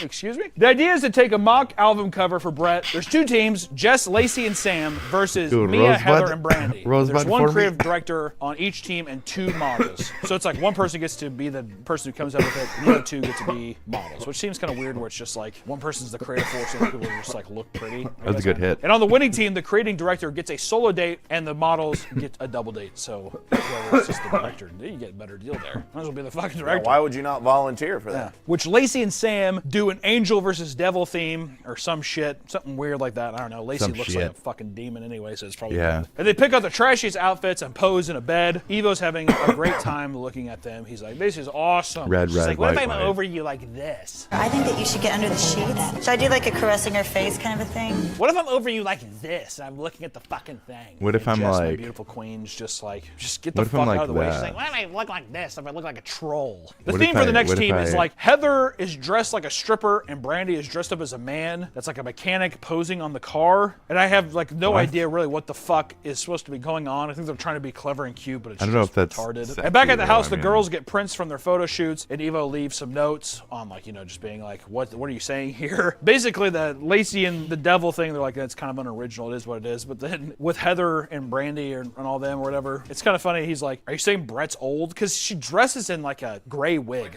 What is going on with this photo? Why is Brandy a man? Is she supposed to be Brett? Brett doesn't have gray hair. Are you trying to say he's old? She's just like, are you like making fun of him? And they're like, that's not what we meant. I don't know. Him. But Brett It's a returns from the different studio person. because he's been there all It's a day different to judge the old Brett. photographs. Evo's with him as well. Mia, Heather, and Brandy's album cover. Brett Michaels' Broken Road is it's not a hit. Oh. Because then if you're putting like his name on Let me it, tell you, Brett Michaels' Broken Road, which is even more insulting. Brett was probably at the studio for 9 hours It's all today. insult- being, that's all everyone's just like, this one is big terrible. insult. And That's then one he big gets there, and all of a sudden the women on the show that he's supposed to be fucking are just like, yeah, Brett Michaels' Broken Road. Broken Road. But Jace and Lacey and Sam's album cover, Brett Michaels' When Love Dances with the Devil, is a huge hit. When Jess revealed her cover, I was like, wow, this is hot. A little girl on girl. Harr, ow! Evo gets very riled up about it. He loves it, which Jess and them win, and Jess gets another solo date with Brett. Wow. I don't think Heather has even had a date with She's Brett banking yet. him up, Why the bro. fuck? I should. You fucked up. Locked in. I know, fuck. Lacey and Sam get the double date later. Lacey talks to Brett privately about how Jess didn't actually do anything and that she deserves the solo date. Jess hears about it, and then she goes to Brett telling him what a lying bitch Lacey is. It's a bunch of gossip where I'm just like, dude, who gives a shit? Just That's fucking the good roll stuff. on What do you with it. mean? And yeah, Lacey, she does some shit. She's just That's like, the I don't think good you really stuff. did anything. I think it's mine. And then it just keeps cutting back Dude, to these Big like Brother, I'm gonna headshots go where watch you're like, oh some god, just seasons move of it Big on. Brother and Drink just more catch and up, fight more, please. you know? On the double date with Brett, he takes Sam and Lacey to Neptune's Net.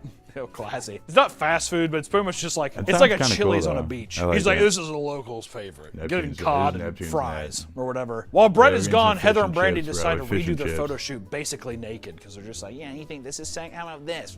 Just shaved pussy and fake Yeah. tits and no ass. It's awesome. They get done with the deal. I'm pretty sure Sam pretty much talks shit on Lacey being like, no one likes her. She's a fucking psychopath. And Brett's like, word? Really? Are you serious? Are you fucking kidding me? Are you serious? And he's like, all right, anyways, are we going to make out or not? But then Jess and Brett get their private date and they ride along the coast of Brett's motorcycle with his beautiful fucking wig. taxi motorcycle. They stop and have dinner on the beach. And Brett loves sucking face with Jess. He's like, oh, I love it. We got the suck face, which is always a good thing.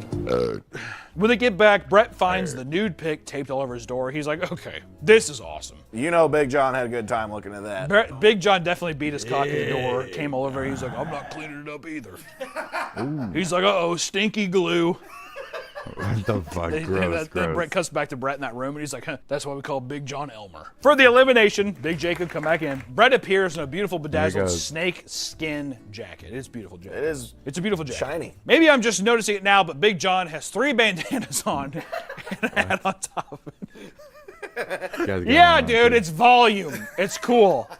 But on this one, on the chopping block is Lacey and Mia. You know, is Lacey the one who's going to finally be the one kicked off the show? Everybody fucking hates her. That's the last 2. Lacey's even like, why am I here? But unfortunately, it's Mia. Mia is gone. She wasn't really doing shit anyway. Yeah, it was kind of writing on the wall anyways. When you're watching the episodes, you Yeah. notice that she didn't do shit. You're just like, No. what are you going to do? All right. Kind of tag along, you know. That actually works out. Here we go. Aaron. This literally We're does feel like getting sloppy there. seconds. He's like, which one fell off? Don't matter to me. We'll Come get here, that one. butterfly. Let's go. Let's This get birdie it. clipped her wings. All right, there you go. Feast on it. Now we get to go watch episode 8. Thanks, Brett. I know it looks like I'm disappointed, but actually this is sick. This show fucking rules. So on to episode 8. It's good. It's good. Episode 8. Oh, look at that. We've made it. Is that it? I think so. Oh damn. Episode 8. How many ladies and people are gentlemen. even left? Still, just want to There's point gotta be this 10. out. There's like 10 or Heather's 11 still or in. 12. My winning. Is What it do I 10 or do? I 12? get anything if do 8? we do anything 12? for me if I How many win? fucking You episodes can get a is there drink. total? Yeah, we'll mix you. We'll make you a drink. What happens if I lose? You get a. We'll make you a drink. Okay. All right. So there is a win and lose option. Okay. Episode 8. The next morning, Big John very sternly drops Brett note off of Yeah, the it's girls. getting there. I don't I know think if he there's had a 10. bad I day, think but there's 10 he does. total. He fucking basically throws it at him. Here, drops it. He's a good man. Yeah. got shit to do. He does. Brett invites 3 super fans that are all girls, Amy, Kai, and Allison, to come and basically judge the girls. This makes no sense to me. When we were watching the episode, I was so confused why you would do this. Imagine if Dream had a dating competition, and he's like, I'm gonna have my 3 biggest super fans judge who I date. What the fuck are you talking about? You're watching these girls come in, and it's very odd because it's like 5 years as super fan, and I'm like, you became a fan in 2002. Poison. She's like, I didn't start listening to Poison until the towers fell. I really don't think I ever in my life I've met anybody who's like, dude, Poison, favorite band. Favorite band, Poison. I mean, I've never met one person that was like, oh, I love Poison. I've never met a person who's like, I like Poison. You never know what's going to be like a Even feeling like. And I'm not going to deny they guess. have hits, but I'm I like, don't know. super fan, really? That's funny, though. But the challenge is that the super fans are going to interrogate the girls one by one and see what their real intentions are. They'll tell Brett their answers and take one winner on a solo date. So now basically the challenge is impressing the super fans, right? Yes. Yeah. The interrogation room is totally dark room with one bright Napkin spotlight on their American. face, when really it's like it's a guest bedroom in the house that they threw curtains up in. I cannot emphasize really how cheap the show is. It's unbelievable. After they drill the girls, Sam goes to her room because she's emotional, and Brett comes out of his hole and they start getting hammered. She's like, can't believe that happened to me. He's like, cool, let's drink. Brett takes the superfans back to his room and they talk about the interrogation. What I love about this is that they drill people and they get won over by some. But one thing I love is that they all absolutely fucking hate the gargoyle that is Lacey. All right, let's go to lovely Lacey. No. Yeah, they're not nice. She's very there. wrong Nobody, for you. But finally, Nobody likes her. finally, Heather wins the solo date. Yes. My winner. There you go. And it is looking good, She's boys. climbing. The She's solo climbing. date is at a tattoo shop where Heather gets a tattoo of Brett's name on the back of her neck because during the interrogation, she's like, yeah, I'd get a tattoo of Brett's name on the back of my neck. Fuck it. Like, I don't care. Would you get a tattoo tonight? Yeah, I'm gonna get Brett on the back of my neck. You're gonna get his name tattooed on your neck? Yes, I am. And she does it. And that's the date. He's like, lucky you. Brett says he gets aroused getting a tattoo. It just kind of gets me aroused. Hey, it makes me really hard. After getting some tattoo work. I got some Probably tattoo popping and a I got stiffy little, in the chair while I sit there. little He's like, dick right "Baby, there, look a at little me, bang. look." Also, back of your neck's not bad. Fuck off. If she Back dropped of her my hair, name, never back see of my it. neck. Well, it's really funny because Brett just gets an old tattoo touched up. Yeah, he's like, can you actually just touch it up? He doesn't even get like a new one. To be No. like, oh, I got this with you. No, he's just sitting there. He's just touching up his old. He's like, all right, awesome. All right, babe, let's defile your skin forever with my name. I hope you win, by the way. I hope you win. Good That's luck, amazing. babe. Back at Yeah. the house, the superfans continue Good to grow devotion, Lacey you know? and Brandy. It's not looking good. Brandy she's following pegs for me. At first, she seemed fun. Now she seems kind of like, I don't know, just an obnoxious drunk. Lacey's still the worst, though. I take Brandy over Lacey any day of the week. When Brett and Heather get back to the house, the superfans go back to Brett's room to discuss elimination and tell them This they is beg him this is to get all of our feelings, you know. I don't think that she's your girl. These nobodies. Look at these 3 nobodies, though. The gods have answered our calls. Lacey sucks, dude. He kisses all 3 superfans on the lips when they leave. Yeah, you Look at gotta these get in nobodies. while Get the out of there, getting's good. nobodies. All right, I only live once. YOLO! Hep, Brett hep, shows hep. up in a very modest Hep, outfit hep, hep, this hep, time, of hep. course, black jacket and jeans. Okay, Very what do we good. got? Big What do we got? Jacob, come on up. Which somehow, some way. What do we throw got right at now? you. What do we Lacey got? doesn't go home. Let's go.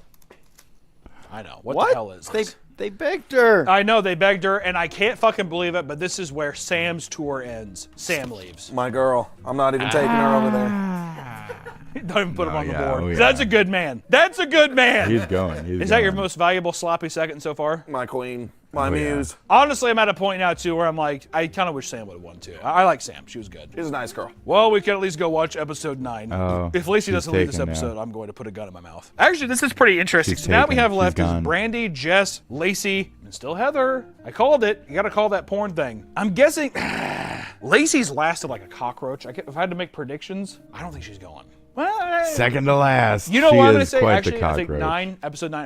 I think she gets booted then. I think Brandy's gonna hold on. I don't know. Episode 9. Let's get it. There we go. Episode 9. Okay, here we go. Episode 9 was a doozy. What the fuck? Please.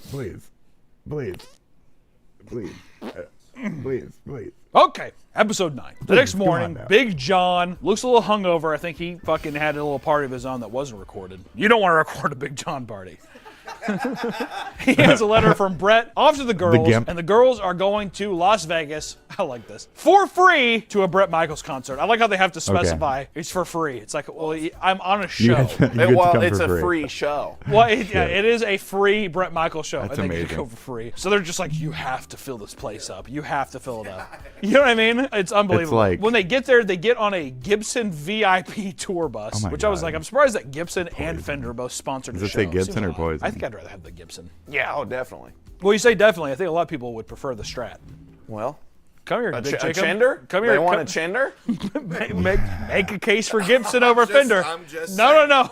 Don't look at me. just saying. Don't look at them. Make a case for Gibson over Fender. I'm just saying. It's just a preference. But why? I like Les Pauls more. Don't look at me. Look at them. They're They're nice the one you're guitars. talking to. I don't know. Hey, buddy, you don't have to convince me. I don't. You're Big Jacob. You gotta I lay got no down the opinion. law here. Why do you prefer the Gibson Les Paul over the Stratocaster? It sounds better.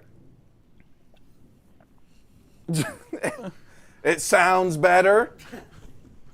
Duh. Everyone knows this. Don't let you stop looking at me. You're on a chopping block right now.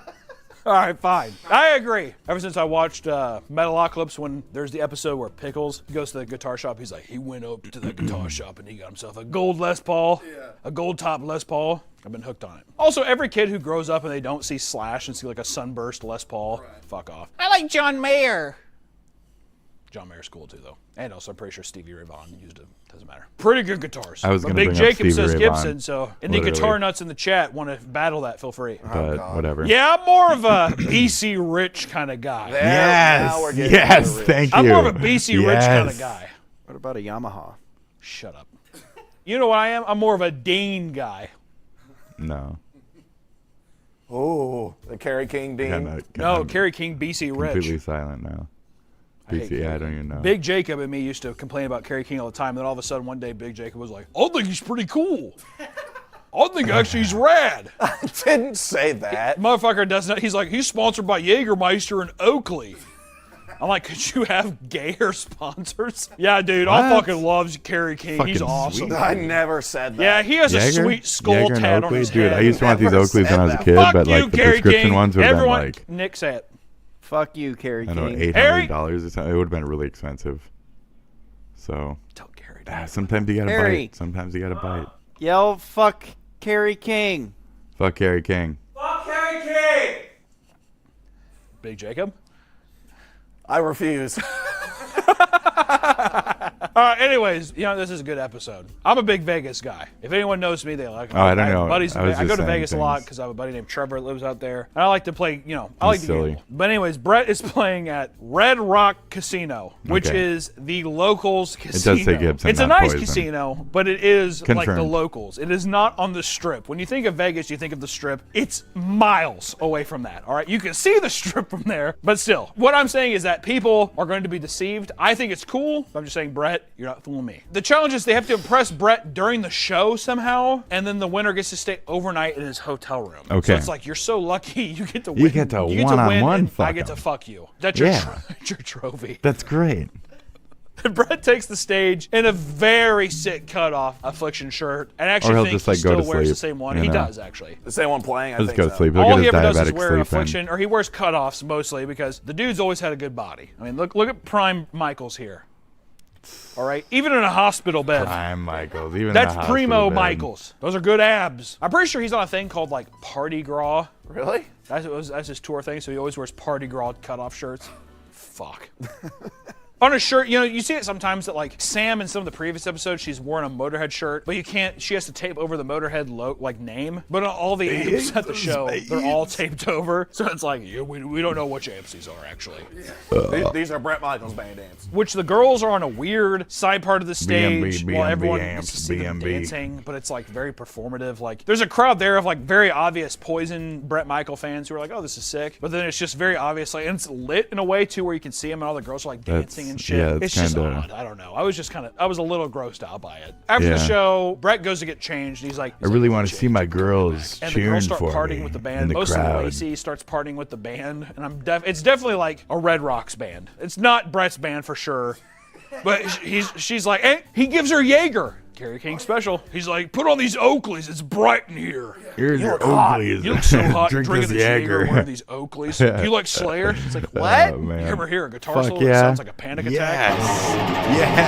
Yes. Yeah, that's Carrie. He's Oh, yeah. awesome. Oh, yeah, Jeff baby. Hanneman didn't definitely write all the best stuff that Slayer ever put out. It's okay. He's dead, so who cares? Lacey and Brady get completely shit-faced, and I think that, like, I wonder if the people that were on the set at the time, like the producers on set, were just like, keep drinking, you're in Vegas. I'll give you $200 chips if you fucking drink and we play blackjack later. Really? Yeah, it's like that kind of stuff. Brandy cuts a really stinky Check it fart on out. Lacey. It's like Oh, not wow. even real. They use sound effects, but the whole That's thing, like she's like Bork. standing That there is and really she just like Bork. shits herself. We were all like watching it and we were all just like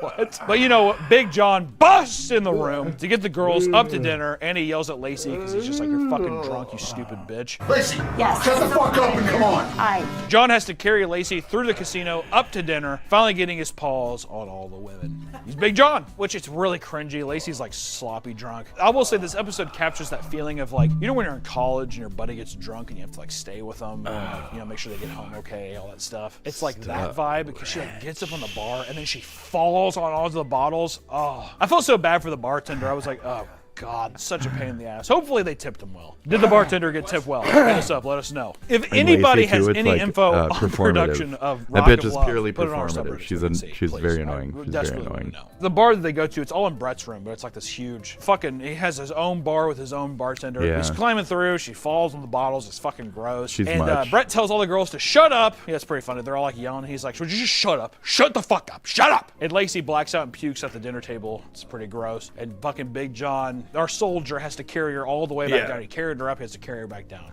Right. Jesus Christ. Brandy pukes at the dinner table too. Ugh, it's fucking horrible. Everyone's like, Amazing. ew! And Heather's just like unfazed eating oysters the whole time. Oh, Have you eaten an oyster before? I remember It's fucking that. gross. Oh man. my I God. like them. Oh, that's disgusting. You like raw oysters? Not Oh, cooked. oysters, just bashing down recently had oysters drunk Wow, as how? fuck. Who does Well, that? it's- Oh my God. Fuck. First time having them. I don't know if Where's I've the ever. I 4 years don't know if I've Remember ever like it was had an yesterday, actual it was like awesome. oyster My favorite thing ever. out of like a shell. Now Big John, That's, even like, then, he so just gets fucking back from gross, carrying the Lacey. thought of Now it. he has to fucking carry Brandy back to her room. Brett's pissed now and wants to spend the time with just Jess because she's not drunk a mess. And Heather fucking being a weird fatty. Way to go, winner. Fat bitch. Gets a bunch of leftovers. She's like, yeah, what? Fine. She can hang out with Jess LA once. And fuck Nah. Jess. I'm going to just eat these leftovers. Like, you had 95 More- oysters. 95 oysters, dude. Jess More was that with Brett. oysters. Do they? Oh, they definitely Oh my fucked. God. He sends her back to LA first so he can spend time with the Oh. other girls. It's like weird. In this episode, he like if he likes a girl, he sends her back early. It's odd how they do See it. But the you next later, morning, bitch. everyone's super hungover, and Brett plans a day where they all get massages and like it's kind of like a spa day by the pool. After talking to everyone, Brett decides to send Brandy back to the house and have dinner with Heather and Lacey and try to figure out if Lacey is actually insane. He basically Interesting. punishes Brandy though. He's like, you should go. Because at this time, too, there's like a weird turmoil where she's like, yeah, I don't think he's right for me. She's like, says on the show, like, why would you say that out loud, you fucking idiot? So then they're like, yeah, she said you wouldn't be a good fit for the show. She's just That's like it, riding bye. the coattails of the show. I don't know. They're by That's the it. pool, they're drinking still. Dude, we've been through an entire season. I've had 2 drinks. rough. Granted, I haven't eaten anything yet, but still, like, god damn, like that would be fucked every day. You and can kind traveling. of see it in Oh his my eyes God, a little bit, I drinking so feel. much. At this night, From when we Lacey started gets the to spend episode night till in now. Brett's room, which I thought was weird. I was like, how is Heather not primed up for a night fucking with Brett? I am so unsure of my pick. She's still here, but I don't know. But here we go. Big J Oh, could yeah. come back because we're in the elimination. She's the top of the room. And, tower, baby. Brett He's shows saving up her for moderately. last. He's dressed up moderately. I That's wouldn't that say sweet anything lass. impressive. Tonight's suit, Yes. but it gets down to where the last couple get ones to there. be knocked out are Heather or Brandy to go home, which I thought was fucking That's insane. definitely How Brandy. does Go Lacey ahead. not be on the chopping block here? But it's just because Jess and Lacey Roach, fucked she her roaches that it episode. all the fucking way. Jess, he fucked her the night before. He fucked Lacey the next night. She's very good So at he's like, this. Lacey, come on down. But inevitably, our winner is safe. Brandy is the one who gets sent home because she can't let her guard down. And she farts. Brett gets mad because he's like, why the fuck didn't you just tell me that you don't Yeah, want to be she's here? just like, you're not. She's right like, for me. she's like, I don't know, I just don't want to be here. And he's like, man, why man, wouldn't man. you just say this weeks ago? I could have had another girl Babe, babe, here. babe, babe, babe. So he kicks her out. I would say man, this is the man. worst one so far. I would say so. Yeah. Who are you gonna choose? I don't know. It's a little fucking little pig trough full of stuff here, huh? Can beggars be choosers? It's like watching Wilbert from Charlotte's Web. I mean, at that point, he would only get the most recent. Take Lauren, technically. the mute. Oh, if you say so, Brett. Whatever. Give her some love, dude. She didn't say a goddamn All right, word this Brett. whole time. Lucky dog. Lucky dog. If anyone knows if Lauren is actually mute, please let us know. Also, whenever Brandy leaves, I'm sure she says, "Have a good life." Is Lauren actually a mute? I love how whenever they're done Is too, she they a show the mute girls crying autist? outside. Let's I'm find like, out. There's no way they give a fuck Great. that much. Heather, she's safe. I can't believe she's been on the chopping block now twice or 3 times. I don't know. She's still in the winner's circle. We still here. There's 3 people There left. she is. Heather, There Jess, she and Lacey. is. No way Lacey stays. No, if Lacey wins this, I'm killing myself. I'm not even joking. I'll kill myself today. But I just want to say I had all of them in the winner's circle at one point. And also I even had Jess in there too. Lacey So doesn't as we go win, into episode so- 10, just know that I'm fucking getting. You know. I'm pretty good. I got an eye. Let's go watch episode 10. Here we are. This is it. The last 3, folks. Anyone else think episode That's 10 was right. the worst episode of the season? Ugh. God. That's Fucking it. Here we brutal. go. It was brutal because the episode is based around everyone's parents coming in to Oh my meet God. Brett. It Oh was just, no. it's so odd. First off, Okay. Heather's parents rule. The dad is like this weird guy who lives in Florida. I love Heather's dad. This episode made me like Heather more. Glad she's on Okay. my winner's board. Jess's Okay. family was pretty cool too. Lacey's family, abhorrent nightmare. Her Yeah, dad's a scary. piece of shit. Yeah. Fuck that guy. It's kind of weird too. Lacey Ooh, kisses he's her dad on the scary. mouth after she just Ooh. sucked Brett's dick. It was kind Oh, of weird. She jeez. just kissed. I don't know. The dad's just like, yeah, we were actually on a flight together. Oh. And I actually showed you a picture of Lacey on that flight, and he said, "Gee, she's really pretty. Could I date her?" And I said, "She's way too young for you." It's just really awkward. Both other families are cool. I don't know. And what's weird too is that Lacey's closer to jeez. Brock's age, but her dad's being a stink about it. I think Jess is Brock. almost 20 years apart from Brett. It's odd.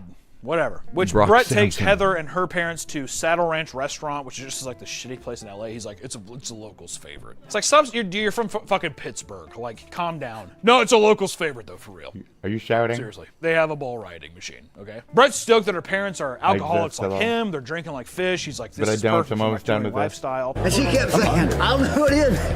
This guy keeps farting." Points for Heather. I hope she wins. Next is Jess and her parents. Brett takes them to a rock clothing store to get her dad rocked up. How does it He's like a work? dude from like Minnesota or some shit. He's cool. I don't really mind him. But they get him the most gaudy like affliction shirt that I'm sure cost like $60 at the time. If Shout everybody out shopped at Minnesota. Buckle. God. Later, Brett takes Lacey and her family out to eat, and Lacey's dad like won't stop grilling Brett. He even is pretty like there's that fucking- crunchy part in the show where he's pretty like, good. "Do you actually have hair under your?" Can I ask you another? Sure. Do you have hair underneath that hat? What in the fuck is up with Lacey's dad? I don't know. I fucking hate this guy. He said Brett would need to sign a prenup if he got married to Lacey. I'm like, you think Lacey has more money than Brett Michaels? I hope you know there's going to be a prenup involved. A prenup. Are you fucking kidding me? He's like, yeah, she works the stock market. I'm like, You remember? Did really? you Later ever on in the watch night, this? Brett has everyone eat together for dinner. It's Yeah. like super fucking awkward. It's like a bunch of really tense, and like all the girls are kind of throwing, or at least Heather and Lacey are throwing bags at each I other. don't remember and, any of it. Heather and Lacey are getting into Very it with accurate. the parents, and Lacey is like lying to their Shit. face, and she's Is there a just season like two? acting super cool. I'm really by this Oh, point fuck. in the show, I'm totally not in. I'm like, she's Oh, fucking no. lying. Folks, We're all we are talking to each doomed. other We like, are are you doomed fucking from, kidding me, the dude? She's first moment. lying. How do you not Oh, see jeez. this? Dude, Brett, watch out! Lacey dad does Looks not like we'll be back Brett, for so the- he ends the dinner early. for the Brett gets up second and he's season. like, peace, I'm fucking leaving. Love Brett. Oh, man. Brett, love you. You and Big John carry the show. The next morning, Brett is hitting the bag out on this deck patio, and it's like he has a picture of himself out there in like a Steelers jersey. Like I don't know what the set designer was Shit. thinking, but it's like he's like, A picture of yourself. well, he can't act it too hard because he has a diabetes. That's a Amazing. good point. Oh yeah. But he's doing his whole workout in affliction jeans, buckle jeans, which I think is pretty cool. And he's getting his frustrations out. He has to get his frustrations out. Am I right? Yeah. Lacey's dad's too much. He's fucking stressed. he's They keep weird. playing clips of Lacey's dad talking down to Brett while he's working out. I'm getting pumped with Oh, him. It's man. like fucking Rocky Balboa getting ready It's really to fight good, in yeah. Rocky 4 or whatever, getting ready to fight the Russian. Lacey comes out to talk to Brett What are you while he's doing, pumping Rocky? some iron, and it's just like You're it's a just like the cunt, smallest Rocky. corner of this You're a like, cunt. weird wooden patio. And Lacey's doing the same thing she's been doing this whole season. She's kind of going up to him. She's just like, yeah, I think it's like weird that she's like talking shit on the other women, and it's odd because by this point in the show, you're like, who the fuck are you to talk about any of this stuff? Your family sucks. Dude. I don't know, she but does that a Heather lot. overhears what Lacey is saying from the deck, and she like completely fucking blows up and freaks out on Lacey. And Brett is like so exhausted, like she's just like, hey. The girls are fighting, and Brett's just sitting there like, he's like, oh, God, Just keep his head down. Stone form. Only one more. They all get into a huge argument in front of their parents, and Heather's saying Lacey's done all the sexual stuff with Brett, sucking his dick, and all. It was just true. God. It's true. And with Lacey's dad comes right down and he says, like, maybe since you sucked Brett's dick, maybe he ought to talk to me about it. I just had somebody yell at me that I need to be concerned that my daughter sucked your cock. Lacey's dad says to me one of the worst things any rock star wants to hear. He's pretty much just like, you know, whoever does sexual stuff with whoever, it doesn't matter, but it seems pretty unclassy to talk about it in public. You're on a VH1 so he show sucked your with cock, Brett and then he like, made out with the me. room, dude. She but made he out like with goes me to the Brett's other day. face, and like once again, it's No, just this like is my it's pretty much daughter it's now. Brett's hell episode is what I would call episode 10. Is like him being stuck This in a guy's fitness very corner, being berated by strange. people. There's even one point Yeah. it's kind of funny. He's getting confronted by these people, and he's just like, you know, I'm thinking, where the fuck is Big John right now? And it cuts to Big John, and Big John's just like napping on a couch. Yes. It's awesome. I called Jake, it. Come on out. We're going to the elimination. That's Just his skip to the home. fucking This elimination. is the couch. He's very modest again. Black jacket, white button. called it, Looks dude. good. The parents are standing by the kid, you know, the contestants, you know, kissing their dads. And as they turn, Lacey turns to her dad and says, I'll call you with good news tonight. But little did she know, Lacey is the person that finally gets beat out in episode 10. We all cheered. There was an applause when it happened. Get her off. Actually, you know what? Take it off and She's throw gone. it. Get the fuck out. She's gone. Go pick your from your trough. You gotta pick her to hate fuck her. I'm still giving you that option. Thank You have Look at to you sift hate through fuck that, her. dude. That's Ever the see- whenever, point. like, they're sifting gold Go in the bucket, pick they're her like back looking for out of gold there. flakes. That's what you look Hate like, dude. fuck her I'll brains take Brandy out. in. Yeah, there you go. See, What- he likes fresh kills. He loves fresh Whatever. kills. There you go. Go get Lacey There you out go, of the Big gutter Jake. and go fuck her brains out. And I also resent that hat. That's All right, whatever. the last episode. Episode yes, the 11, crazy the redheaded finale. bitch. Holy Yep. shit. You gotta at it's least literally fuck her. become between the two people. gotta but at least fuck my her, gut ladies and action was gentlemen. Jess. I put my bets on Heather. I get and agreements could from pay that off. from I'm a curious, woman. so let's so. watch it. You gotta fuck her. You just gotta fuck her. All right. She worked hard. Should have gotten another drink before this. The finale. We've been through a lot. These Or episodes you are like don't an put hour your dick long. in We watched crazy. 11 hours of Brett Michaels' Rock of Love. Just want Very to say true. that. But for the finale, Brett is taking the final two, Heather and Jess, to Cabo. In They take this a case, private it's don't jet like that crazy, Brett has suck your probably dick owned and since then make out with her 1980, dad. When Every Rose Has a Thorn was probably Yeah. number one for 4 weeks straight. Man, to have a hit back then. You live Just off it. Like pouring money. God. But they arrive at the hotel and there's a group of dancers and they all start These are dancing. interesting. Everyone's completely hammered already. People are already fucked up. How people have not died of alcohol poisoning, I'll never know. I might. At the table, the girls don't say anything at all at first. You can tell it's like it's competitive. Trying to get their man. They're trying to get their man. Thank you. The girls don't even eat because they're arguing. It feels like all a producer's move, you know? It's like they're not eating. It's like, don't even touch your food. You're too upset to eat. You gotta stay skinny for Brett. Brett will like you more. It's true. But Big John, he probably gets to eat all the scraps, so it doesn't matter. The girls are by the pool in the morning, and Big John drops the note off from Brett. Basically, they both get a private date with Brett. The first off is my choice as a winner. Heather drops off a note, and Heather gets to go on a date with him, and basically they're going to ride dune buggies in the dunes at Cabo. Does sound fun. Sounds like a date. Which I is want with fun, Michael. but it's not You like kidding me? romantic. At Cabo? I'd be Fucker, like, Brett, can we also do you know? jet skis? He's like, don't be greedy. Don't be greedy, my diabetes. My diabetes. Which they're riding around, and Heather's like, I want to drive. And Brett's kind of like, they put a big emphasis on, Brett's having like a diabetes attack or something. Like he's like, oh, I feel real sick. I started to feel really, really sick again from the diabetes. And Heather doesn't really It's the give a sun shit. She's and like, shit. cool, It's can I like- drive? Susceptible to heat stroke. Eat. He's like, oh, okay, I'll power through. And they finally get to have like a picnic on the beach, kind of rehashed from Jess's date from before. Just want to say that. But that's just so he can have something to eat. He's like, I gotta eat. He's saying that, dude, calm my diabetes, I gotta eat. And that night they have a poolside dinner on a couch that's like, it's like a weird, like, it almost looks like a hibachi grill seat or something. But it also feels like maybe they shot a couple porn there. I don't know. It's whatever. They And after all just this threw some time, pillows. it gets It's just sucked some off. 2 pillows weeks and- straight, Brett is still like, I just really shit. need to know these girls. That's my favorite part. Is he's sitting there this is the finale of the show with 2 people, and he says, I just really need to get to know these women. It's like, you had time. Also, maybe don't use a reality love show as your fucking way to get a new girl or new relationship. But Heather tells Brett that she's in love with him. Wow. Not bad. Winner circle. And, he just stumbles around and doesn't really say anything back. He's like, cool. I don't even know what to say. I'm beyond I mean, That's the way I feel. I have to be honest with you. Which is kind of weird because Heather literally got his name tattooed on the back of her neck. Yeah, Hello? see? One He's T, just not like, two. awesome. Imagine someone's like, they get your It's name one tattooed T, on the back of one your T. neck. I think I'm falling in love with you. He's like, okay. Brett. That's why Brett's king, though. He can do that. Which, you know, of course they go back after a nice romantic night. And of course they get a nice night of fucking Brett. going. He fucks her, which is kind of weird, too, because they, like, hold the microphone up to the door. Because you can hear Brett being like, oh. The moans.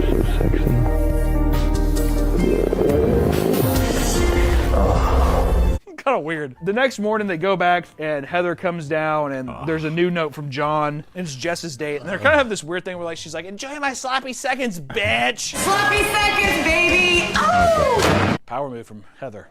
I feel very confident with her performance here. But for the date with Jess, they go on a yacht. They eat and make out for like an hour. It's just like them laying around and like just making out. He's like, and for the dinner, they have a private reservation at another resort. Once again, Brett's diabetes starts kicking in again. I start to realize that something with me in my body, my diabetes, is not right. My beatus is kicking up feeling again. the crunch. My beatus. I don't know what the fuck that he's just like, I feel the crunch. I realize that something's wrong with my body, and I'm feeling the crunch of my diabetes. I've never heard anybody with diabetes ever say that, so My there it crunch. is. He shows Jess his EpiPen My and tells her beatus. to put it in his ass if he's having a diabetic shock. He's like pretty much just like, honestly, if I go into a diabetic shock right now, I need you to put this in my ass. And she's just, okay. Imagine saying that and there's 50 people behind a camera. Seriously, it's you. I swear, Well, it's you. I mean, if they're Which, you know, gonna be she's a just like, thing, of course I will. She's a lot you more know. understanding than Heather. Yeah. Afterwards, everyone goes back to the house in L.A. You know, they had their fun in Cabo. Now it's time to make the decision. When they go back, there's a nice red carpet rolled out. There's candles everywhere. It's very romantic. Come on, Big Jacob. Time for the big one. This is the final. Brett and Big John are sitting in Brett's room talking about the girls, and then Brett decides that he's made his decision. It's weird because, like, they're talking about it, and then, like, he's like, I'm going to make this decision on my own. I think this one I gotta make on my own. You got it. Thanks, buddy. So it makes it kind of seem like, was Big John making the decisions before? Was Big John just back there just being like, Brett, I'll take care of it. I'll take care of it. Maybe he was. It's rockstar living. I don't know. But the elimination round is decked out in flowers, there's curtains. Good hit. You know, too many candles. Fire hazard. If I know anything about LA, fire hazard. Heather and Jess have matching flying Especially V with that hair. necklaces. There's been one flying V in the show. Don't know why that's important.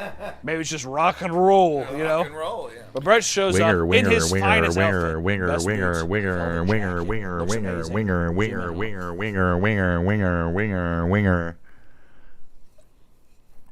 What is Zoom in this? on Big Jacob. What is this? Winger, But look winger. at the camera. I was looking at No, but don't smile.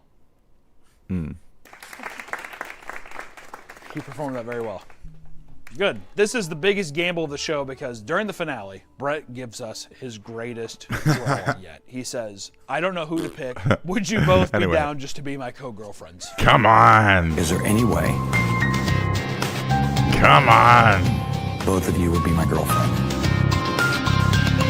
So stupid. No, it's so awesome. Heather just immediately looks over. And of course, during this time, it's kind of weird because he presents it, and it's this thing where now that he asks the girls. So Heather says, absolutely, I'll share you with another person. I love you. And then Jess says, I just don't think I can share you with another person. I just, you know. That's just Heather, not who I am." default winner. Gang. Let's go. That's when Brett makes his decision. Shit, no He shit. chooses Jess over Heather. I'll be taking this one. I should have went with my fucking gut! You know, the other night I was having a really tough time with my diabetes. And you were there for me, and I do not recall. Brett chooses Jess. What in Heather the is fuck? fucking pissed. I would be too. You got his name tattooed on you, dude. What? Unfucking believable. Absolutely. That's, you know, I would take What? that in a heartbeat. Jess is the overall winner. I'll move her over. Actually, you know what? You put her up. I don't even deserve to touch it.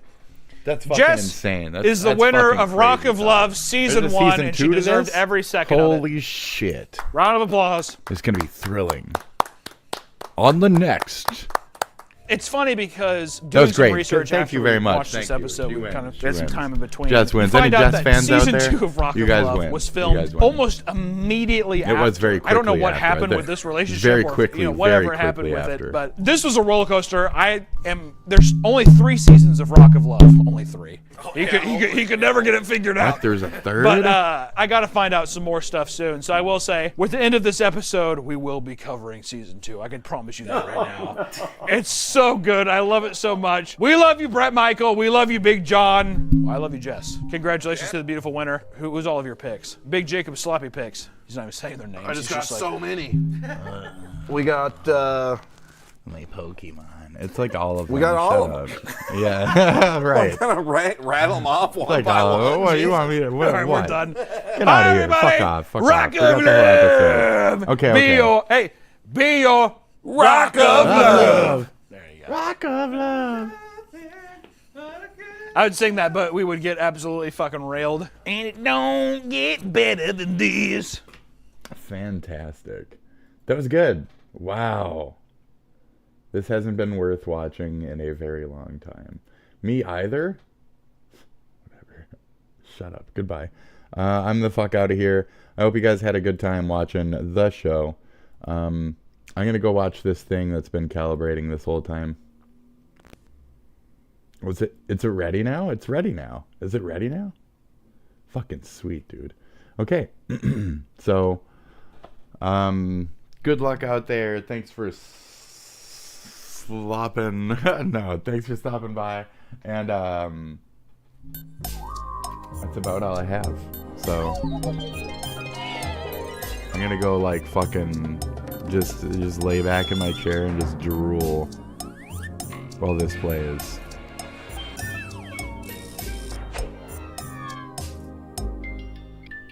Oh, that was just the intro. Oh man, it's like crack, dude. It's like fucking crack, dude. Oh, graphics. Wow, graphics. I need them. I'm out of here. Bye. Good luck out there. Mwah. I'm gonna go stuff my face. You know, that kind of shit. I'm gonna go live. I'm gonna live. I just want to live. Right? I just want to live. I just want to live. I just want to live. TV Game Museum. The History of Video Games, Part 1. So cool. Dude. I feel like I played a couple of these, you know. Oh, dude. So good. So good. Wow, look at that. That's so good, dude. That's so cool. Wow, look at that. That's so good.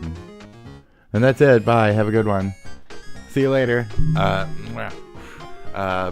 Mwah. Mwah. Bye. Bye. Good luck. Good luck. See you later. Bye. Napkin. Napkin American. Out. Napkin. Napkin. Oh, it's in there really good. Napkin American. Out. Napkin American. I'm living in a box. Am I living in a cardboard box? Yes. Good luck out there, folks. You know, climb those ropes. Don't hang yourself with them. Good fucking luck and good fucking bye.